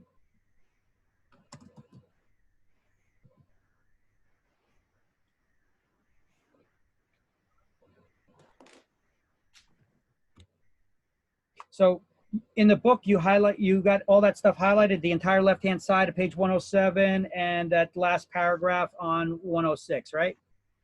That's all linked together. And that all says what I just put here on the slideshow without reading it. Now, underneath the booklet here, you see the booklet? This booklet is actually blue and red in color. Your brokers will have them. You have to supply it to who? Can't see the booklet, just see your PowerPoint. Who do you got to give it to? Hey, Vic, we can't see the book. Can you show it to us? No, in your book, Oh, okay. You see the picture of the book? Yeah. Buyers and renters? Just protect your family from lead in your home. Underneath that booklet, right page 108, lead disclosure. There's a sample lead disclosure there, but that's not the one that I use. So I don't know where they got this one from, but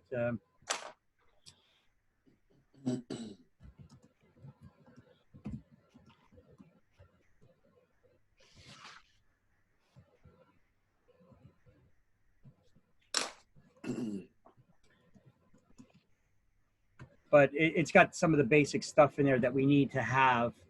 All right, so I could pull up a booklet on the web browser. Let me open up another window here. I could always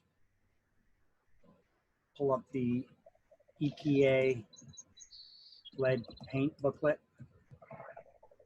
You hear your birdies chirping. And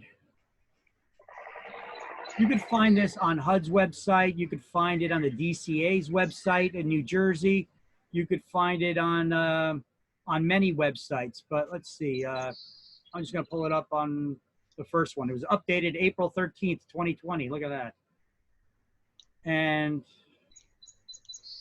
It's available in English and Spanish.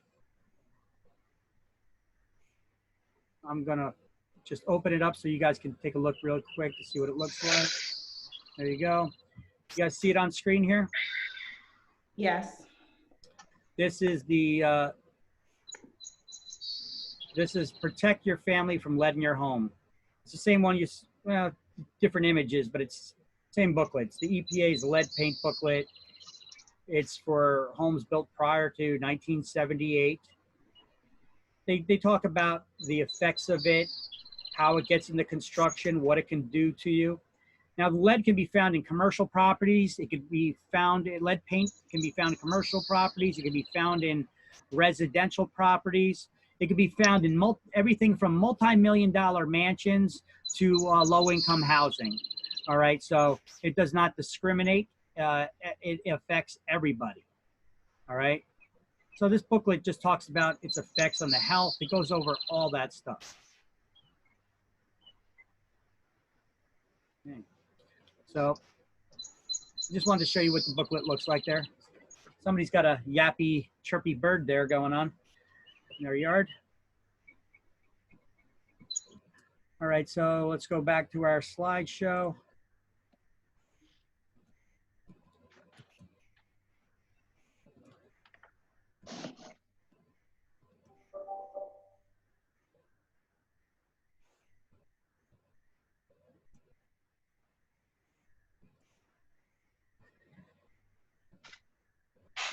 Help if I was there. Okay, so the next thing is radon. Okay, oh, actually, so you wrote page 108, lead disclosure.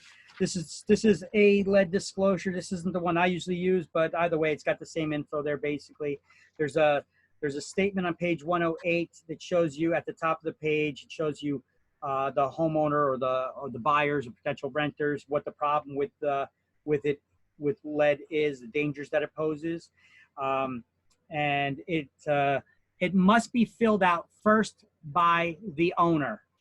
And this one says seller, but even if they're acting as a landlord, they still need this. They have to check off. Are they aware of the presence of any known lead-based paint or lead hazard in the home? Then they have to check off yes or no. Seller has no knowledge, or yes, seller does have knowledge, then explain. And then it asks, does the seller in possession of any records or reports available to the seller pertaining to knowledge of any lead hazards in the home? And they either check off yes, they do, and then write what reports they are and provide a copy of them, or check off or initial no, they do not. And then they give this, they make it available to any potential buyers or renters. How come it needs to first be filled out by the buyer or the owner? Because if we look at the part where it says where the purchaser or the renter has to fill out, the very first question says, purchaser has received copies of the information listed above.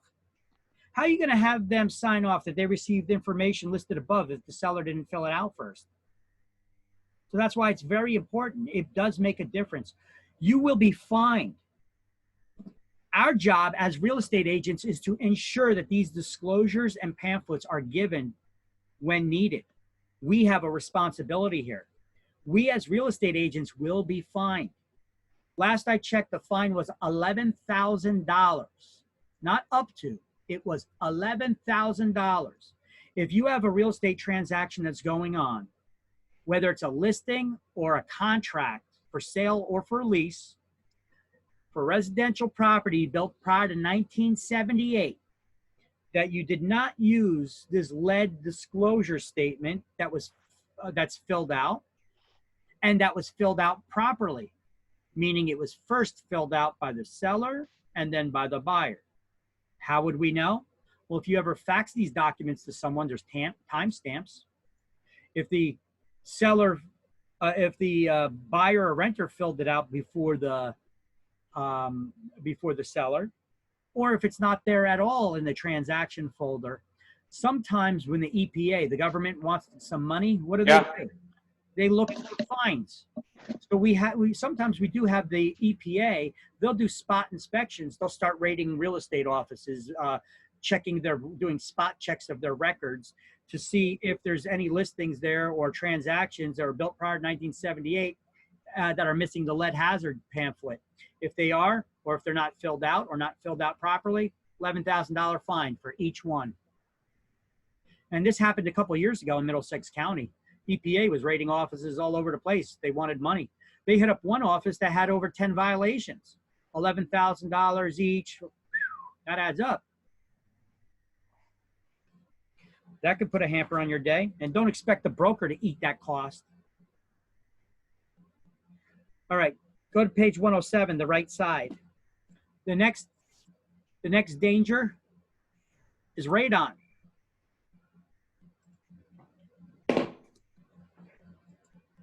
Right?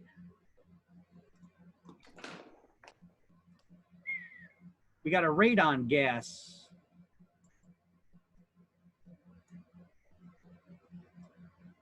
I'm just reordering these slideshows here. All right. Issues. Hazardous substances. We've gone over asbestos. I'll add on to this asbestos one later. So.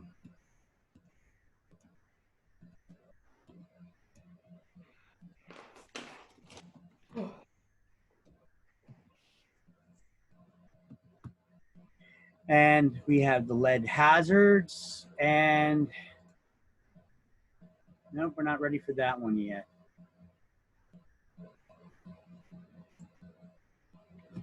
CERCLA.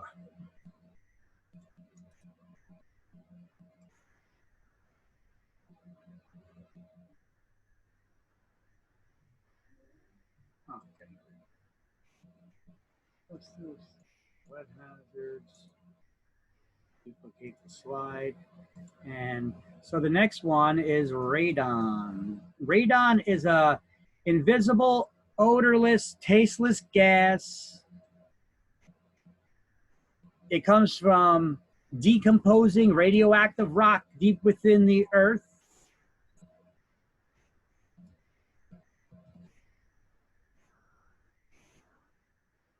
It'll kill you, causes cancer.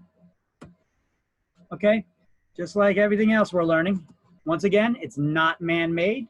It comes from radon is coming from is an odorless,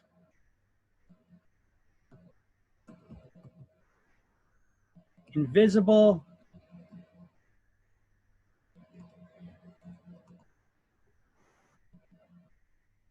tasteless gas that comes from decomposing radioactive rock deep within the earth.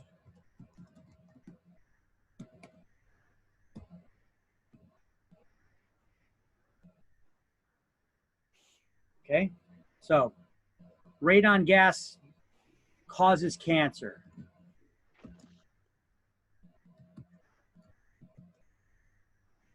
This is known. Radon gas does cause cancer.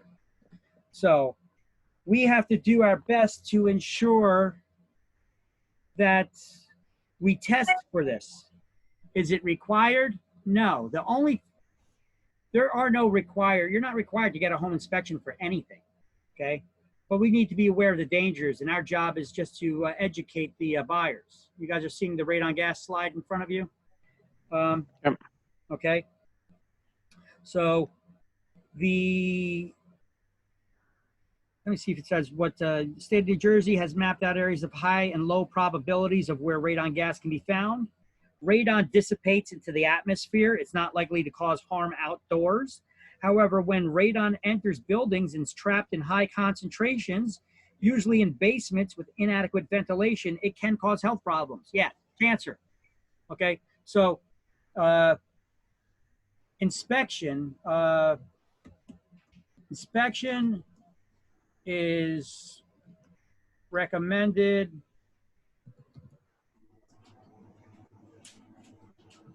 when there is a basement or crawl space in the house, right? When there's a basement or crawl space, okay. So if that house has a basement or crawl space, it is recommended that you get an inspection done. Okay. Dangerous levels of radon. Let's see. We can have that. Remediation is indicated if radon levels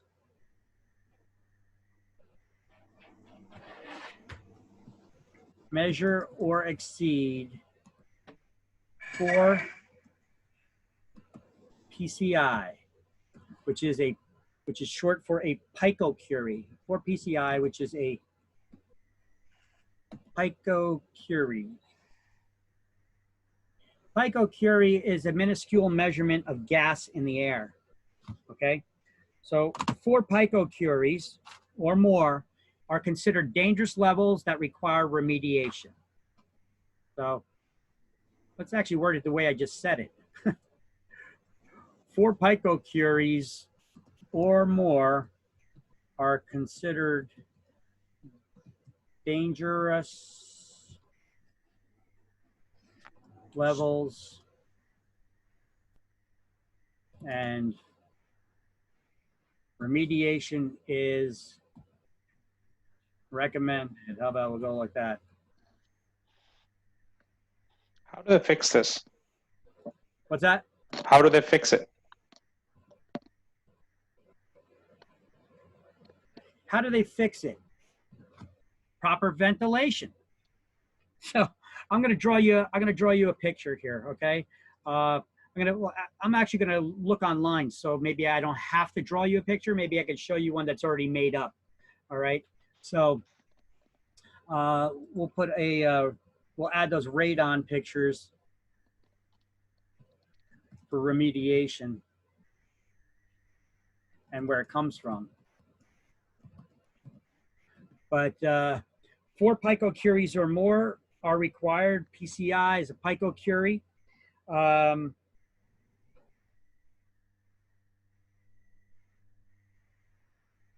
If you go to page 128,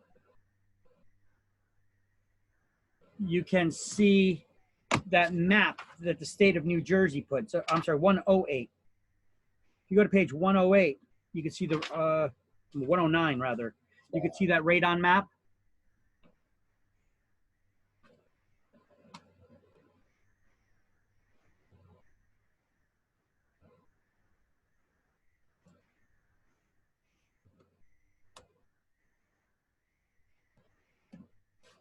Page 109, radon map. And page 128, a disclosure statement from the seller that gives us permission to disclose any information pertaining to any reports that they may have pertaining to radon gas in the property.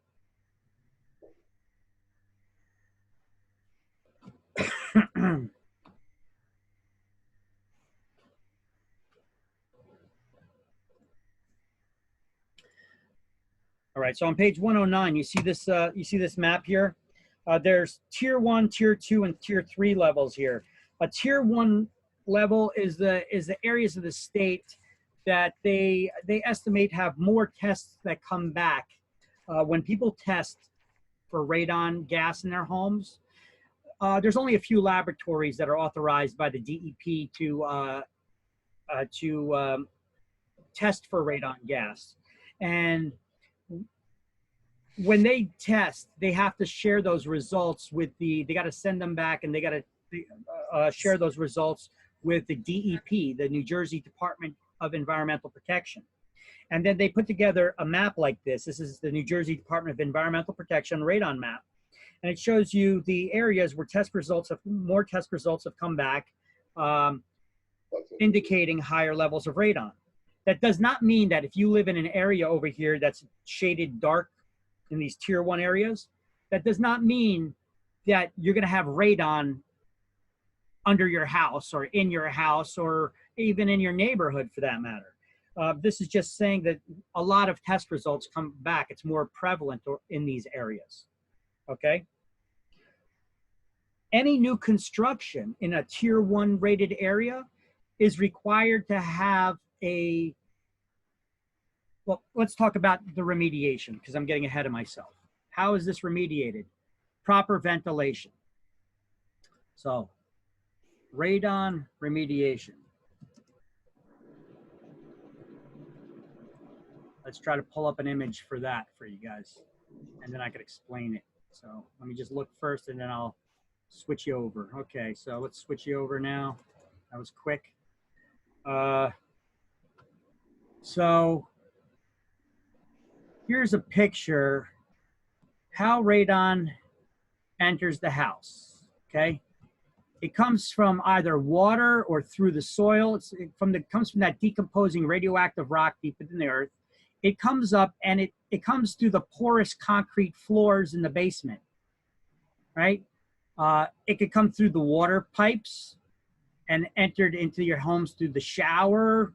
It could come, if you have, this image doesn't show, but if you have central air conditioning, it'll get distributed through the house through that, through the air when it blows. If you have a sump pump well, it could come up through that well, especially if you don't have the sump pump cover on it, plastic tight fitting cover. So once it does enter into the home, when radon gas does enter into the home, how do you cure the problem? Well, you can put a remediation system in like this. Let's look at this image. They will drill a hole in the concrete floor. See that? And they put this plastic PVC pipe in there. Above ground level, drill a hole out the side of the house, and then you got the ventilation system there that has a little fan that sometimes kicks on to create a little negative pressure. If there's a little bit of negative pressure, gas seeks the path of least resistance upward, right? Where water seeks the path of least resistance downward. So instead of trying to get through the concrete floor, it'll pull this way, go through the pipe, and blow out of the house. All right? Do they put it through the chimney? Connect it through the chimney? No, it doesn't go through the chimney. But what you see here, like in this image, is this what you're talking about? Yeah. This is any new construction in a tier 1 area is required to have one radon pipe that goes through the basement floor that ventilates through the roof, not out the side of the house, but through the roof. For every 1,500 square foot of house, you have to have one of these installed. And it has a radon fan in the attic that creates that little bit of negative pressure so that it could suck up any air so it doesn't go to the basement or anything. It just goes through this pipe and straight out above the house so that it can dissipate into the atmosphere. Okay. If you got condo complexes and such like that, often you could see there's a lot of pipes sticking out of the roof. Some of them are vent pipes for the bathroom. Some of them are radon pipes like this. Let's see if I could get some of these images. Nope, that's not it. There we go. Here's a radon pipe. This one goes out the side, but then it goes above the roof and lets out. I'm not sure, maybe some municipalities require it that way, but I've seen them, some of them just go right outside and like this one right here. Well, actually, this doesn't show you the full image. Now, these are all got some kind of vent pipes to them that go above the roof line. Okay. This one, this one, this one, this one. Let's see if we can find some more images of this. See, this house looks like it has 2 radon pipes in it. So this must be at least a 3,000 square foot house if it's in New Jersey anyway. Here's another radon one. You see that? It could be even in a corner outside like this. These are the images, the way that it runs. So we just got some interesting little slides here. I'm just trying to gather them up here. Show you. Let me see. Radon gas comes to the floor. You guys got the basic gist of it, how it comes out and how they fix the problem. Now, I've seen these pipes in the basement of different size diameters. And the ones I usually see, which I'm not seeing here, but sometimes I'm seeing them where on the pipes, they have like the yellow and black stripes, you know, like the caution stripe stickers that are on it that say radon remediation system or caution radon gas, radon remediation system. Trying to find one of them here for you.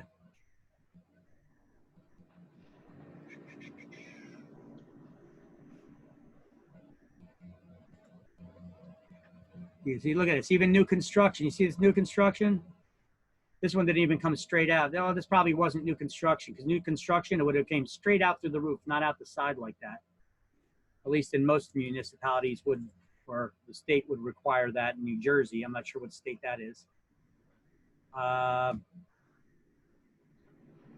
Here's a good picture how, see, they just drill it through the floor and then they put sealer around it and then it goes out the side of the house. That's how they fix it. Proper ventilation. Here's another picture how it is that they don't have that little canister who just blows out the side of the house like that. I have seen that a lot. Just got the vent right there. There's no round thing like it looks in some of these other images like this. You don't have dangerous. No. You're getting it out of the house. Some municipalities require it to vent up above the roof. It's what you're like this, you know, it comes out the side instead of just blowing out. Now they want it redirected up there. See, this is just the fan. This little box here is the fan. But they don't all require it to have a fan. You could just have it vented out the side.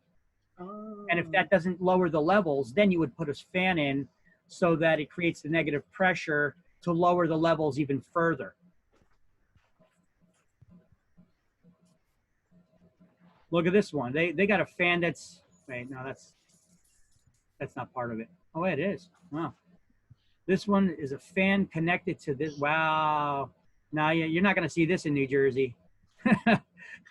You see it's got that flex pipe there, kind of like you put on the back of your dryer.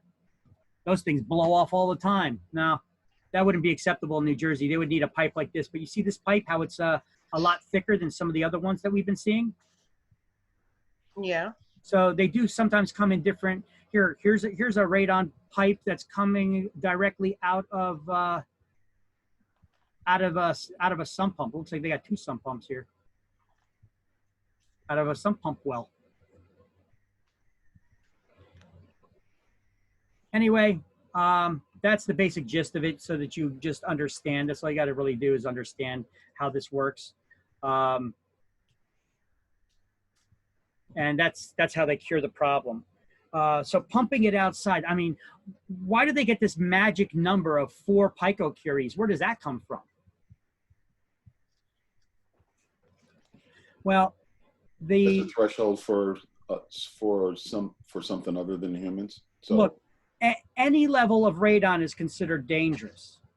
Okay, so radon's an odorless, invisible, tasteless gas, comes decomposing act deep within the earth. Radon gas causes cancer, and any level is dangerous to humans. However, 4 picocuries or more is considered dangerous levels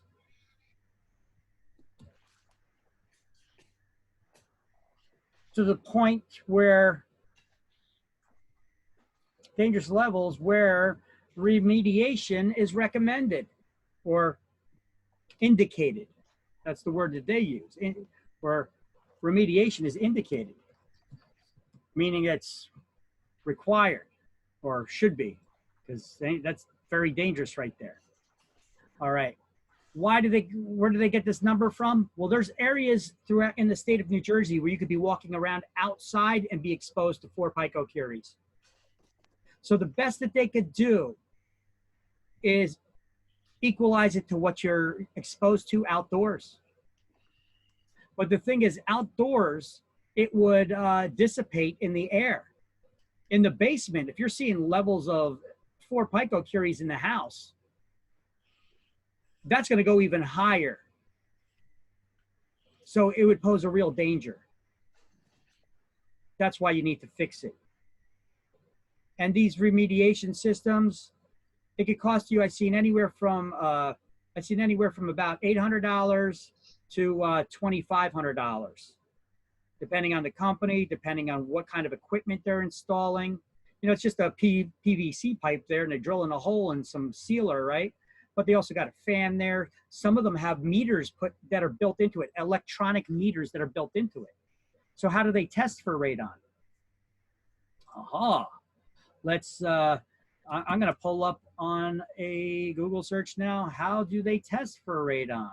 Isn't it like a weird coffee can looking thing? How to You have test? to leave on your floor. It's a carbon canister. Yeah. And let me put you to the browser window right now.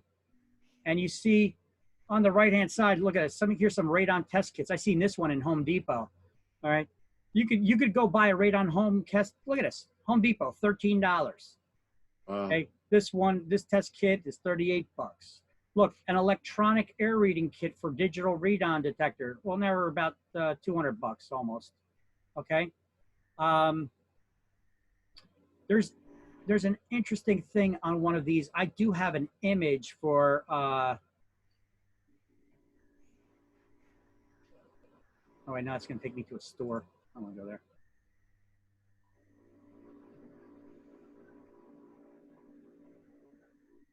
How to test for radon. So it's a radon canister. Inside of those canisters is a black carbon filter. So these carbon filters, okay, you see this one right here? You see, it looks like a can of shoe polish. You see this one on the right-hand side where it says Pennsylvania? Yeah. It looks like a little can of shoe polish. So they take the top off of the can, what looks like a can of shoe polish, and they expose the carbon filter, and they just leave it in there. It's a 3-day test kit. They got 3-day test kits, 10-day test kits. It's just the common one is a 3-day that home inspectors use. They'll put it in the basement somewhere around the waist level, you know, maybe on a table or something in the basement, in an open space. And our job is to make sure that that home inspector can get back in the building within on the 3rd day, so that they can pick up that test kit. Do not interfere with the testing. Don't you test it. Don't you go grabbing that test kit for the home inspector. Our job is to ensure that they can get access to the house to come back and get that test kit themselves. All right. And once they get that test kit, they will send it off to a lab. Let me see. So you got the charcoal trap inside. No good images here. I got to look up some good images. So they will send it off that carbon canister. They'll put the top back on it, put it in a plastic bag, and they'll mail it off to a lab that will test it. And then they will email or send by regular mail the test results to you, which you could do on your own as well, by the way. You know, you could see how much it costs there. If you get it through a home inspector, they'll charge 75 to 150 bucks for the inspection. That includes the laboratory testing. So the Home Depot thing you saw for 13 bucks, it's going to cost about another $50 to $75 for the actual testing. See this one, this first alert one, no lab test fee with this test kit. So some of them, they include the cost of the lab testing. Some of them don't. So if it included the cost of the lab test, this one's probably a lot more expensive. Because just a piece of carbon in a can does not cost a lot, right? Because carbon filters absorb what's around it. You've got carbon filters in fish tanks to clear water, in your drinking water tanks from Brita. You got the carbon filters that can actually they absorb contaminants from the air around you. And then you send that off to a laboratory.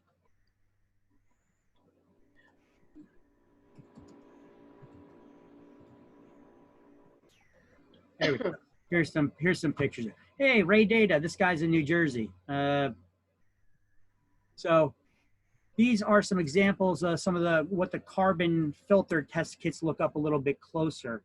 Let's see, it's, here we go, open this one up.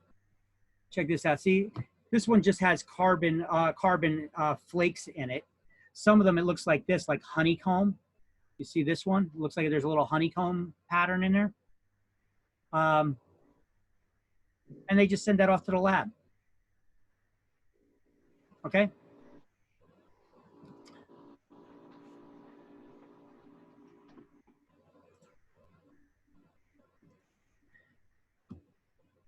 So 4 picocuries or more. Are we required to test for radon? Yeah. Yeah. Absolutely. No. Crawl space? No.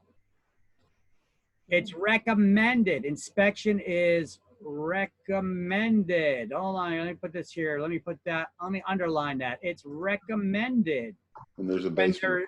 there's a basement or crawl space, but not required. But not required. I'll specify that there. Okay, so it's recommend inspections inspection, or how about this, testing? I'll put testing is recommended when there's a basement or crawl space, but not required. Why? Because how often, when's the last time you opened your basement window? You know, a lot of people don't open them very often. So therefore that gas will, build up in there. All right. Let's move on to the next one. Okay, so now we just got a bunch of these other ones, urea formaldehyde. What is that? It's a urea formaldehyde or UFFI, also known as UFFI, it's often used in a spray foam insulation. You guys ever see those things at the Lowe's or Home Depot? You may see them in those little red and yellow cans, right? Now, I don't know if those are spray foam insulation, and then the foam expands. Like Great Stuff? Well, sometimes it's gray, sometimes it's yellow. No. The name of it is Great Stuff, the brand. Well, Yeah, I'm not sure about each Yeah. particular brand. Yeah, But, I know what you're talking about. Yeah. But the spray foam insulation. Yep. Let's see if we can pull something up about that.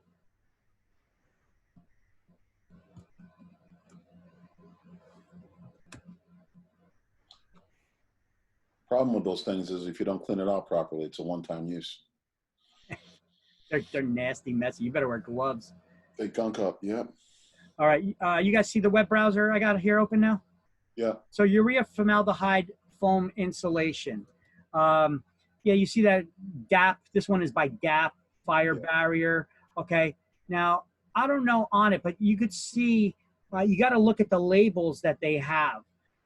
Sometimes the labels will say on it if it's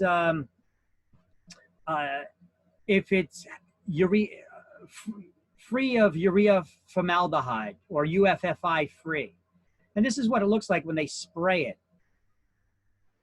Yeah, they spray this foam insulation instead of putting it between the rafters, and it does a really good job because it gets into all the little nooks and crannies, and it does have a really good insulation barrier that it forms. But it's really hard. You really got to shave this stuff off or cut it off after it hardens. That stuff is difficult to remove, so it could be very messy. So you got to get somebody who knows what they're doing. Like this guy, he's moving at a steady pace because he knows how this foam is going to expand. You know, you get some people who don't know what they're doing, and this crap can go all over the place and make a real mess. But the thing is, as this foam hardens, and usually it's behind the walls because they'll spray this here and then they'll put a paneling over that. It will expand, and as it dries, those gases get trapped behind the walls from urea formaldehyde foam insulation. Now, the problem that comes about here, can you guess what it's going to be? Does it Getting it out? Okay, here's a chunk of that dried foam. Does it cause cancer? Is it dangerous to humans? Well, let's go back to the book for a moment. Because if we go to the book on page 107, it says urea formaldehyde was first used in building materials in the early 70s. Gases leak out of the urea formaldehyde foam insulation, the UFFI, as it hardens and becomes trapped in the interior of the building. In 1982, the Consumer Product Safety Commission, they did a total ban on it. No longer allowed. That ban was later reduced to a warning after courts determined there was insufficient evidence to support a ban. Some industry had good lawyers. Urea formaldehyde is known to cause cancer in animals, though its evidence on its effect of humans is inconclusive. You know why? Can you guess why? No. You can't test it on humans. Now, I'm pretty sure if it causes cancer in an animal that they tested it on, pretty sure the chance is pretty high that it could cause cancer in us. Now, you can't say that inconclusively, though. And because you can't say that inconclusively, that's why the ban was later reduced to a warning label. Well, look, if you're buying a house, does your house come with a warning label? No. It comes on the container for the contractor that's spraying the foam insulation in there. So a homeowner, you may get houses today that have this stuff in it. And does it cause cancer? I can't say for sure. Okay, so that's that. So urea formaldehyde, it's a UFFI. It's put on through spray foam insulation, known to cause cancer in animals, but inconclusive.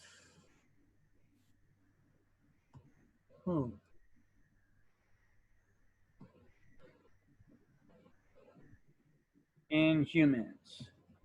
So, known to cause cancer in animals, but its effects on humans is inconclusive.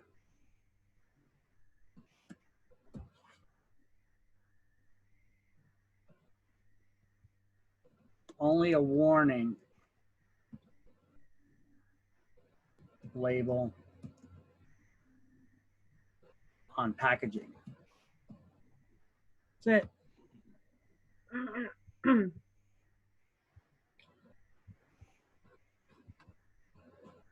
So gases leak out as the insulation dries and gets trapped in the building. Okay, so that's basically it. Do we need to know anything about UFFI?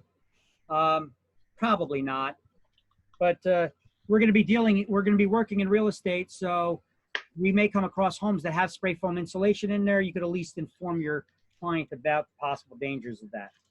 Okay. Now, back it up to radon 1 second. The last paragraph under radon, I want you to put a box around it with your pen. And then at the end of the paragraph, write page 128. Box around radon where? On page 107, above urea formaldehyde, that last paragraph, above urea formaldehyde. Okay. It says the New Jersey Real Estate Commission advises sellers agents that they have a duty to keep confidential any information about radon test results or mitigation work until a contract of sale is entered into, unless the seller has authorized the agent in writing to disclose those matters with the buyer or renter. So agents must keep confidential any knowledge or reports about radon unless owner gives permission to in writing. Okay? Why? But we're going to add one more thing to that. No, why should it be confidential when it's a danger? Yeah, you would think we got to disclose all material information, right? So why do we got to keep that confidential? They don't want to create a public panic from somebody who may be a buyer who's not working with an agent or is not familiar with radon. If you're a buyer and you just walk in off the street and I'm an agent there and I'm like, oh, by the way, this house has high levels of radon in it. Radon causes cancer. You're going to be like, oh, screw that. I'm not living here. And now you're going to be like, even walk in. and if I explain to you where radon gas comes from, now you're going to be like, oh, I don't want to live anywhere in that neighborhood. That whole neighborhood got that radon stuff. But in actuality, you may have one house that tests high levels of radon. The house next door has none because the decomposing radioactive rock is just underneath that house releasing it. That the rock that's decomposing under the neighbor's house, it takes millions of years for rock to decompose to the point that it's releasing this gas. It may not be to the point yet where it's releasing that gas under the neighbor. So it may not be in your lifetime. So they don't want us to needlessly create any public panic or scare. So if you see that this house has radon, would you buy a house on that same block down the street? You wouldn't even want to look at it. So we don't want to needlessly create these public panics or scares. However,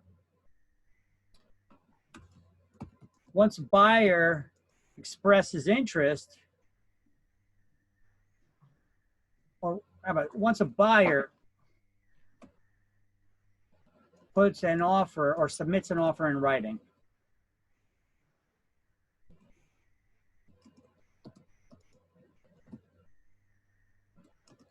the agent must disclose any information or reports pertaining to radon.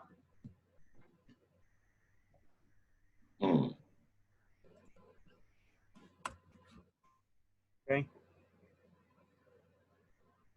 On page 128, I told you that I gave that little disclosure thing down here.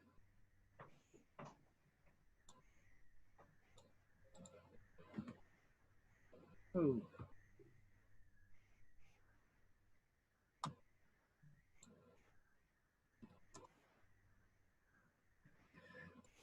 On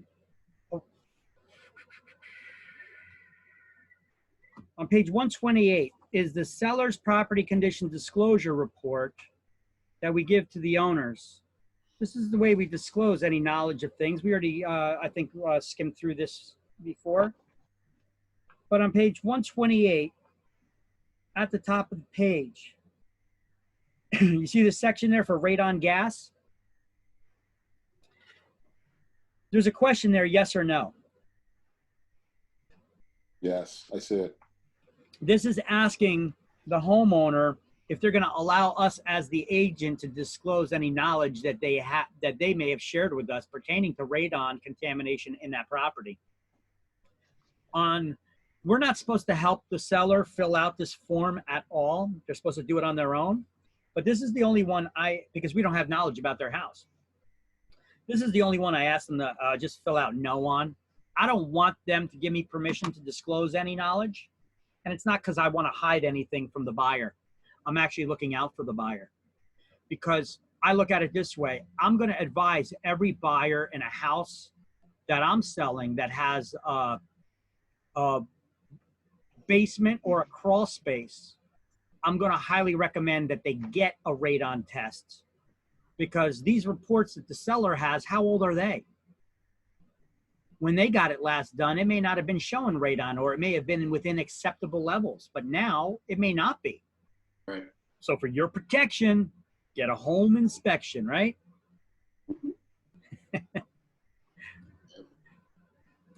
So that EPA flyer for that for your protection, get a home inspection. You guys should get yourselves used to that. Vic, remind me again, how much does an inspection cost? Like around $400 or $500 or something like that? It depends on several things. It depends mainly on the size of the house, the square footage of the house, and the size of the house, the square footage of the house, and what inspections do you want done? Right. Does it got a pool? Do you need to get the pool inspected? Well, you know what? That may be somebody else that you're better off having inspect than the actual home inspector. You're better off getting a pool company who knows more about it. I mean, the home inspector may have, when they got their license, you know, they learned, you check for this and that, but they really don't know the ins and outs. Whereas somebody from a pool company can come out and do a better job of inspecting it, you know? Yeah. And they know what to look for. Do you need a sweep of the grounds of using ground penetrating sonar to find out if there's an abandoned tank in the ground, whether it's a septic tank or oil tank or something else in the ground? That's extra. Radon tests is extra. Okay. Lead test is extra. You know, I've never had a buyer or a renter ask for a radon inspection. The home inspector can tell you, you know, that's probably lead. You know how you can know if it's probably lead? It's cracking or chipping away on the windowsill or the door jambs, because that's where the heat and the cold, the hot, the cold, the sunlight, the dark go, and it most gets affected, and that's where the paint would be hot and cool, and it would start drying and cracking. Usually if it's paint is cracking and it's hard and brittle, that's lead-based paint. If it's bubbling or peeling away, that's probably latex or some other brand of paint. It's not lead-based. All right.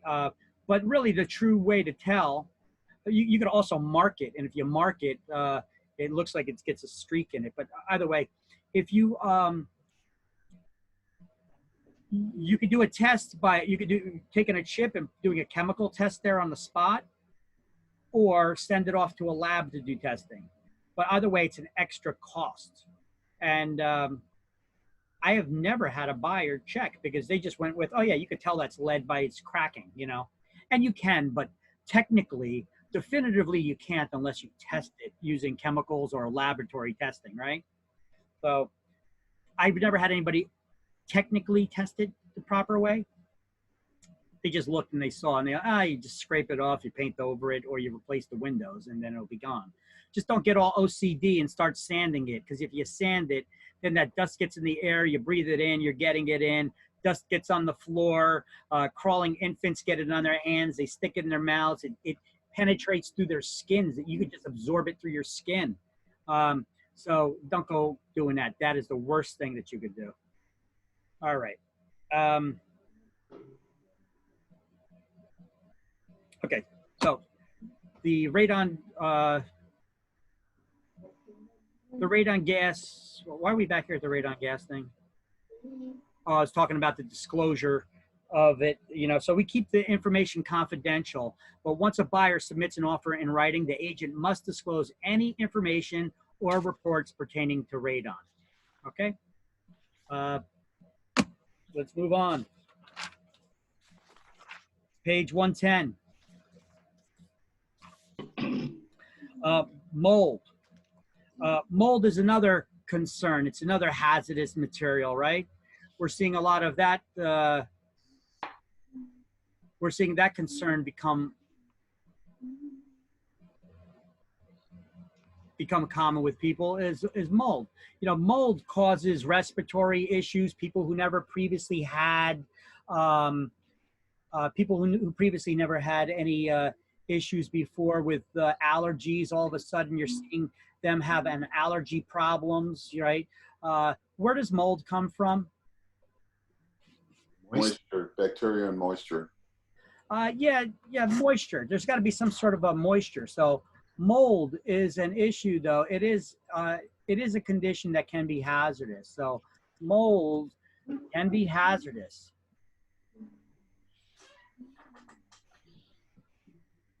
Mold can kill you. All right, there are very toxic molds out there. Molds can be toxic. They can cause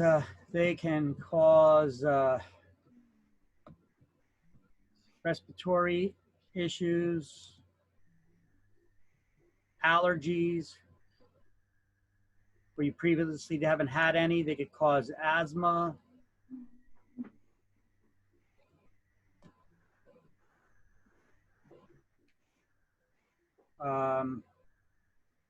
Okay, so mold can be dangerous.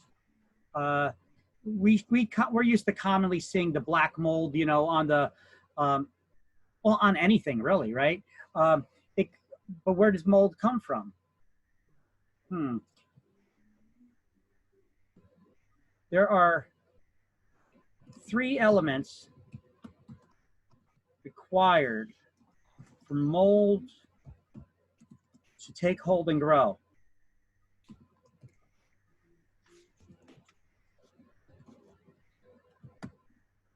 All right, and so what are those 3 elements we need to know for exam? Okay, so there are 3 elements required for molds to grow and multiply. Let's keep it simple like that.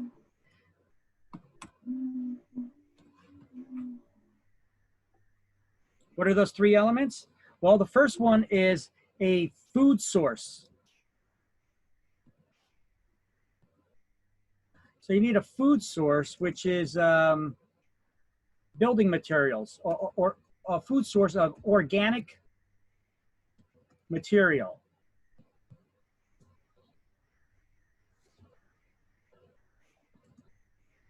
Wood, cloth, etc. Okay, so the building materials itself can be a food source, right? What else? Moderate temperature conditions.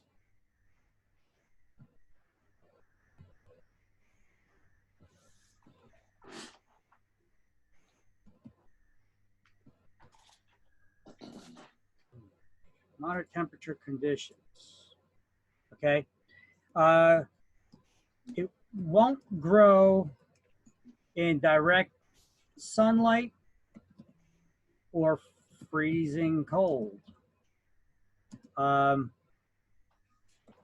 It likes the same, mold likes the same temperatures that we do.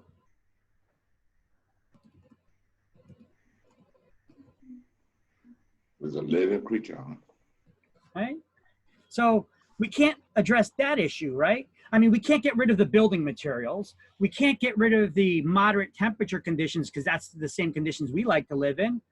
But the third element required for mold to grow and multiply is a source of moisture, right? So there has to be some sort of water intrusion in the home. And that could come from that could come from, let's see, where can water intrusion come from? Let's see. Humidity. Humidity on the wall. Well, how about this one?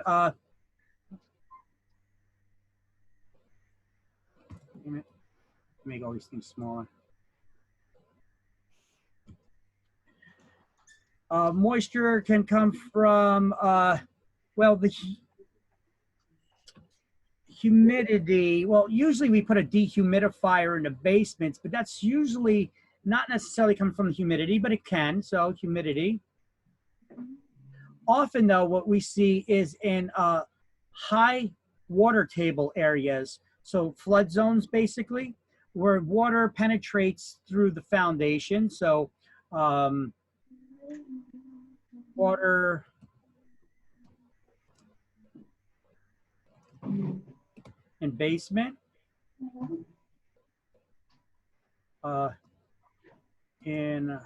with high water, in areas with high water tables,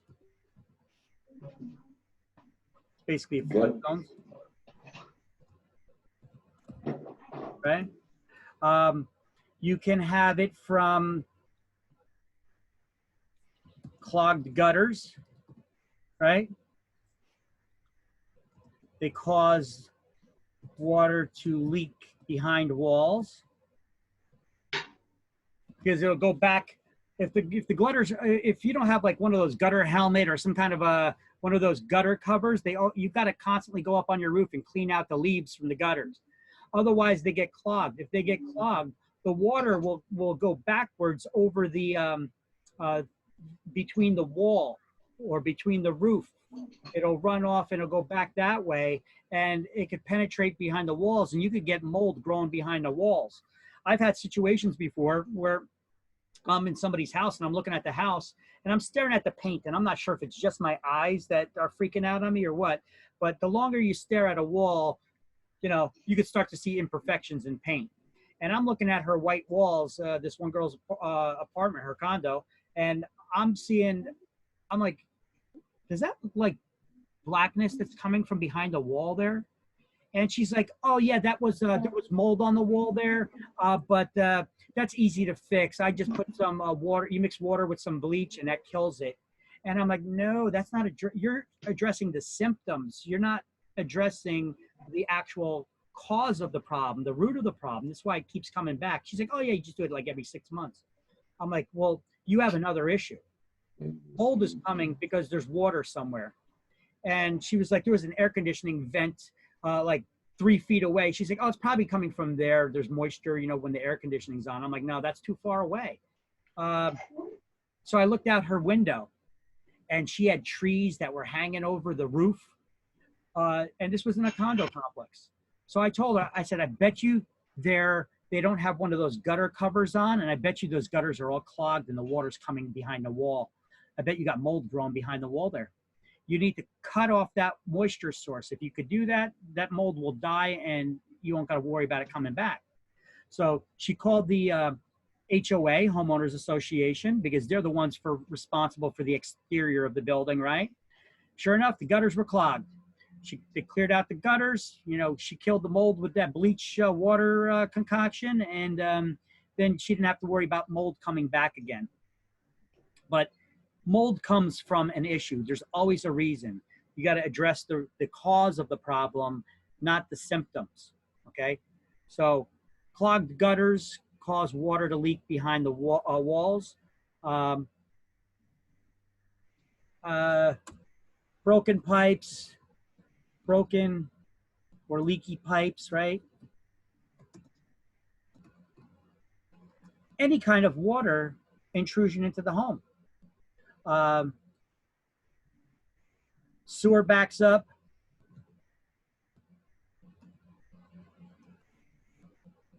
Sewer backups, you know, things like this are common. Can you guys think of any other ones that we should add here or no?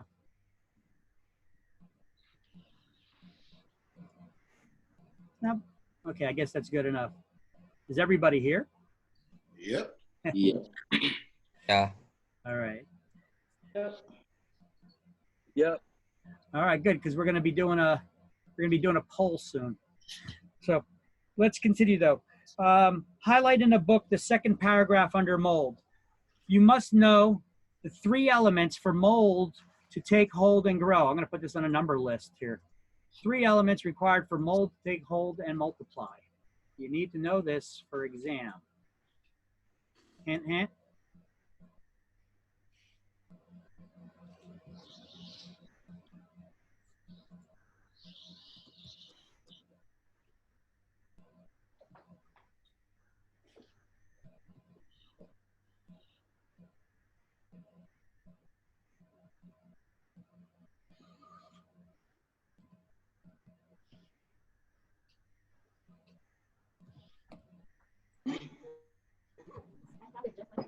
Right? So mold can also cause damage to the framing of a building if it's growing behind the walls. It starts rotting the wood frame. So that's another issue that can come from mold, not just a health issue. It could also actually cause damage to the real estate.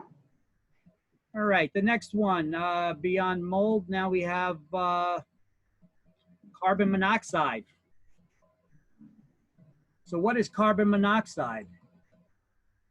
It's an odorless, it's an invisible, odorless, tasteless gas.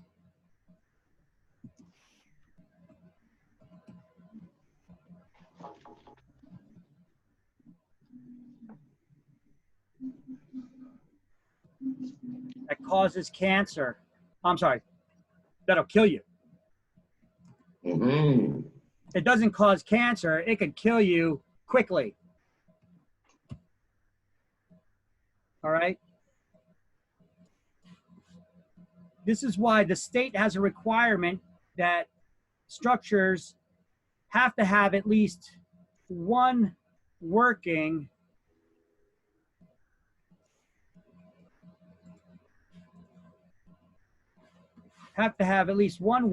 carbon monoxide detector in every household. So carbon monoxide is an invisible, odorless, tasteless gas that will kill you. It says where the building contains 3 or more units, though. Is that an apartment building? Well, now we're talking about whether they should be battery operated or hardwired detectors, etc. Blocking the wall. But what is carbon monoxide? Where does it come from? Burning fuels. Yes, it's a byproduct of burnt carbon.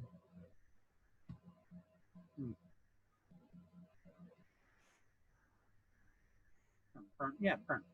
Is there a better way of saying it? Is there a better way of saying that? Burnt. It's a byproduct of. NT. Oh. BURNT. Carbon-based fuels that have not been fully unspent carbon fuels, I guess is the way to say it. But a byproduct of carbon fuels that have not been, that's it. Carbon fuels, period. We don't have to get into it that big, right? So it's tasteless gas, so it'll kill you. It's a byproduct of carbon-based fuels that burn when burned. So basically anything that burns, you got gas in your house, doesn't matter how clean it is, gas, wood, oil, propane, whatever the product is that is burning. A side effect is carbon. This is one of the byproducts is carbon, which is also known as carbon monoxide, is also known as CO. So CO, sometimes it's called CO. Almost confused with certificate of occupancy. Yeah, but they, in this regard, carbon, CO, yeah, it can be, but CO, carbon monoxide, this is what we call it for short, for when we're dealing with the inspection issues here, I guess you could have an inspection certificate called called a certificate of occupancy when there's new construction, but this is pertaining to gases. You need this gets done by the fire inspector. So one, state law requires every building to have at least one working CO detector. Now, I know it may be a little bit different for apartment buildings and such. Well, the last sentence says it's only required for buildings with 3 or more units. Okay, so let's put it at that, because different municipalities and fire inspectors could require different things. This is what the state requirement is. Remember, the municipalities, each municipality can have their own requirement, which is more stringent. But Yes. state law requires one building, here, we'll put what the book says there, buildings with 3 or more units. I'm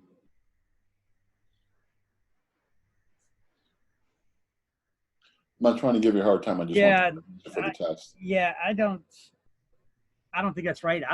I never came across a municipality ever that did not require at least one. Let me look up, the book may be wrong on this, but let me see. State law requires buildings with, I'll go with this for now, 3 or more units with 3 or more units to have at least one working CO detector installed. Many municipalities,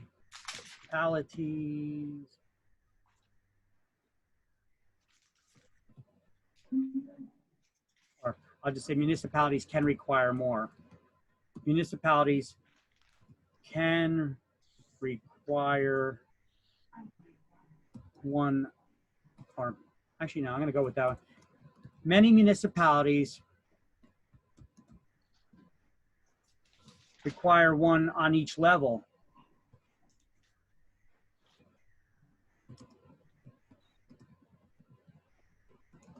Some require hardwired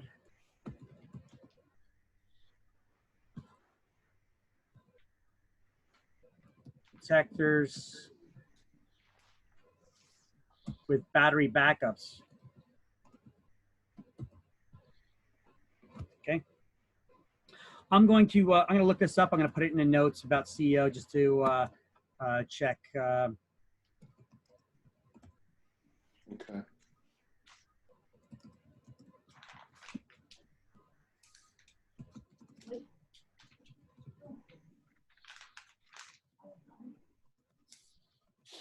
Because usually you go to any town. I mean, I've never come across a town that did not require, even single family houses, condos, what have you. You have to have at least one carbon monoxide detector. Some municipalities require one on every level, including the basement and the attic. And some may require hardwired detectors, okay? But most don't require the hardwired, but most just require battery detectors, okay? This way, in case the power outage, you know, in case you do have one built into your security system or whatever, you think that that's really good, or you got a monitored security system that has the detectors built in. But what if the power goes out? You don't got a battery backup, it's not doing you any good. There are,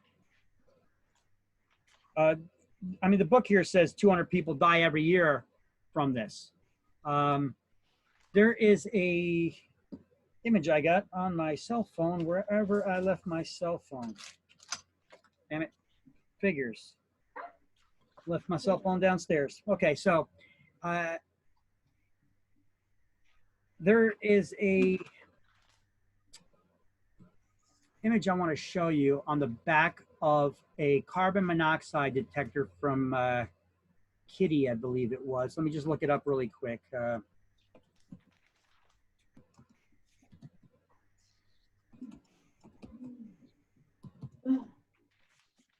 that shows you the stats on how many people die every year from carbon monoxide poisoning. All right.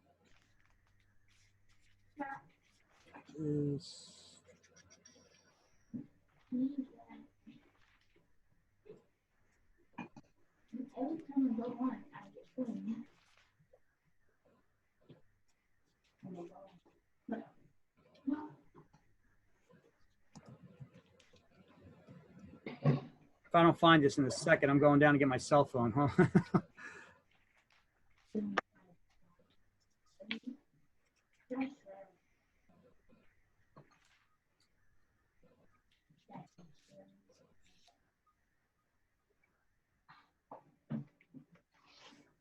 Yeah, on the back of on the back of this detector, it compares deaths from smoking, drunk driving, car accidents, etc., to the number of people that die from carbon monoxide poisoning every year.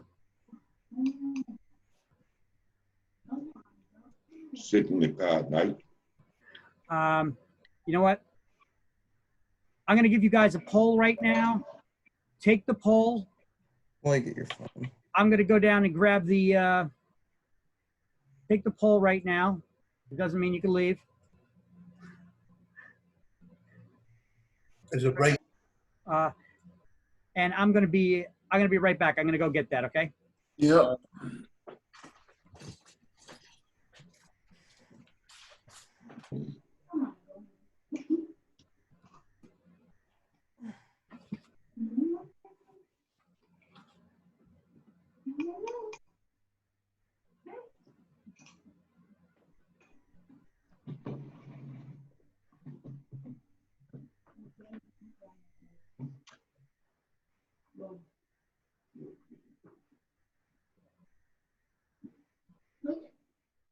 Do you seriously gotta flip me every second?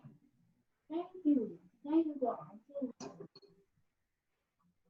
Hey, bro, LeBron James can do this thing. Oh. All right. The poll's up there for everybody to take attendance. Not everybody's answering that. Answered. Answered on my end. Okay. I'm looking up. In the meantime, I'm looking up this the statistic here. I have it on a. That's in the living room. Pick up those clothes that you threw on the floor there. Put them back. When you go in the living room on video, on TV, you'll see that. Ooh, I didn't put any clothes on the floor. All right. Those are not mine. All right. All clothes are there. Ooh. No, you go take them out. I didn't put no clothes on the floor. You threw them.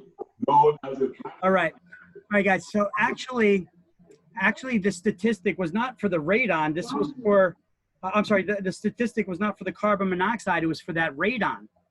So I have an image here for the radon gas one that shows how many people die each year from radon. So for that testing, for carbon monoxide, a lot of people die every year. That's not the one for the statistics though, but people die from it because they leave the gas on. They have propane heaters in their house that are running. Their heating system breaks down. They have the oven on so that they can stay warm in the house in the winter instead of getting it fixed in an emergency. You have people that you got people that die in cars that in the winter time they're shoveling out the snow, and in the meantime they got their family sitting inside the car. And if the tailpipe is covered up, the gas gets into the vehicle, and people die. There was a situation a couple of years ago in Linden. I mean, it happens every year all over the place. Many people die every year. It says in the book, approximately 200 people die every year from carbon monoxide poisoning. There was a in Linden, the town that I live in, there was a lady that was renting a house, or it could have been a multi-unit building, and she went to go wake up her kids in the morning. Now they recently had a service work done to their heating system in the house, and they did not connect the exhaust. There was a little gap. The exhaust pipe came off when the heating system blew on, I guess, and that exhaust pipe to the chimney blew off. So now when the heating system is running, carbon monoxide is being released into the basement, and the children's room was above that.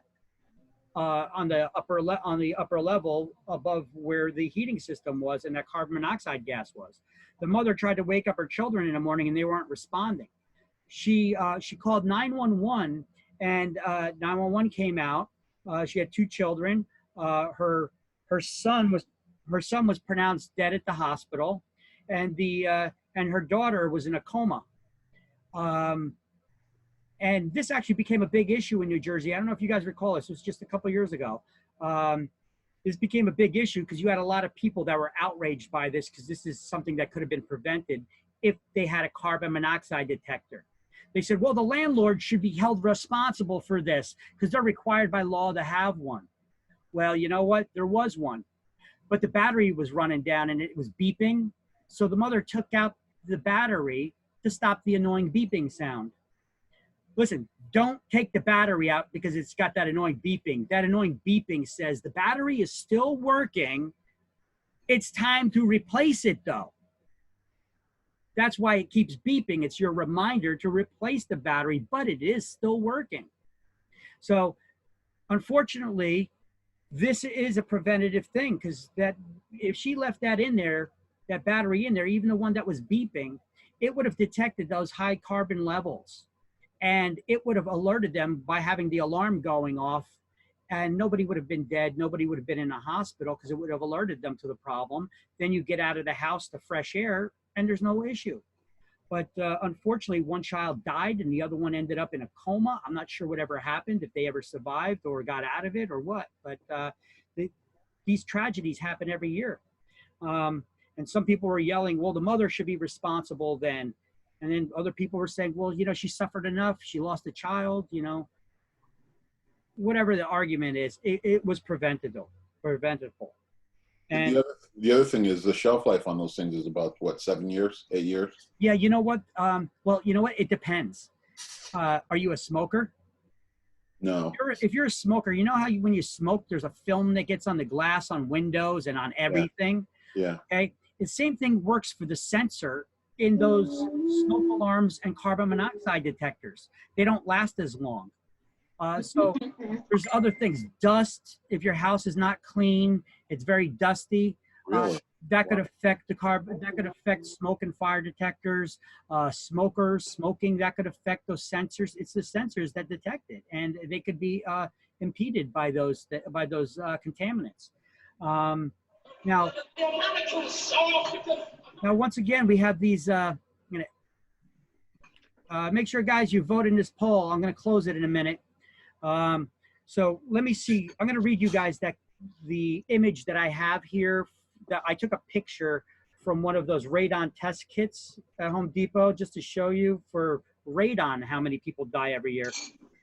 It says in fires, every year in house fires, 2,800 people die a year in house fires.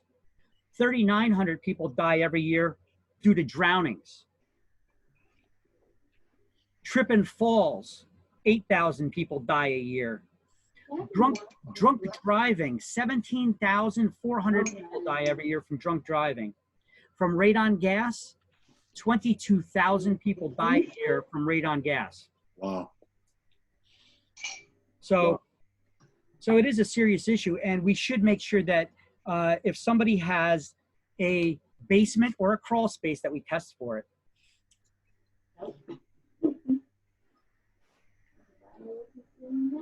Carbon monoxide? No, that was for the radon gas. Carbon monoxide, though, I just gave you a story of how, it's invisible, odorless, tasteless gas. It comes from a byproduct of burning fuels, so it can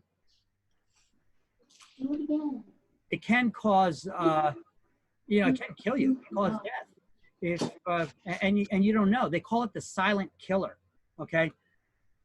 This is the silent killer. I'm going to call it silent killer. Why? Because you get sleepy, you get drowsy, and you just want to lay down for a few, and then you'll never wake up.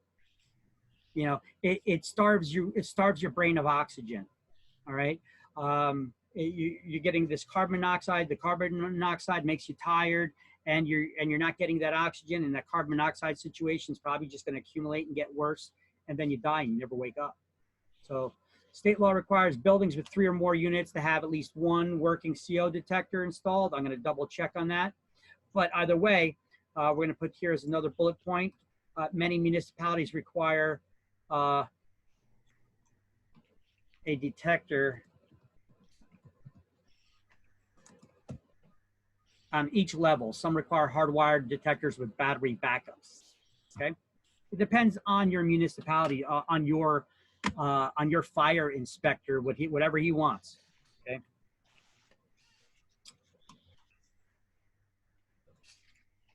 Well, I have one in the living room, former living room, right over the basement. So I don't have any upstairs. Okay, a lot of people put these things on the ceiling. It's actually carbon monoxide detectors are better lower. Yes, it's plugged on in a wall, Yeah. right by the hallway coming from the basement. Yeah, yeah. You put them right on the wall, plug them in the wall. They got the ones that plug in the wall as well. Okay. Electromagnetic. We had another hazardous substance, I believe. Electromagnetic. Yeah, electromagnetic fields. EMS. EMS, that's right. Electromagnetic fields. These come from well, magnetic fields. Do they cause cancer, or do they cause any kind of threat to people, health or safety? Probably. Probably, yeah. That's a good answer because we don't know. Why don't we know? Hasn't been tested on humans. That's right. I mean, we get scared when we walk under high tension power lines. We hear, zzz. I mean, if you hear electric buzzing, I mean, I got a pretty good idea that's not good for me if I touch it. But a lot of people just get scared about it. Would you want to own a home that's near that? Do you own a home near one of those things? I wouldn't. I wouldn't either. But they do have them by business places. But let's do a reality check for a second. Why wouldn't you want to? I mean, there's several reasons why. Does it cause cancer? Will it cause something? You know what? I really don't know, but I just wouldn't want to be around something that's buzzing all the time like that, and that screws with all my electronic devices. All right. Plus it's ugly. It's an ugly eyesore. Yeah. Right. So, I mean, what are your reasons for not wanting to live there? You know, EMFs. Okay, so these hazardous substances, electromagnetic fields, they come from being around like high tension power lines.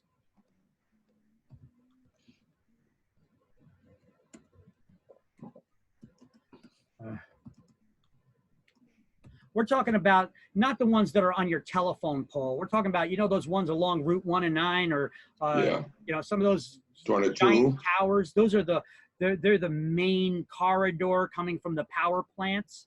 Those are the ones that we're talking about. As a matter of fact, the laws were passed that say that municipalities and all these utility companies have a requirement. In the past, they used to have trees growing underneath them and near them, and bushes and everything. If you ever look now, a couple of years back, they passed a law that said the grass needs to be cut, all the shrubs need to be back. I'm not sure the distance. I think it's like 100 feet from any of those, at least 100 feet or something like that from any of those lines. Because sometimes those trees get up there, they start blowing. Once they get high, they slap into the lines. It causes fires, and they could get out of control. We get those wildfires, So I think they passed it for that reason. But EMS, high tension power lines, no disclosure is required for them. There's no real inspections to do for them. But this is things that do scare people sometimes, and they don't want to buy or rent near them. Does it cause a problem? Possibly. Groundwater contamination. This is a biggie. All right. Water is a precious resource. We all need it to survive.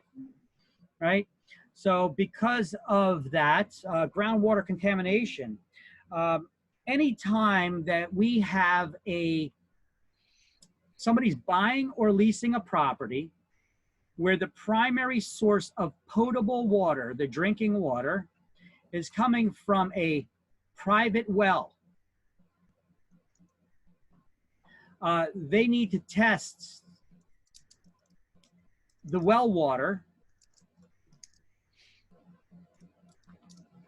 to see if it is contaminated or not. Now, who's responsible for that testing? The owner. The owner is.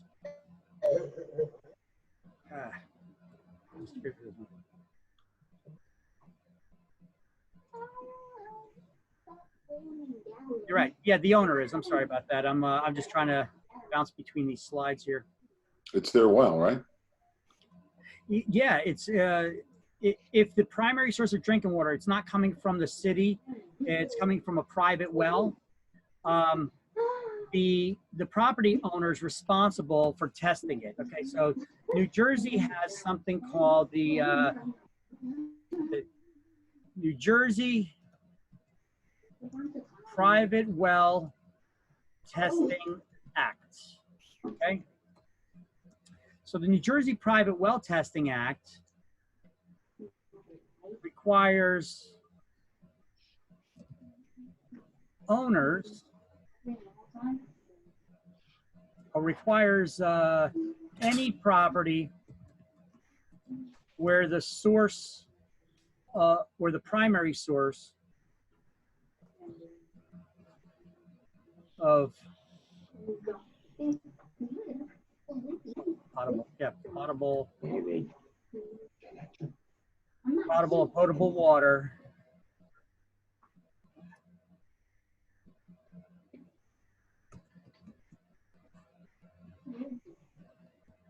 comes from a private well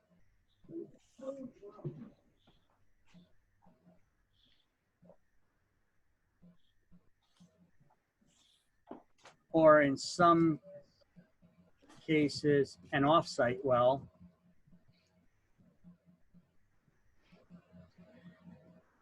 that the well water is tested by the owner. Okay. So New Jersey Private Well Testing Act, what does it require? Well, put the first requirement in here. Boom. Requires any property where the primary source of potable water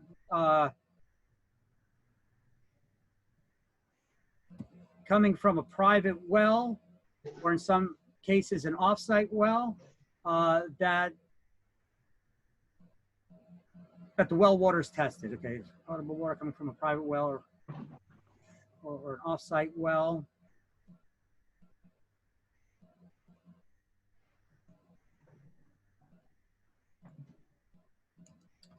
The water must be tested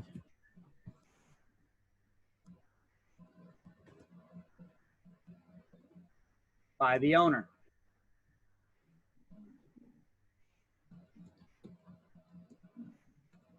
Both parties must sign off. They received a copy of the test results.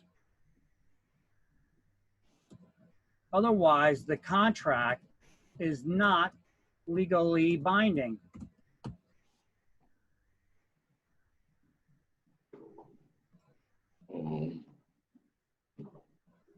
So,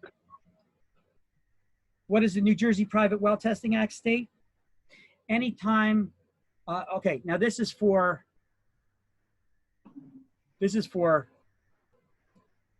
sales or leasing. So on the bottom right-hand side of page 110, the last paragraph under groundwater contamination, put a highlighted box around it and just highlight, and then highlight or underline New Jersey Private Well Testing Act, okay? And it basically says New Jersey Private Well Testing Act applies to every contract of sale where the source of potable water is from an on-site private well or in certain conditions an off-site well. It mandates testing of the water in accordance with the act. Closing may not take place unless both the buyer and seller certify in writing that they received and reviewed a copy of the test results. The law also applies to rental properties. Sale or leasing of all property.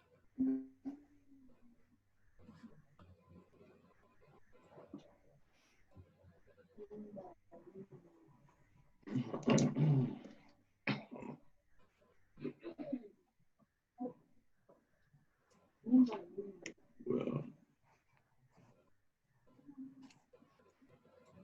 Where the source so the water must be we say requires testing of the water, just for one bullet point. The other one for sale or leasing of all property where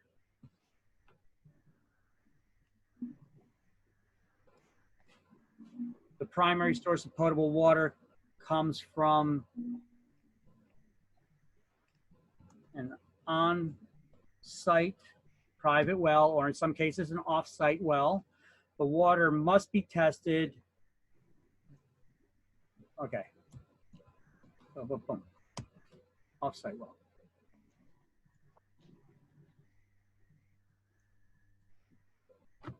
I just lose something here?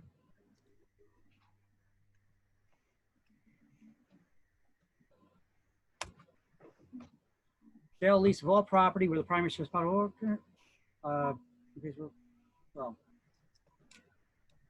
the water must be tested by the owner. Requires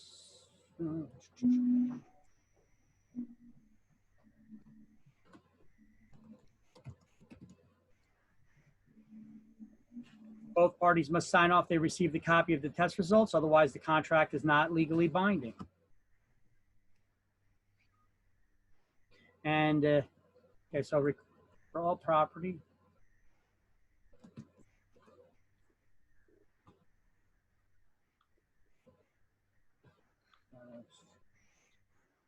I'm going to say residential and commercial.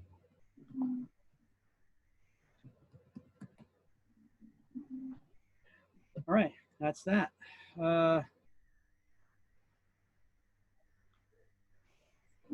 the last one is USTs, underground storage tanks. Underground storage tanks. What do we store underground in storage tanks? Oil. All right, so we all know that one. Oil, right? What else? The worst. Gas. Propane. Could be propane. Gasoline. No, that's a pipe. Gas. Well, Really? no. What about a gas station? Yeah. Yeah. Don't just think residential here. We're talking about real estate. So Oh, okay. I was thinking look at that, residential. oil, propane, gas. How Septic. about sewage? Right? What do we call it? The septic tank, right? Yeah. Sewage.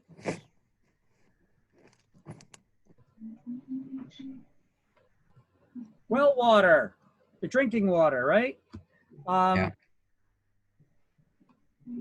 Actually, that's not really stored in underground tanks. Never mind that one. So, what about dry cleaners? Put their chemicals there. So we got oil, propane, gas, sewage, many chemicals. Okay, that's basically the bottom line. So I'm going to put on here one more. I'm going to put etc. Okay, so underground storage tanks.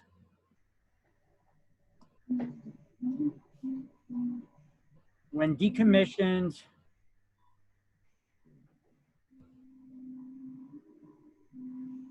must be emptied and certified by an EPA approved company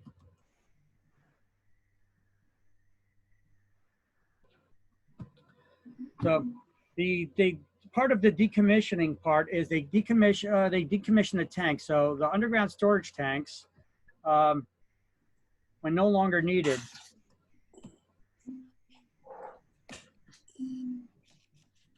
must be decommissioned,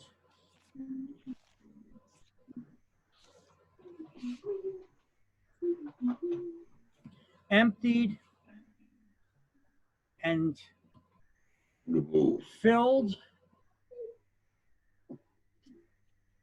with an approved aggregate like sand or certain kinds of rocks,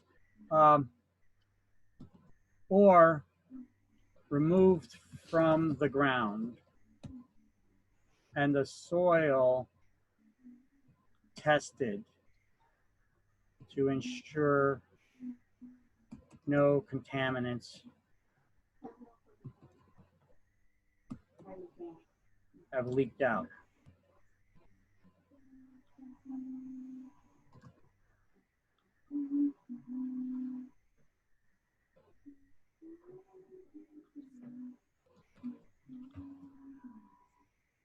So has to be tested to ensure no contaminants have been removed from the soil, from the ground, and the soil tested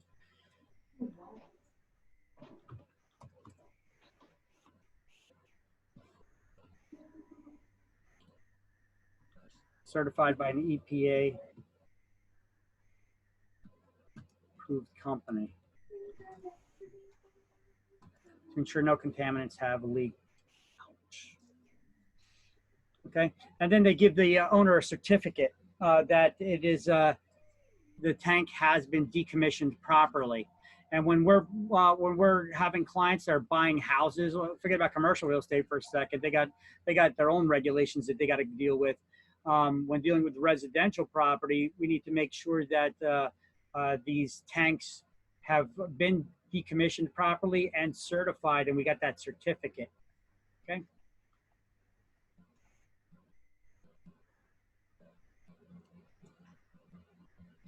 So we have something called the Comprehensive Environmental Response Compensation and Liability Act, or CERCLA.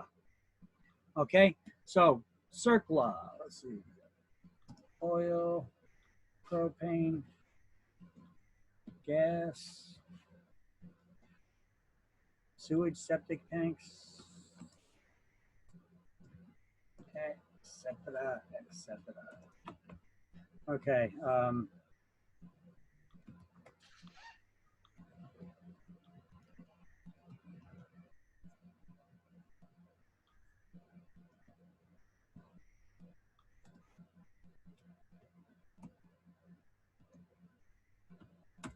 CERCLA. What does CERCLA stand for? Oh, actually, you know what?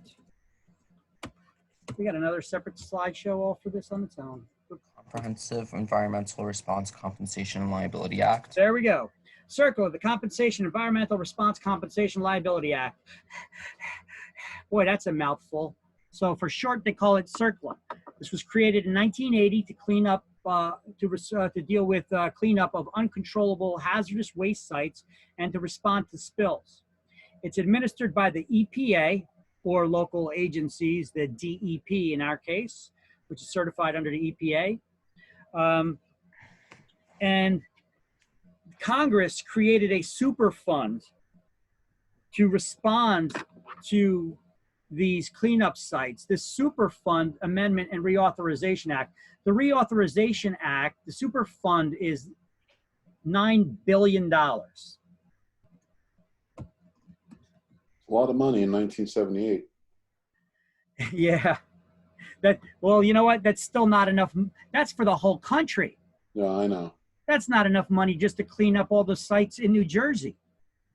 So the Superfund amendments of $9 billion is put in place to deal with these cleanups. And the Reauthorization Act was put into place to replenish the Superfund. I grew up in central New York, and Love Canal was the big thing back then. And wasn't until I moved to New Jersey that I learned all, like Benjamin Moore paint and A lot of other chemical companies just use the rivers as garbage cans. You know, it's not even just companies that made stuff. We got garbage dumps too. Garbage dumps, you throw stuff out into garbage, you know, stuff seeps out. Your oil tank in your backyard, if that leaks, then it needs to be addressed, because we have underground streams. All right, if you got a stream that's running underground in your backyard, we're screwed. And that oil gets into it, then we could have some serious issues. You could be contaminating a lot of other properties as well, and then the cleanup gets really crazy. So under the Superfund, how does that work? Well, it created a process for identifying potentially responsible parties, which they refer to as PRPs. Okay, and they have to order them to take responsibility for the cleanup action, and the cleanup is administered by the EPA. On the book, on page 111, under liability, we're going to highlight a landowner is liable under CERCLA. Okay, so liability. Who can be held liable? The landowner is liable.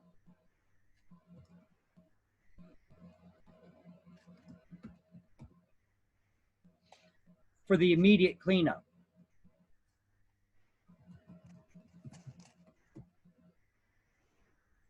But others can be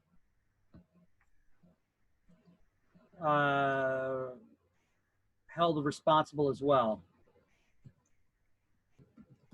for the cleanup cost later as well. Okay, so if we read this, we need to understand how this works. So a landowner is liable under CERCLA. We're highlighting this. When the release or threat of release of a hazardous substance has occurred on their property, regardless of whether the contamination is the result of the landowner's actions or those of others, the owner can be held responsible for the cleanup. So somebody else dumps on your property, who's responsible for the cleanup? You are. You, it's your property, you're responsible for your property, right? You mean if one of those empty hazmat gallon things end up on your lawn mysteriously? It's your property. That sucks. It's messed up, but it's your property. Yeah. If that's the case, everybody's going to be like, it wasn't me, somebody else dumped it there. Yeah, right. So the liability includes the cleanup. I'm going to just continue reading. You can stop highlighting now, but just pay attention. We have to read all this so that you understand the circumstances. The liability includes the cleanup not only of the landowner's property, but also of any neighboring property that may be contaminated. A landowner who is not responsible for the contamination may seek recovery reimbursement for the cleanup cost from the previous landowner who may have caused the contamination, or any other responsible party, or the Superfund itself. However, if the parties are not available, even a landowner who did not cause the problem can be solely responsible for those cleanup costs. Now, once the EPA determines that a hazardous material has released into the environment, it's authorized to begin remedial action. Now, first, it'll attempt to identify the PRPs, the people that are responsible. And then if those people that are responsible agree on how to divvy up the cleanup cost, well, then that's fine. But if the persons responsible do not voluntarily agree to the cleanup or to dividing up that cleanup cost, the EPA can hire its own contractors and then do the necessary work. And then check this out. They could hold that person responsible liable for up to 3 times the actual cost of the damages. The actual cost of the cleanup. So liability under the Superfund is considered to be strict, joint, several, and retroactive. So being strict, joint, several, and retroactive, you don't need to study those words or anything. I just want you to understand what they mean. Those are legal terms.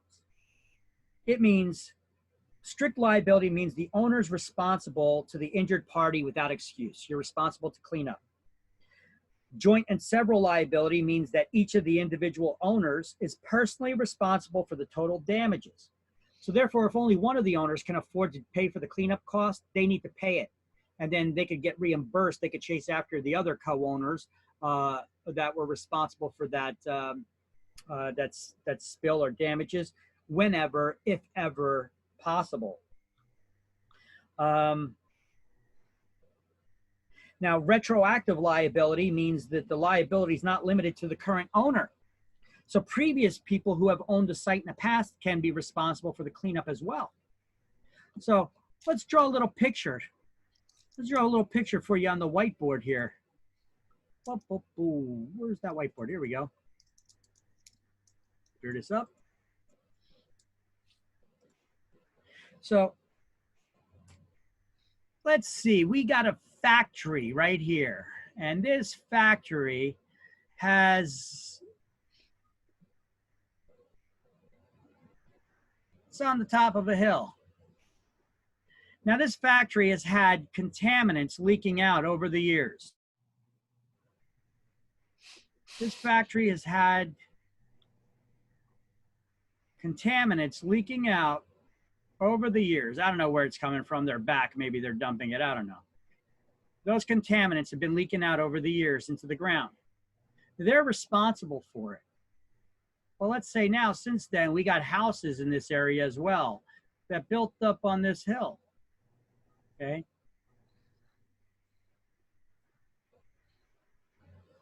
Now, this contamination has leaked out and it's spreading. Okay, so it's on this guy's property.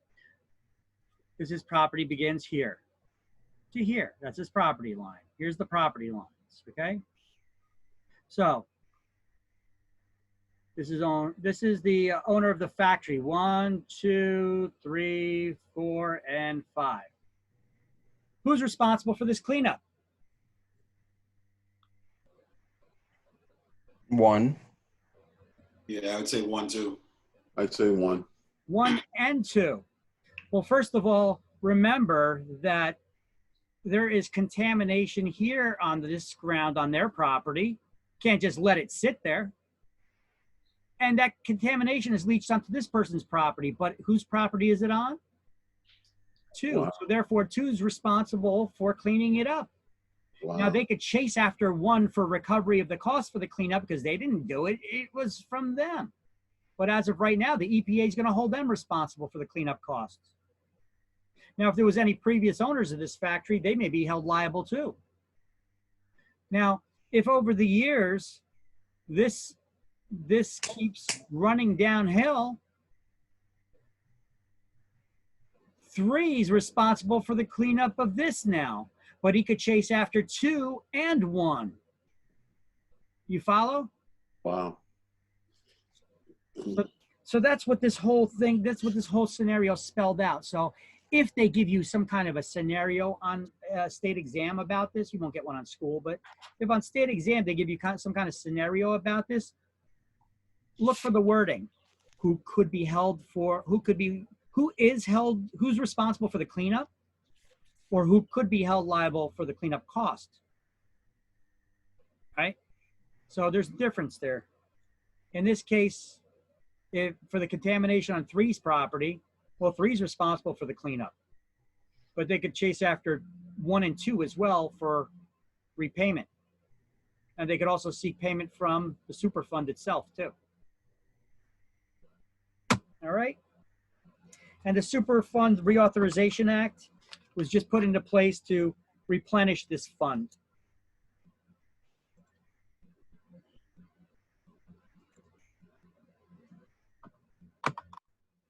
Okay, so Industrial Site Recovery Act, ISRA, and the Wetlands Protection Act. Okay, this one deals with commercial properties or commercial and industrial properties.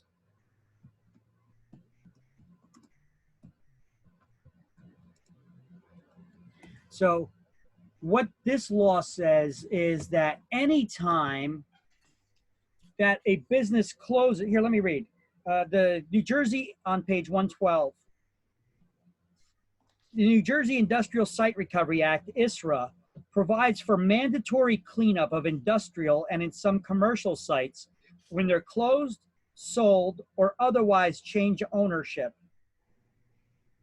So recognizing the necessity, so basically anytime you sell a commercial or anytime you close an industrial site or sell it, or some commercial sites, if you close and sell them, if they had like contaminants, you have to test the ground, and that owner is responsible for the cleanup before the sale. See, in the past, we were able to sell properties and not worry about it. Now, anytime that there's a sale done, there's different stages to the sale. There's different phases, what we call it, to the sale. We have to test the ground, make sure that it's not contaminated. If it's contaminated, we need to address the cleanup. Now, highlight, the New Jersey legislature enacted the Wetlands Act of 1970. And under this act, the DEP, the Department of Environmental Protection, regulates the activities in designated wetland areas and those cleanups. They monitor, make sure there's no garbage or rubbish being strewn about by commercial or industrial sites, make sure there's no contaminations in the ground and stuff, and they take action against people to clean it up. That also includes farmlands and such. Wetlands are not just the ocean. It could also be anywhere where it's there's a high water table. It could be by lakes, by rivers, by streams, etc., because that contamination can spread out.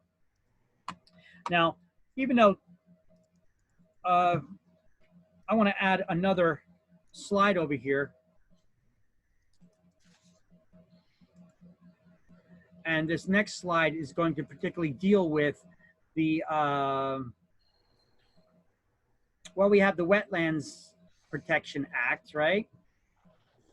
But this one is going to deal with residential property. So,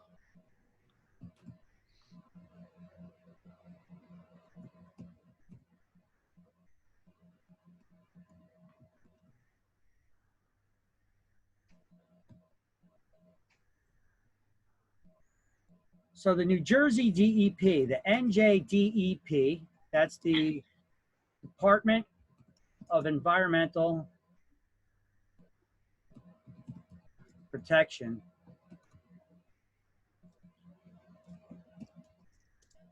They're the ones that deal with they're the ones that deal with the cleanups and the monitoring and the permits and all that stuff, okay? So they're the regulators in New Jersey. So they are the regulators in New Jersey authorized by EPA, the federal agency,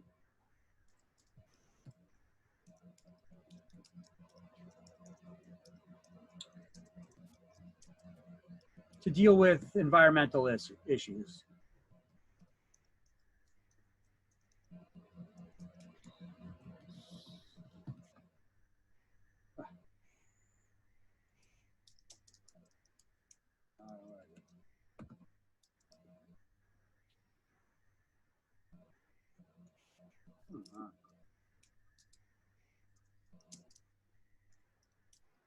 All right, so we have something called the Wetlands Protection Act of 1970. We have, I'm gonna put this. There's with all of these acts, if we temporarily for a second turn to page 252. Oh shit, I see the time. Let me just finish this really quick on this slide and one more note, and then we could be out of here. I'm sorry, we're 4:30. We're already over 4:30, but if we go to page 252 for a second.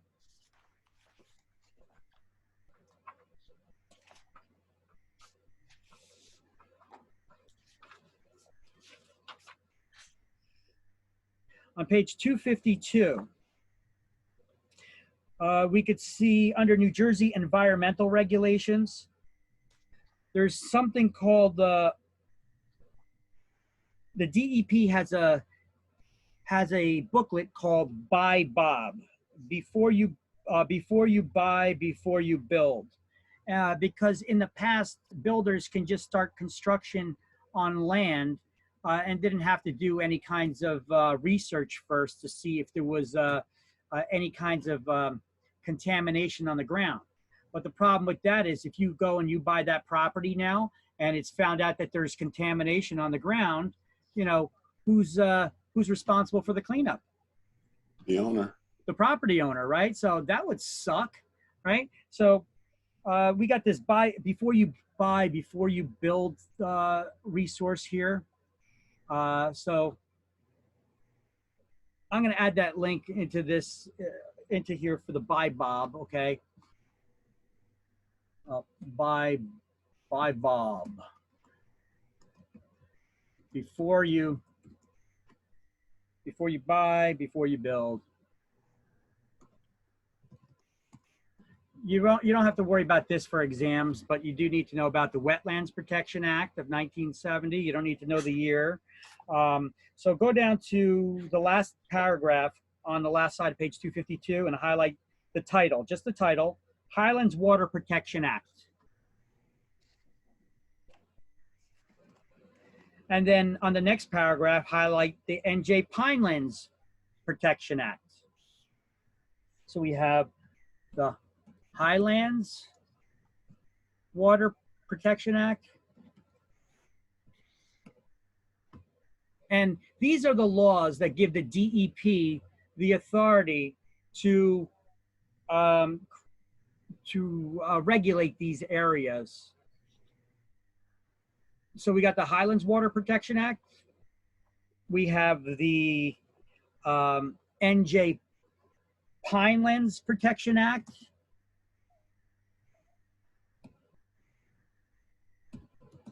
What about CAFRA?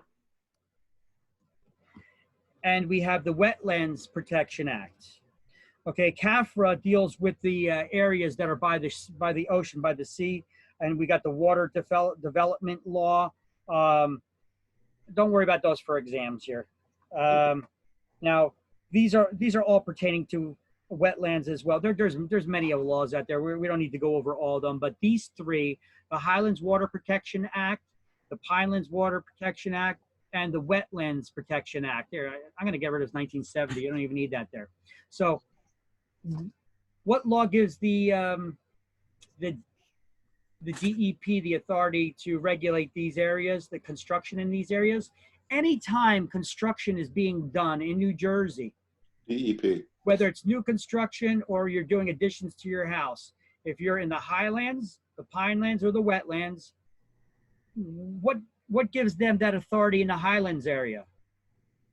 The Highlands Water Protection Act. And in the pinelands, the Pinelands Water Protection Act, right? Or Pinelands Protection Act. And in the wetlands, the Wetlands Protection Act. So these laws are kind of like self-named, right?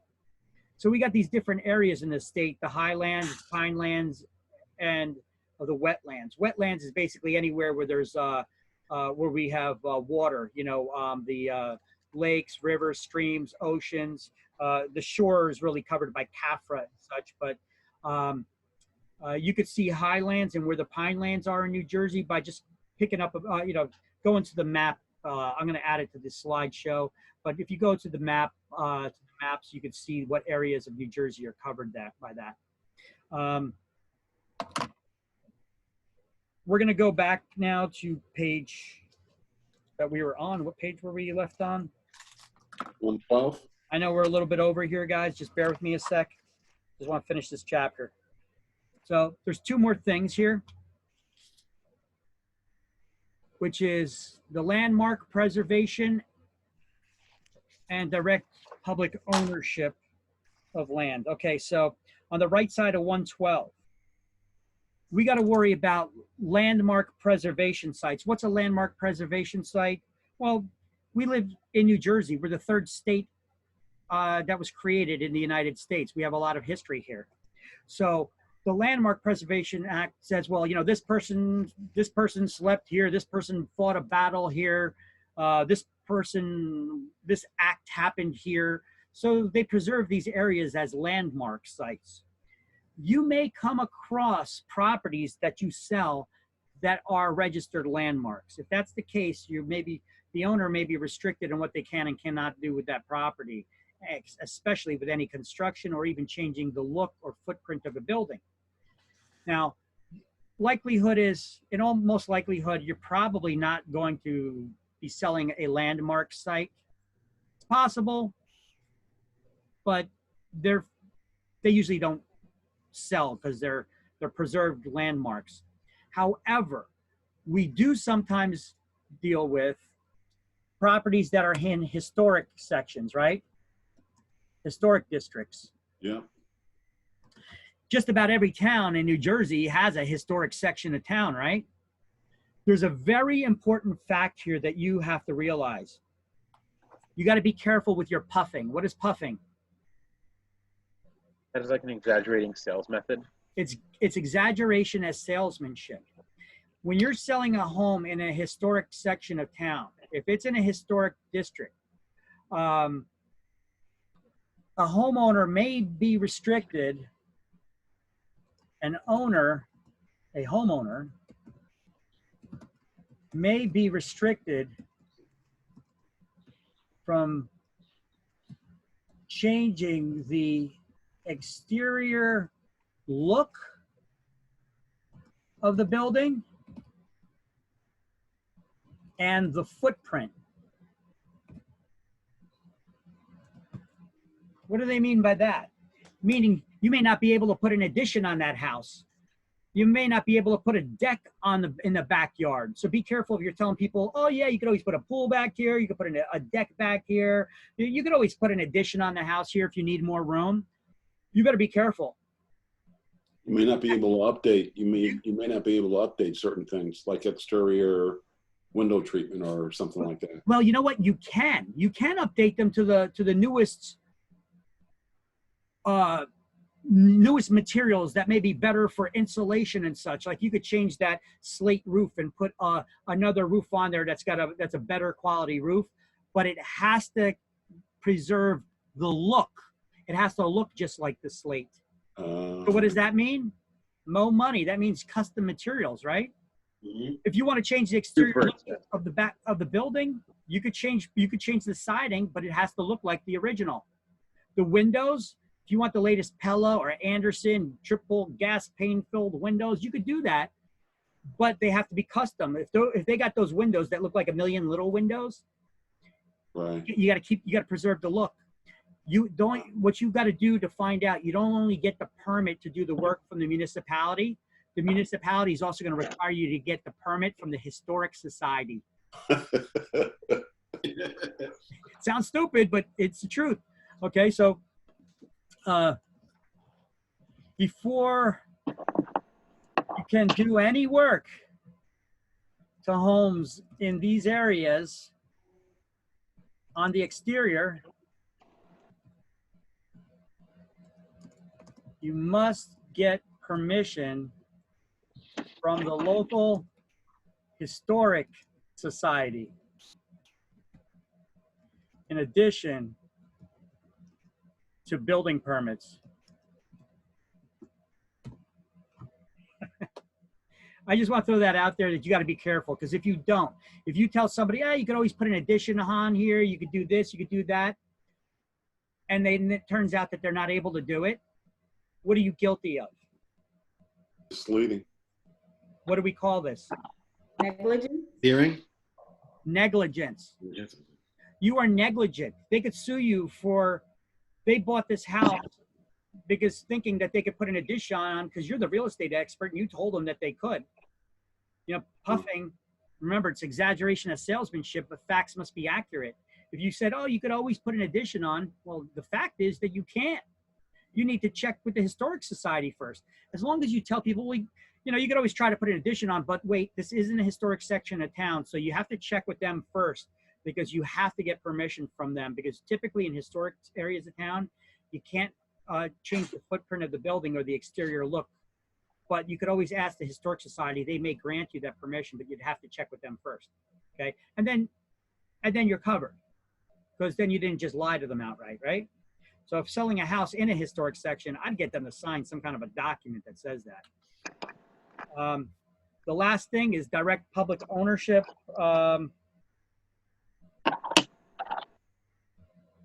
It's dealing with publicly owned land, okay? You know how you can use somebody's property for, what type of easement can you take somebody's property if you used it for a period of time? The Anybody squatters. recall? What? The squatters' rights one. Yeah, it's easement by prescription. There you go. There's a little caveat to the easement by prescription. You cannot get a easement by prescription against government-owned property. So say that you got a corner property and there's a stretch of land just past your house there, and you've got a fence around it, and you've been using it for years and everything. You're responsible for cutting the grass there and all. It's still the government land. Because you've got the fence there, because you've been using it, you can't claim ownership of it, but you need to maintain it. All right. Wow. But we need to be aware of that. 'Cause I sold a house like that before in Piscataway, and it was on the corner, and it was a big piece of. It was like you could put another house on it practically. The guy was responsible for cutting the grass over there, and he had a fence around most of it too. But he told me that, well, my property only goes up to the fence over here. All of this, that's actually owned by the municipality, but I'm responsible for cutting the grass there. Wow. And they let me use it. So we need to make sure that when we're selling the property, that's made known that that's not part of the property. So if you wanted to build a shed on it, you ain't going to be able to do that because it's not your property. But they could use it to play kickball and stuff like that, right? All right, so we're done with this chapter. Let's do the key terms and we're done. Almost a half hour later, but that's okay. You guys love the knowledge, right? Good stuff. At least some of you do. So, court action by which government takes property. Eminent domain. The court action. Condemnation. Condemnation, 6 is A.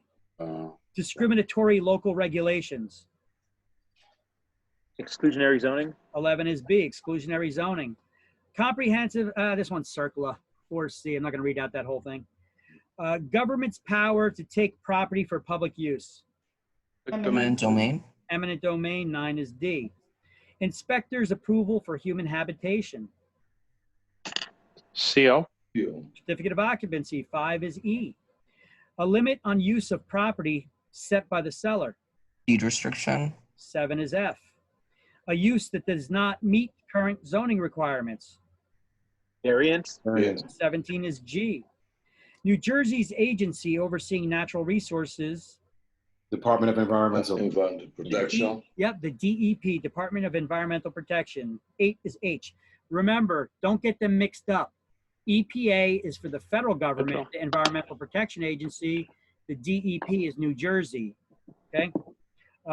Permission for construction. 3, building permit. 3 is I, building permit.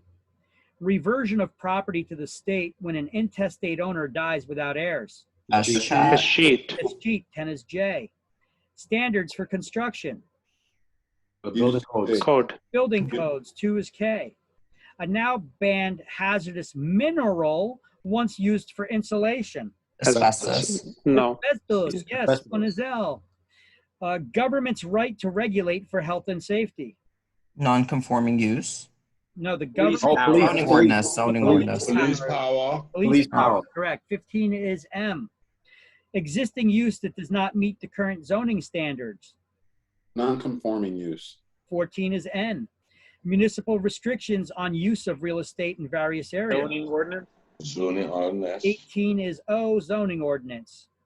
Naturally occurring radioactive Radon. gas. Radon. 16 is P. And what are the dangerous levels of radon? Require remediation? 4. 4 PCI. PCI. 4 PCI or more, 4 picocuries, correct. You need to know that for exam. Primary method by which the local governments recognize developmental goals. Master plan. 13 is Q. It's all part of their master plan. And then once widely used wall covering containing a now banned metal. Lead-based paint. Lead-based paint. 12 is R. Have a good night, all. The answers are already tomorrow. in the actual question. So, Well, some of these can be. Some of these. Yeah. Can. Yep. Like when you think wall, you think paint. So it's like, you know. Yeah. Yeah. So I mean, there may be hints in some of these, you know. Yeah. So that's the whole idea, though. You look for little cues in the questions or keywords. You know, sometimes they got little hints there for you to be able to figure it out. Thanks, Victor. All right. Hey, thanks, Victor. Appreciate it. Take care, guys. Absolutely. Have a good night, guys. All right, you too.